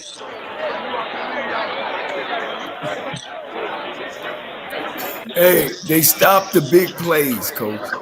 They made them drive. They stopped the big plays. They hit them on that short drive when they didn't go for it. Got it. What you got? Hey, listen. What up, man? Man, this is a great feeling, man. It's such a Hey, Campbell, it's such a great feeling. No. Scotty, you don't even like Prairie View fans. You don't even like Prairie on the View. field with the Jackson State loss. You You still couldn't at the ask Alabama God game, for ain't you? anything better. Scotty, you don't even like Prairie View. Okay. You don't even Already, like Prairie Yeah, I View. well, dapped up so like, I dapped up 80 Robinson. Okay. Fred. I dapped up Coach O. Fred. Aubrey Miller's here, dapped him up. Is he stuck? You know what I'm saying? No, he's right there. Aubrey was like, Go, you about what to I go tell him, ahead. Fred? I said, you already know. Did I call it all the way? Mike, I told you, I'm here to catch you in your phone. Okay, Scotty, you don't even like Prairie View. You don't even like Prairie View. You guys enjoy it. You guys enjoy it. Okay, Mike, you enjoy, boy. Hey, Keep watching. all right, Scotty. Hey, listen, we're gonna bring KJ Black up real quick. Oh, hold on one second. Listen, there we go. There he is. Yes, sir. Gentlemen, how we doing? SWAC champion, Prairie View alumnus. Had to bring some purple on the screen, man. Coach, it ain't enough purple on the screen right now, Coach. Hey, now listen. Now, KJ, listen. We're gonna give you the floor. We're gonna give you the floor. We're gonna allow you to say what you need to say. Go ahead. This is KJ Black.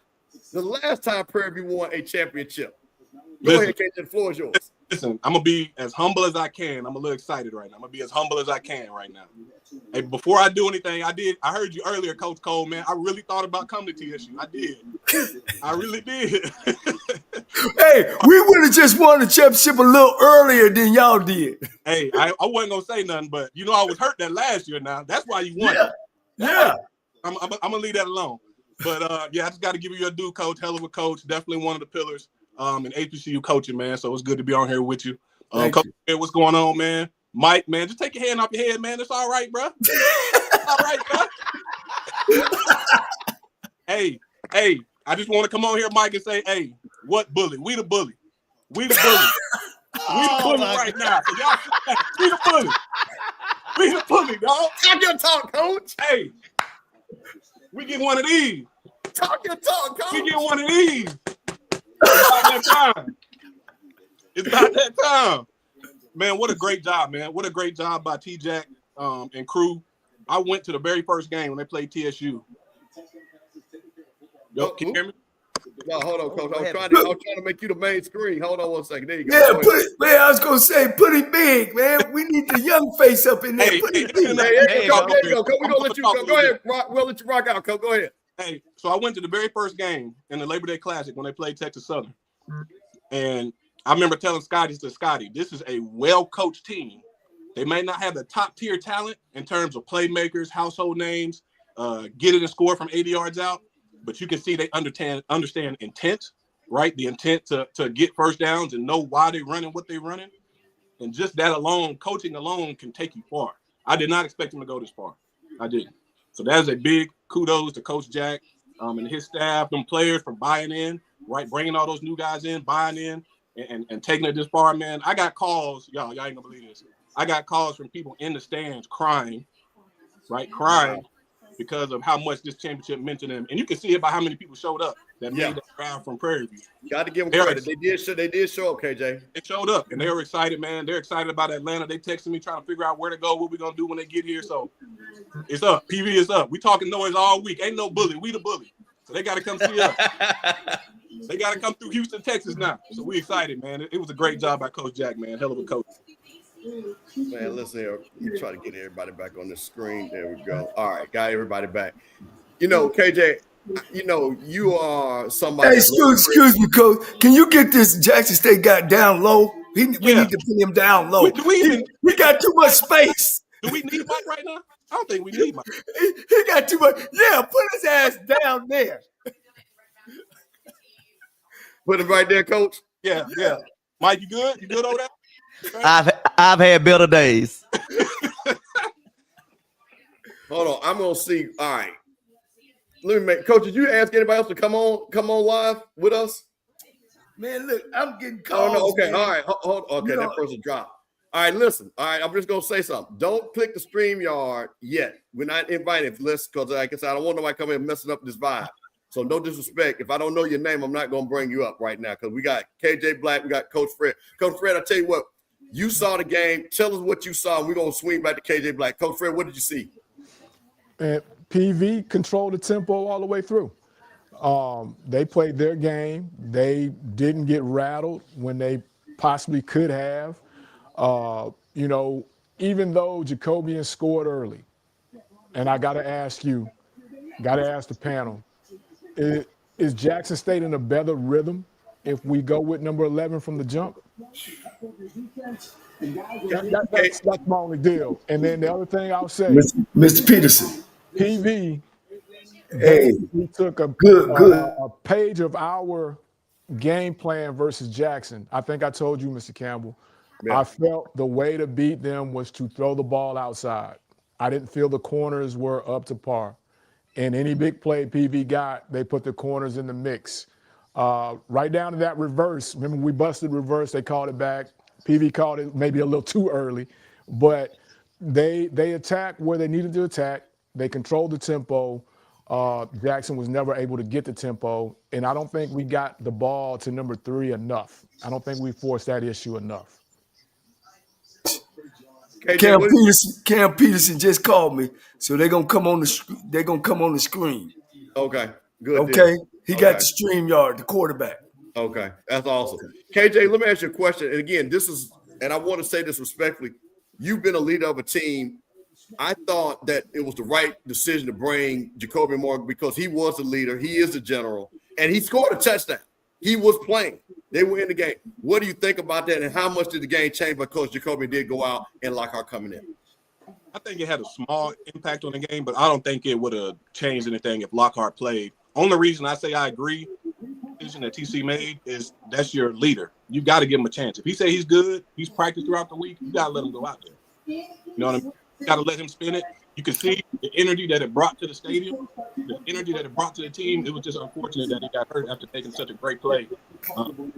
KJ, go ahead, Coach. Can we win the national championship? Coach, you know, like I know, if we coach well, we got a shot. You know what I mean? Yeah. Very coached, well-coached team on the other side as well. I know Chance, I know Jonathan Williams, I know a couple of those guys on that staff. It's going to be a ball game, just like this one was. Yeah. It definitely is. It definitely is. Yep. Now, KJ, I want to ask you a question. Like I said, you've been around this PV program a long time. You've known the pain and sorrow of PV. Mm-hmm. You as an alum, and now we're in the Celebration Bowl era. You know what I'm saying? It's a totally different era. Now you get to come to Atlanta. Your alumni get. And you are in Atlanta. Are you going to be able to? Is the Falcons going? Are you going to be able to go to the game? Probably not. Are you guys out of town? We actually play on that Thursday night, so I was already going to be there. Okay. Look, hey, I already got the club, area club 6. I'm good. I'm in the building. You're in the building. Be off the coach. They're going to see me, coach. They're going to see you. Got me, coach. Now tell us, as an alum, as somebody that has given money to the school, played for, like I say, people when they think of Prairie View, you're one of the people that they think about. How do you as an alum feel right now? Going to the celebration. Proud. I told you some of my players who are in attendance at the game now calling me. They had tears in their eyes. They were so excited. Man, it means a lot because we have so much pride in our school. Some of the things they talk about on the broadcast, how beautiful the school is, the education that Prairie View offers. We know all that stuff. We know what we have to offer, and we're excited that we get a chance to put it on the national stage now and show everybody that Prairie View has a lot to be proudful about and a lot to sell. And we got a chance to talk our noise now. We don't really talk a lot of noise, and we don't because, again, everybody brings up that 80-game streak, but that was 40 years ago. It's different. It's a different time now. It's a different time. We got a lot to show, a lot to prove, and we're doing it now because we got a great leader in Coach Jackson. So it means a lot, man, and we're just excited to be where we are and excited to be in Atlanta next week, man. Hey, KJ, can I say something to you real quick, though? Mm-hmm. You supposed to Coach, your TV was up loud. Tell me I had to mute you a little bit. Your TV was up loud. Now, KJ, I'm gonna say this. You know you should be really thanking FAMU, right, for this moment, right? You know that, right? They got my number. My phone number ain't changed. No. The reason why I say that, because you know Coach Jackson actually applied to FAMU before he applied to Prairie View. You know that, right? And because of our dysfunction, he went to Prairie View. So FAMU, so we need to get some of that money. Because of our dysfunction at FAMU, Prairie View got to Hey, now KJ, now y'all gotta get that money up, cause Marshall Falk don't raise that money. Man, Y'all gotta take care of Tremaine Jackson now. hey, we ain't broke. Y'all gotta get that money up. You've been on PV campus, we ain't broke. We'll be all right. I love it. Coach Fred, let me ask you a question. You've been on the other side of big games, unfortunately, where you go into Celebration Bowl and you put out. How do you think Jackson State is feeling? What do you think the TC Taylor and Jackson State coaches are feeling right now when a game at home, then unfortunately, played hard, your leader goes out and you still battle and you lose 23-21, such a close game? Well, again, trying to get your seniors to feel good about what they've done in the past, how they've gotten you to this point. And now you got to make sure the underclassmen understand what what it is. This is a feeling we don't want to have anymore. I can remember standing there watching Kincaid that last time in Houston and understanding, with the young group of guys, hey, either we want this feeling again or we want to do something about it. And I think that's kind of got to be the mindset for him with the team now, with the coaching staff. A lot of second guessing going on in the locker room right now about some calls, some things that we should have done, maybe some things we probably could have gotten away with, and I'll ask Mr. Black, if it's okay with you, I'll ask him a football question. Please. When PV turned it over on the inch line, which I thought should have been a touchback from where the ball looked like it was recovered, but that's neither here nor there. And Jackson comes out and runs the ball 2 straight times up the middle. As a football player, I understand you're in the championship game, but you're also down. Mm-hmm. Will we not be better served to probably try to get the quarterback on the move, get the ball out, to get breathing room instead of waiting till 3rd down to get pinned down, understanding that now they know it's a passing down, being backed up? Well, first thing I want to do is I don't want to act like I have all the answers because, as you know, play called, you never know what could happen. If they spit that thing for 20 yards, you're saying, what a great call, great execution by the players. So it goes both ways. But at the same time, you have a freshman quarterback in a high-pressure situation knowing, hey, this may be the last time we touch it. Right. That's what I'm saying as far as the momentum and time. I mean, he already turned the ball over once. He did come back from that, so I understand what you're saying. Do you do a bootleg to try to get him on the perimeter where he can either get an easy throw or run it and maybe get some yards? So that's a good point.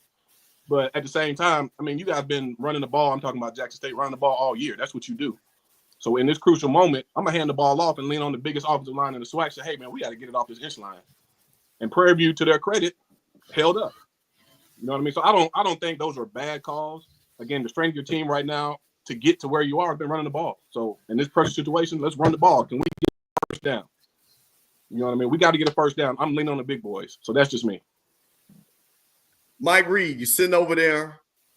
You host the show, Mike Reed. You had your pick. Mike, when were you most worried when this game was slipping away? When did you think the game was slipping away, in your opinion?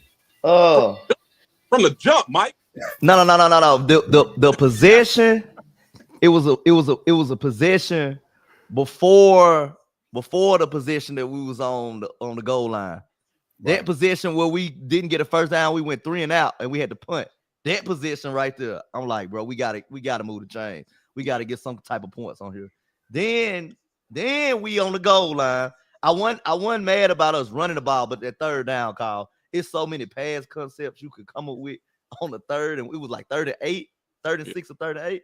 It's so many pass concepts that you can come up with instead of just everybody running all goals with the defense expecting it. So they playing deep. Like, it's just, I think a better play call could have came up right there. And to Coach Fred's point, it's really hard to call a 3rd play for a true freshman quarterback that's already turned the ball over. And he's already showed you that he wasn't seeing it well because he clearly missed that, the interception was just a bad throw. So you don't want to throw anywhere over the middle of the field right now because you're scared of what's going to happen. Yeah. So he was throwing the deep ball well, and they took a shot. But like you said, to Coach Fred's point again, was there an easier way to get the ball out of his hand? That's a TC Taylor question. That's something I'm sure they're going to ask him. Hey, is there a better call on 3rd and long that you could have? I'm sure somebody's going to ask him that. Hey, hold on, Coach Fred. Let me just do my M-bar. Yes, Scotty will be doing, him and Zoe will be doing at 6:45. We'll take it all the way to there. They will be doing the late read show from the M Bar. So yes, the M Bar will be open no matter what. They taking your money. Prairie View people going over there to the M Bar. Enjoy yourself. We appreciate it. Look, I know y'all got your own part, but hey, M Bar sponsors us, coach. So we try to get all the money. So hey, everybody, go to M Bar. Let's help out Jackson. It's all SWAC money. There you go. Tell him, coach. Go to M Bar. Go ahead, Coach Fred. Start a party now. Well, maybe not play call, but maybe more the tempo, because now you're under the 4-minute mark. You know what I mean? You're under the 4-minute mark. I understood why you may have called that timeout to see if he actually caught that 3rd and 10. The receiver from Prairie View. Yeah. But even to me, that's a little iffy, because you only, the momentum and the game is pointing to that you're going to need all 3 timeouts at the end. But I get it. You're trying to give them a chance to look at it. But that to me, as far as a coach, I think I would be second guessing myself on that one, just because, like, what did we gain from that? And then we needed it later, and we still didn't get anything off of that. So just the tempo in that drive, I guess, Mr. Black, is more what I was asking you. And with play call, if we know we're running it, let's go try to get it quick. Let's get lined up. We're not subbing. Let's get lined up, see if we can't get somebody out of place. But if we're actually taking our time, maybe we can find something where we can just go slant bubble, curl flat. Well, you don't want to go slant bubble because you don't want to put anything to the flat. Curl flat, something down the field, all stops, something. But more so the tempo, because the game's starting to slip away. I wanted to also bring up, too, how big was TC letting those 20 seconds run off if they called his first time out? Right. Coach, Mr. Campbell, the same thing. Mr. Campbell. I was like, "What we doing?" Yeah, that and see, this is that I want to be clear, because Coach, you're a coach, Coach Fred, all you guys are coaches. Us as fans, so I guess let me ask a question, because see, this is what I hate when fans do, right? We never coached, and we think we know. But did you think that he was like, okay, let me see if I get a stop. Let's hold one more timeout for the offensive side of the ball, maybe. And do it that way, because to me it was automatic, immediate stop, timeout, stop, timeout, and then if it would have been 4th down with 30 seconds left, and then you would have had the ball, they would have had to punt it. That's where I looked at. Yeah, but it was maybe he was trying to play it close, and and then another thing too. Did somebody say, "Hey, the math is not mathing"? You know what I mean? We got to call a timeout. Maybe is that what happens? Yeah. Now remind me again. I haven't been, Coach Fred. I haven't been in college for a few years. At 2 minutes, the clock does stop now, right? Yep. Right. Yes. So he 3 times. 3 timeouts. Yep. 3 timeouts. But you immediately back the timeout, knowing that, hey, they didn't gain any yards on 1st down. Timeout is 2nd and long, and I still got the 2-minute warning and another timeout. So that's why I was like, what are we doing right now? So I'm sure, again, that's another question he's probably going to want to answer. He'll probably talk about it himself, knowing how good of a coach he is. But that one I was kind of a little shocked by. So at that point, go ahead, Coach Fred. Go ahead. At that point, Mr. Campbell, because so much time has gone, to me, you got to hold it. Yeah. Now you just got to suck it up. And expect to get a win on the next down, and now we're into it. Spending it at that point does you no good, other than just, you waste it, in my opinion. Right. I agree. Let me ask you guys a question, because I'm going to go around the horn. Hey, guys, it's no 2-minute stop rule in college. Okay. Yes, it is, Coach. Yes, it is. Yes, it is. It's the second year of it. Yeah, it's a dead stop. It's a hard timeout. Yeah, that's the new rule. It's a hard timeout. Yeah, this is the second year of it. It started last year. Yeah. Yep, dead timeout. So, Coach Fred, I'm going to go to you, KJ, and then Coach Coleman come back to you. So, Coach Fred, you have been to the Celebration Bowl. Tell me right now, after all the cheering is done, stuff like that, how does this team that has never been, how do they prepare themselves to go play for a national championship? And KJ, I know you did it with FAMU. I'll come to you. So go ahead, KJ. Go ahead, Fred. Coach Fred. So, the first time you've got to understand what the schedule is.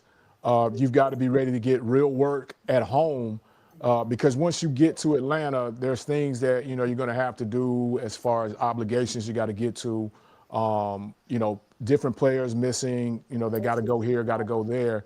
And then, we found somewhere to practice.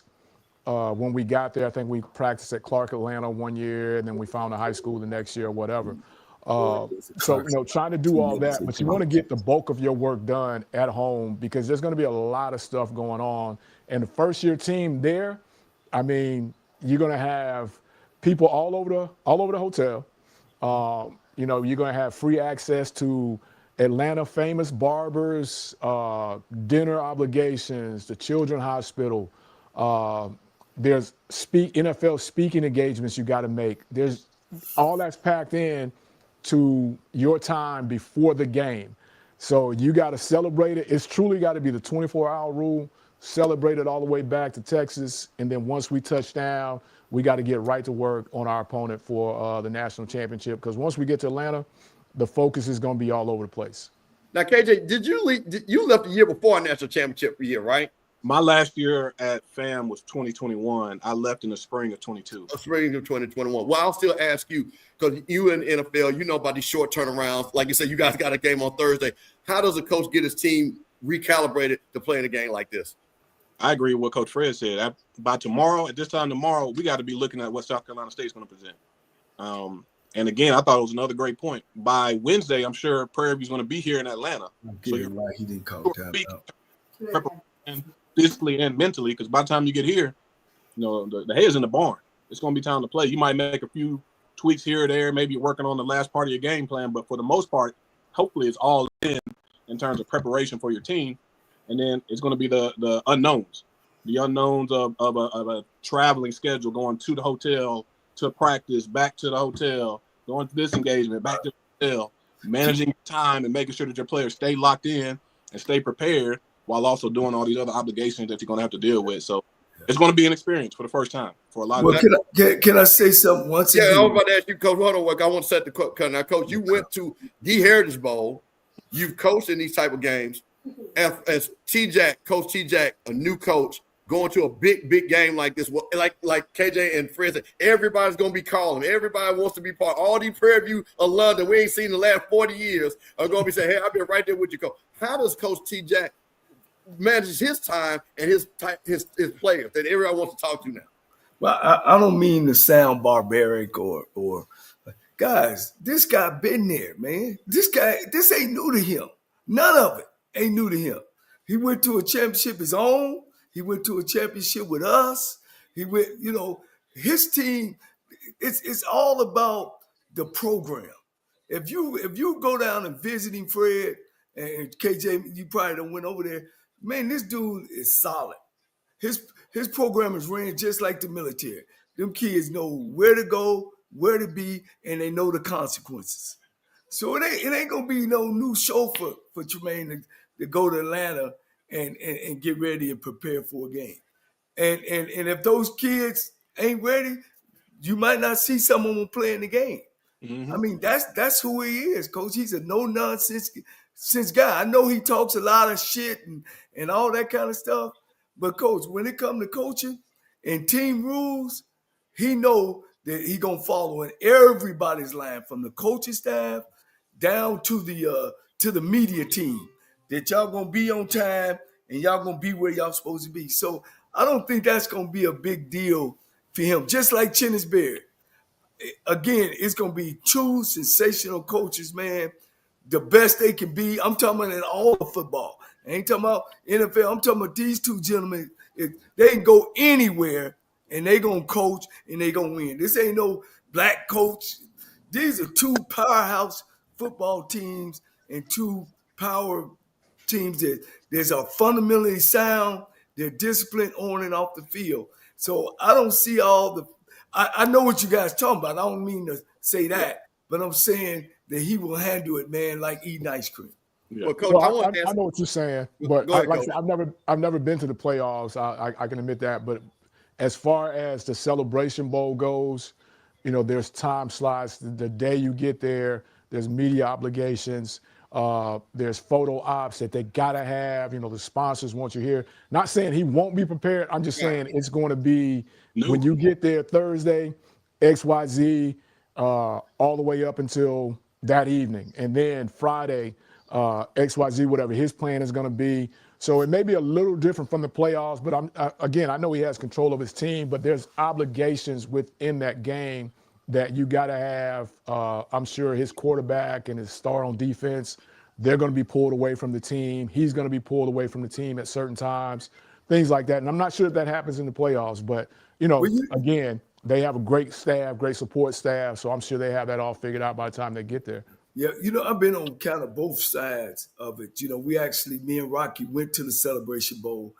We were in a media role where, like you said, Coach Fred, that there was a time when the coaches come in and then we get player interviews and all that's on Friday. Friday where the players, actually I got to interview Shador Sanders and those guys. So yeah, that's the fleas that come with the dog of being a champion. So, but I think he'll be ready to go, man. And I don't want to. I just know this kid, man. I followed him the whole way, man. He's about business, coach, and I just got a lot of respect for him. We always get these our counterparts, like they great guys. TC Taylor, man, super guy. He'll be right back. Chennis Baird, Trey Oliver, Tremaine Jackson. Man, we got some exceptional guys, man, that they've been there, done that. And I just think it's just going to be a sensational weekend. I think it's going to be a sensational game, just like it was last year. Coach, you led into something. We got 3 coaches that, as they say, came up through the system. How impressive is it? Because, again, no disrespect to the celebrity coach, but if you look at our championship coaches, they have been career coaches like you, KJ, like you, Coach Cole, like you, Coach Fred. KJ, I'm going to start with you. How proud of it is that doing it, and we say, Coach Cole said the right way, makes you feel when you see a guy like Tremaine Jackson who worked his way up, and you see Chennis Berry who worked his way up, and they were not add sugar, add water, and then instant. How do you feel about that way of getting coaches? Well, nothing against you, about saying something about celebrity coaches, but it's embarrassing to me, and it's embarrassing to watch this young man, KJ Black, where he's been, and Fred is where he's been, that we even use that policy to hire coaches. I think it's a slap in the face and it's disgrace. Anytime you've taken leadership classes or been in leadership roles, everybody's gotta learn that we got to pay the price. Have guys jump in those positions been successful? Yeah, yes, they have. But at the end of the day, man, I still think it's a slap in the face in HBCUs. And every time it happens that we go and get a guy that because he ran 1,000 yards or 2,000 yards, that's mouth out of Fred's kid's mouth. That's money out of my kid's mouth and KJ and all the things that we've been through on going through this process of trying to be a head coach and learning. And for you to sit and say that I could get a guy that played the game and say that now he's going to win championships, coach, I think that's a crazy thought. I think that's crazy. That's like telling me because this guy was good in the 8th grade quarterback, he can come quarterback my team. No, that ain't happening. He got to go through college. You know what I'm saying? So it gives me a great feeling, man, and that's why I started this show, KJ Black, and Bishop been my hand and Rocky is that, man, we need to praise us. Mm-hmm. You know what I mean? There's some great guys, man. We got Quinn over there. We got the boy to run the go-go, just got the Colorado job, and then we sit here and they don't gave 12 jobs, making millions. Millions. They've done that in 2 weeks span. Yeah. We give away thousands and it take us 3 months to give away thousands. And we got guys that's ready to rock and roll, man. And we pay $30,000 to a heart. Well, you don't open up a can of worms, Campbell. We pay $30,000 to get these hiring services, and ain't no black college guys on these hiring services. They don't know when you sit in the office of 5x5 and you got some dirt over there in the corner and you know what I mean, some mayonnaise and mustard the guy don't left of eating a hot dog. They don't know that I got to clean my own office up. They don't know that the field ain't lying or I go down to the locker room, jerseys all over the place. I gotta work on getting my equipment system going. I gotta work on getting my dorm system going. But let me shut it down because this is a great day, Coach. We'll talk about it again. But boy, that kills me. I believe in HBCU guys because we only got 40 opportunities, guys. We got 40, not 300. We got 40. And I think them 40 least should be somewhere that we at least get the first hit at it. KJ, what do you think? What do you think about that? Looking at these people that you're trailblazing yourself. You know, you're in the NFL. You worked hard. You, like I said, you didn't have a big plaque on your name. You're somebody to say, hey, you started from the bottom and looking like I said, you went to Atlanta. How do you feel about Tremaine Jackson and Chennis Berry at this point? It just goes to show you, man. It's proof in the pudding, man. It takes work. It takes work to be able to lead and learn what it takes to lead, man. You just can't be handed these opportunities and expect in every situation to get championships right out the bat. Like I to your point, Coach Cole, my very first job, Willie Simmons came. He got the job in 2015. My first office was in a trailer. Like, what we talking about? Like, we talking about getting out the mud.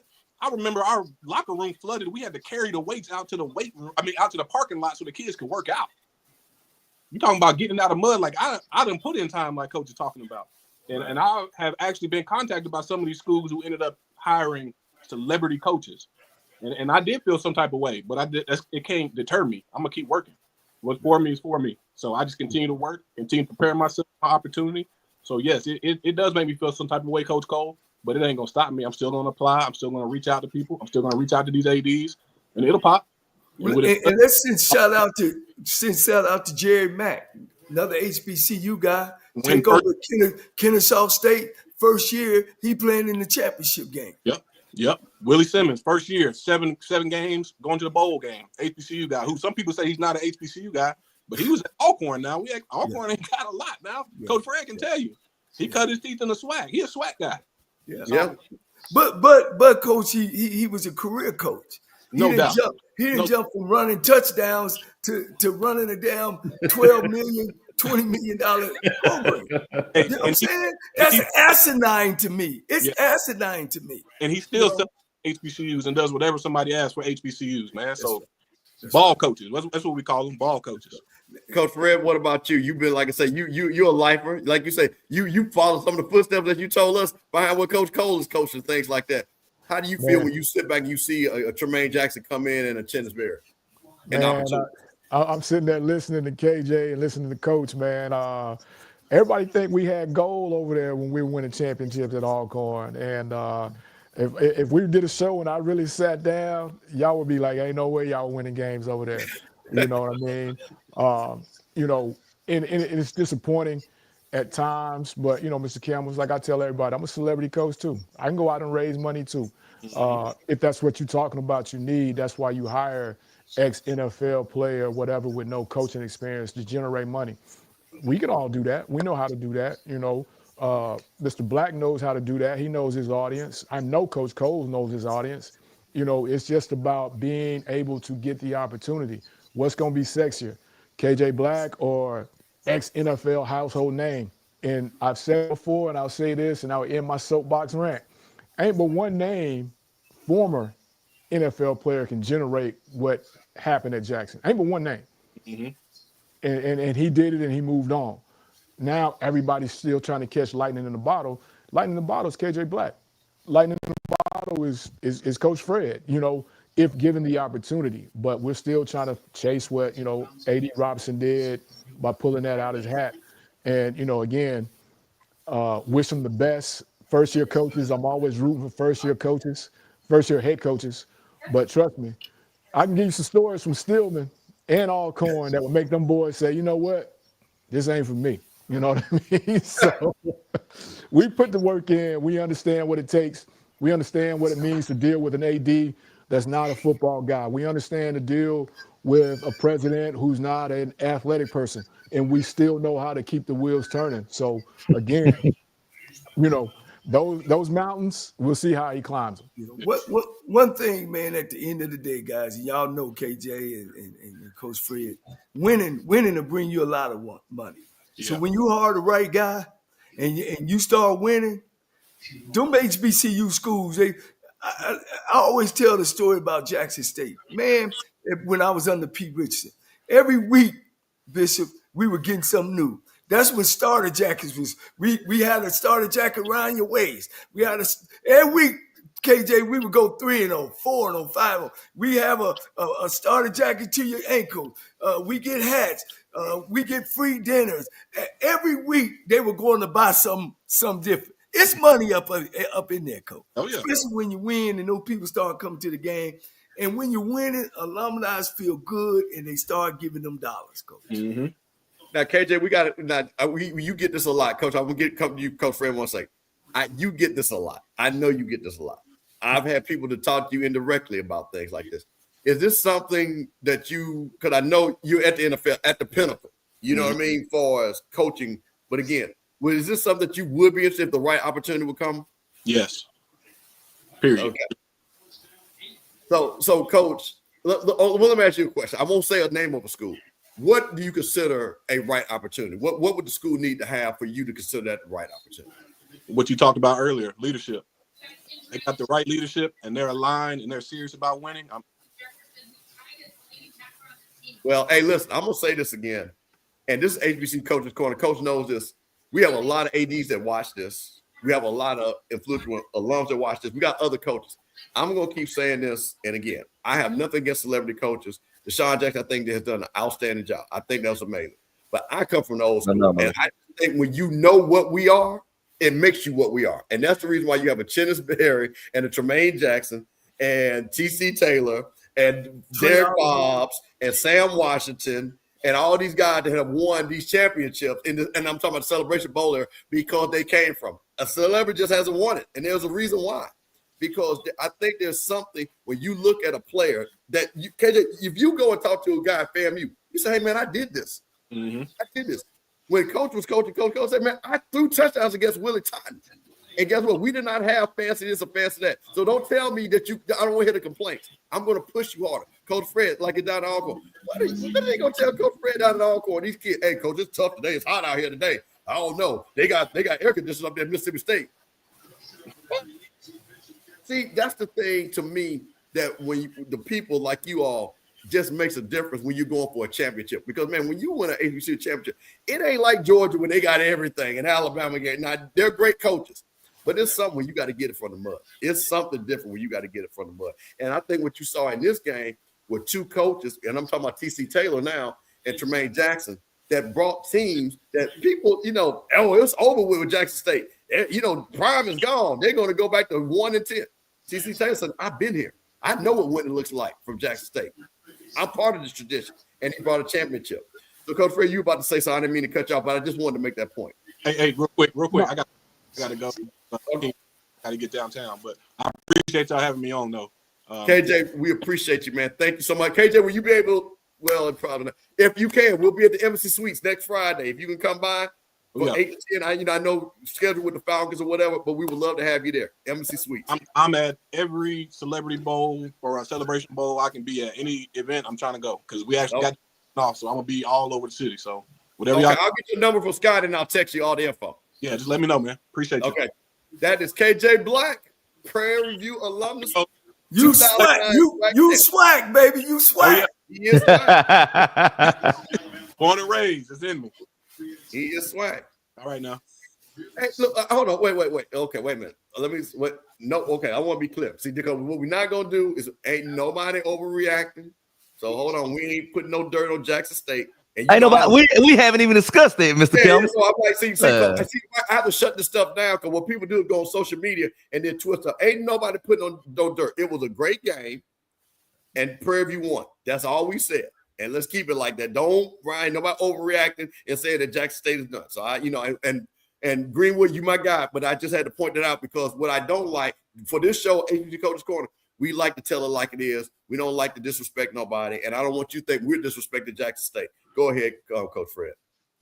No, I was just finna, then he said so, man. I was just gonna make sure Mike was good, man. His whole body demeanor was down, man. I just wanted to make sure Mike was all right. He was getting real agitated, Mr. Campbell. He had no turn. He couldn't get comfortable, man. So I just want to check on him, man. He got Coach, I'm still processing. Right now. He's still processing right now. So, but what I can say to your point about celebrity coaches, I'm not a fan of celebrity coaches. I mean, Dion is an anomaly, and Deshaun Jackson is an anomaly. Outside of that, I like guys who've been through the ranks. Those, to me, those are great coaches. If you've been through the ranks, that makes you a great coaches because you learn from other great coaches, and they just trickle down. Now, one of the things, guys, and head coaching, head go football ahead, Coach. coaching is Go ahead. more than just X's and O's, man. It's a leader. You're a dad. Yeah. You're a mother. You're a cleanup man. You're a trainer. You got to know all that. All that's got to be going in your mind, and everything's got to be aligned from everybody within your line, head coach, assistant head coach, all that. And if you ain't never done that before, we throw up stuff like, the field ain't lying. Man, that's the small stuff. That's the small stuff. It's a lot of stuff about scholarships. How you do your money, how you choose your coach, all that. You know what I mean? Hold on, this is Cam Peterson calling. Okay. And I can speak to that, and then Mr. Campbell, I'm gonna cut out. But just being as the assistant head coach at Alcorn, talking about from travel, talking about from class schedules, class check, it wasn't but 11 of us in 2 GAs, you know what I mean? And then you're talking about painting 2.5 practice fields. I don't know if a celebrity coach is gonna go out there and paint that field in the summer to get ready for summer practice. The washer breaks down. Somebody got to go take them clothes to the local laundromat and get it done before the next morning. I don't know if the celebrity coach is really gonna want to do that. You know what I mean? I had to talk with my guy Terrell Buckley down there at Valley, and some of the ups and downs he's incurring. But the good thing about Terrell is that Terrell had been in the coaching system. He understood all of that. He had been at the upper level, but he had been in the coach. He had been an assistant coach. So he understood some of the stuff that went with it. But when you put a guy that don't know, to Coach Cole's point, like, wait a minute, I thought we gave him a full. Nah, we couldn't give him a full because we didn't have but, 0.8 left or whatever, and now you've created a whole different issue or a whole different set of problems that may not have been, explained in the height of, we got ex-NFLer coming to it. So I don't know if he understands that, we don't really give fulls. We work, we mix and match to add up. And now you put this whole NIL thing into it, who's getting what and all this, the fabric of college football has completely changed. And I don't know if those guys know completely what they're walking into when you just go get them and, hey, gonna bring a lot of people to the golf tournament, that kind of thing. You know what I mean? So Coach makes a great point. There's so much more, and we haven't even got to football. There's so much more that goes into it that I don't know if everybody really understands what it is on the hiring committee that goes on inside those gates of said university. But again, I appreciate y'all for having me on. Mike, can I leave? You gonna be good? I'm good, Coach Fred. Hey, Coach Fred, listen, I want to tell you thank you so much, man. This is what made I think one of the best watch parties to have you on, have all the coaches on, man. Bruce, Eugene, we appreciate it. Now, Coach, listen, we still got another game to talk about, some other things, so we're gonna be calling you to bring you on. And like I said, are you gonna be in Atlanta? Are you coming to Atlanta? That's what I'm saying. Hit me up. Okay. I know we had talked about it on the other show. I done put that filler out there with the lady with the same last name as me. Like, if I jump up early Friday morning and say I'm going to Atlanta, don't act like you didn't know. Okay. Hey, look, Embassy, HBCU Coaches Corner Live, Embassy Suites in Buckhead, 8 to 10. Coach Fred said he's gonna be there. Hey, come on in. You can get some dinner at Roof Chris. If we got a bar, you come over there early. What? Hey, listen, we doing it big. And let me just let you know, a Rattler set that up. My Rattler brother, Patrick Lee, set it up. That's how the Rattlers do it. So I was saying, you guys can come early, eat dinner at Roof Chris, go to the bar, and then come on up 8 to 10 and hang out with HBCU Coaches Corner at Embassy Suites. Hey, I said I'm there, but there's a big fundamental question that I didn't even ask that I need to understand. Do I get like a ticket, like, he comped or something like that for the parking? No, I'm talking about Roof Chris. Oh, no, wait, we ain't never getting no free meal at Roof Chris. See, them the questions I'm big money, but I ain't that much money.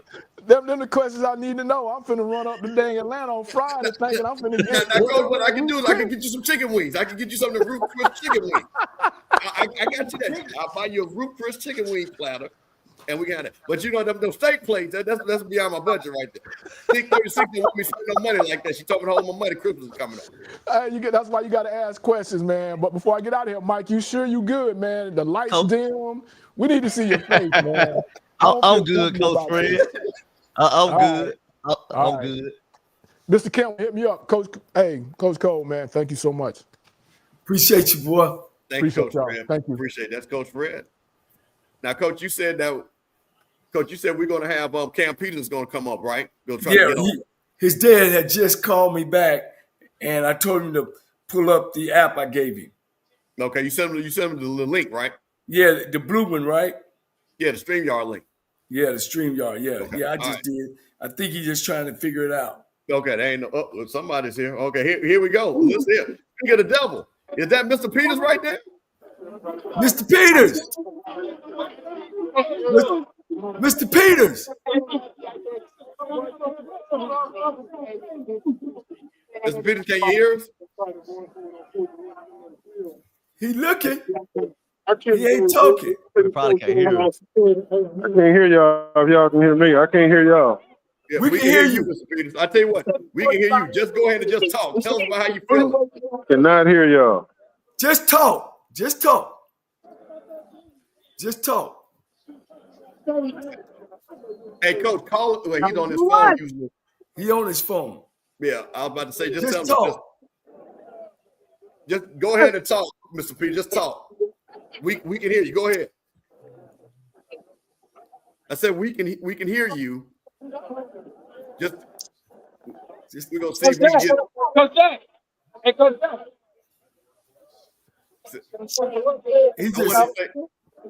Mr. Peters can't. Hey, Mike, what do you think? Why do you think he can't hear us? He probably needs to turn his phone up. Yeah, he probably because it sounds like it's a lot going on around him, so he probably can't hear us. Yeah, Mr. Peters, we can hear you. Mr. Peters. Yeah, because he ain't got on no headphones in the. Yeah. Mr. Peters, can you hear us? I can hear y'all now. I can hear you. I can hear you. If I can get away from all this noise. We listen. We know it's noisy. It's great. I tell you what, we're gonna make it quick. Tell us how you feel. Tell us how proud you are of your son, and what did you see at the game today? What I saw at the game, man, I feel like I'm a commentator. Well, you know, Jackson State said we didn't play nobody, so I guess we didn't play nobody today either.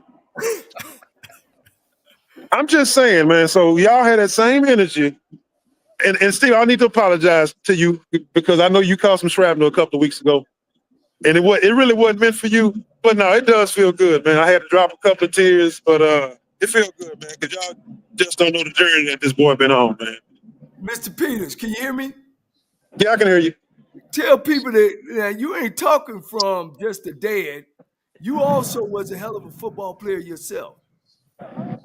That was a long time ago. I ain't here to talk about me. Yeah. That was a long time ago. Long time ago. But I will say this, though. Man, that boy is way more athletic than I was and has way more of a football IQ than me. And I'm proud of him. Mr. Peters, I told you that forget that conference. He should have been second team all conference. I said he would win the MVP of this game. Yeah, hey, you said it, but nobody else spoke up. Ain't the rules that you got to play in 75% of the SWAC games in order to be all conference? That's one of the rules. So you just change the rules every year?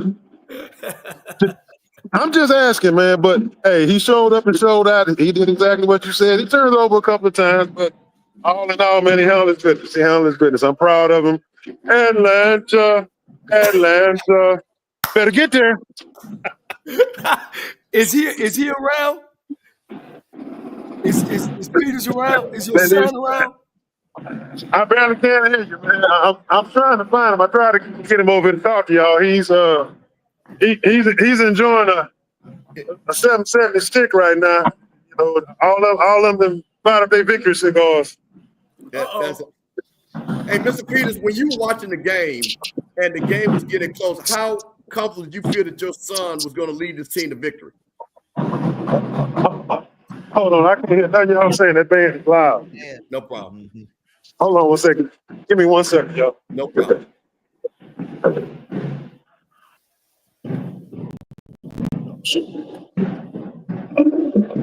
Okay, I can hear you now, I guess. Hey, Mr. Peters, I was asking you the game. This is a tight, tough ball game. How confident when you saw your son basically with a game-winning drive and you just knew this was his moment? How did you feel about that watching the game in the stands? I'm proud, but I don't have no more fingernails right now. Yeah, it was one of them days, man. But I always sit there and I'm always on pins and needles watching it. You know, even though I know he's prepared, I call it's pretty funny. I call him Dak and I call Dak Prescott Cam. Because they tend to make some mistakes at moments times. And I'm just being real. But I love my son to death, man. He stepped up and showed out today. Cole said he would. Now, Mr. Peters, I'm going to say something, and I don't know if you heard us. I said that your son would need to have an all-SWAC performance for this game. He went 294 yards, 1 touchdown, and 100 yards rushing. Does that sound like an all-SWAC performance? Hey, can't get no better than that.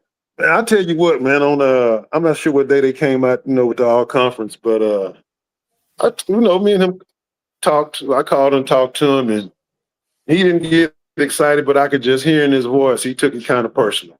He took it kind of personal. I knew he was ready, and I just left him alone for the rest of the week. I called, check on him, see how he was, but really didn't ask him about the game or what was going on, but I could just hear it in his voice. I knew he was ready. Yeah, he played a great game, man. But he's been doing that all year. And, me and you talked about, how he started out slow. That was just common because it was a new staff coming in, trying to learn the old players, and the players were trying to learn the coaches.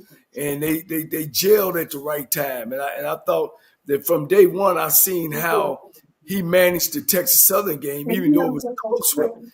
I seen that he was the guy. You know what I mean? And, of course, he showed it at the end of the year. Yeah, and that was my thing. I'd rather peak in week 7 or 8 than peak in week 2 or 3. And that's exactly what happened. I mean, I think he and Buckner had to get kind of used to each other, get to know each other. They knew each other from, recruiting. Buckner recruited him at Sam, but just as far as, he never played for him. So they really didn't know each other. But it was a learning process, and they figured it out.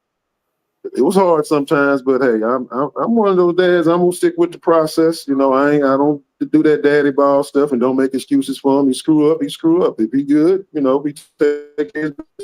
I'm gonna praise him.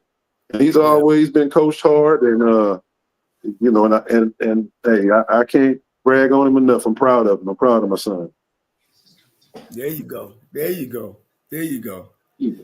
All right, well, man. Coach, let me ask you Mr. Peters, let me ask you one more question, and then of course I know you got to get going.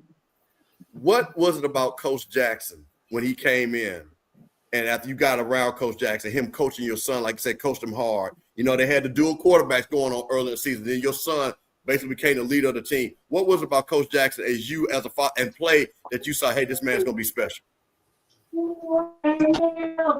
It's 2 words I can give him that I appreciate about him. His discipline there. I love his attitude. It ain't right. You can do it. You sit and back up. Respect. And I know that about him. Be straightforward. He tell you like it is. He'll tell you where to get out of it. That's all I ever ask.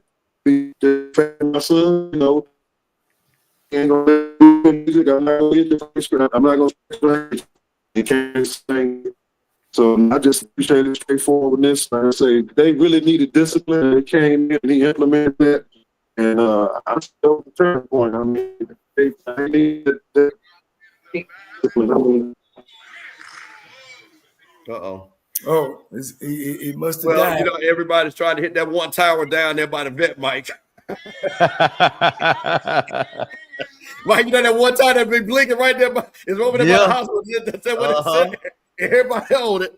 Everybody, hey man, but listen, that was Cam Peters' father, Mr. Peters, man. That's what we get to do, Mike. We do a little bit different. Mike, look at that. That's my boy holding the SWAC Championship trophy. That's about closer you'll get this year. Hey, it's time to hit the ground running recruit early Monday morning. Hey, that's right. Start all back over. Yep. Well, man, listen, I'm gonna say this, and Scotty should be coming on the next 5 minutes. We're gonna turn over to him and Zoe. Hey, man, Mike, I'm gonna tell you this, man. I think no matter who won the game, again, you and I are Jackson State people, but I think we saw a great football game. I think we'll look at TC Taylor. But I say this: to have your quarterback come out there and fight, and that team to fight to the end, I think those Jackson State Tigers could be very proud. I know it's not where they wanted to end up, but I also want to say this, man. Got to give Coach Tremaine Jackson a lot of credit. He had those guys come in that hostile environment, and they played hard and they played to win. So, Mike, like I said, what you got? I want my apology to be public, like my disrespect, because I called Tremaine Jackson all type of names that he got on Instagram and started singing about Atlanta, and I did a bad. So congratulations, PV. Congratulations, Coach Jackson. Y'all had a hell of a season, played a hell of a game. Hey, y'all went into the dungeon and slayed the line, and good luck in Atlanta. There you go. Coach Cole, what you got? Well, he pulled a Muhammad Ali out on this conference. He came in and he talked the talk, and if they had a ring, he could get up on it and say he's the greatest, at least for this 1 year. You know what I mean? We know we don't want to go that far with it, but I seen this young coach come into my office and said that he wanted to be a part of a football staff and learn what he can learn. And coach, I paid him $25,000 to come in to be a restraining coach. And in 1 year, I gave him a $25,000 raise because he was just that good. He brought in great players and all that good stuff. So it don't surprise me, man. And I just look for bigger and better things from him. You know what I'm saying? And the best is yet. This crazy what I'm gonna say. The best is yet to come. If he stays in this conference long enough, he might. They gonna call him. Somebody's gonna come and get him. Somebody's gonna come and get him, and rightfully for sure, he should take that opportunity and go and show the world that you can come out of HBCU and be a great coach. Absolutely. Well, look, guys, I tell you what, this was a great watch party. We try to tell you, man, we do it a little bit different. HBCU Coaches Corner with Johnny Cole. Rocky came in there. Man, my nephew, my guy, we did a Mississippi made, Mike Reed. Scotty was on the field smiling. And like I said, he going to have to talk to those 12 fans, meet all 12 of those fans. And you know what? I just want to say, hey, man, this watch party would not be great without you guys watching. We really appreciate it. Hey, man, so listen, we're going to turn it over. Click to another channel. Well, this channel. With Scotty, him and Zoe should be coming on the next 2 or 3 minutes. They will take you into the evening. And of course, we got to hear Zoe cry. Mike, I'm trying to tell you, it's going to be some excuses. Man, damn Zoe. Zoe is no longer one of the top podcasters. Matter of fact, Coach, he gonna have to eat it, and you know Scott is going to give it to him. So man, they'll go over there to M Bar. Go ahead, Coach. He's a fan, Coach. He's a fan. Zoe, you're a fan. That he is a fan. You gave Prairie View no respect. He did not. And learn how to spell Prairie. It ain't P-E-R-R-Y. It's Prairie View A&M. No, better yet, it's Tremaine Jackson. There you go. So, hey, congratulations to the Prairie View Panthers, the 2025 SWAC champions going to represent the SWAC and Celebration Bowl. We appreciate you all. Go check out Scotty and Zoe at the late reads coming up now. See you guys later.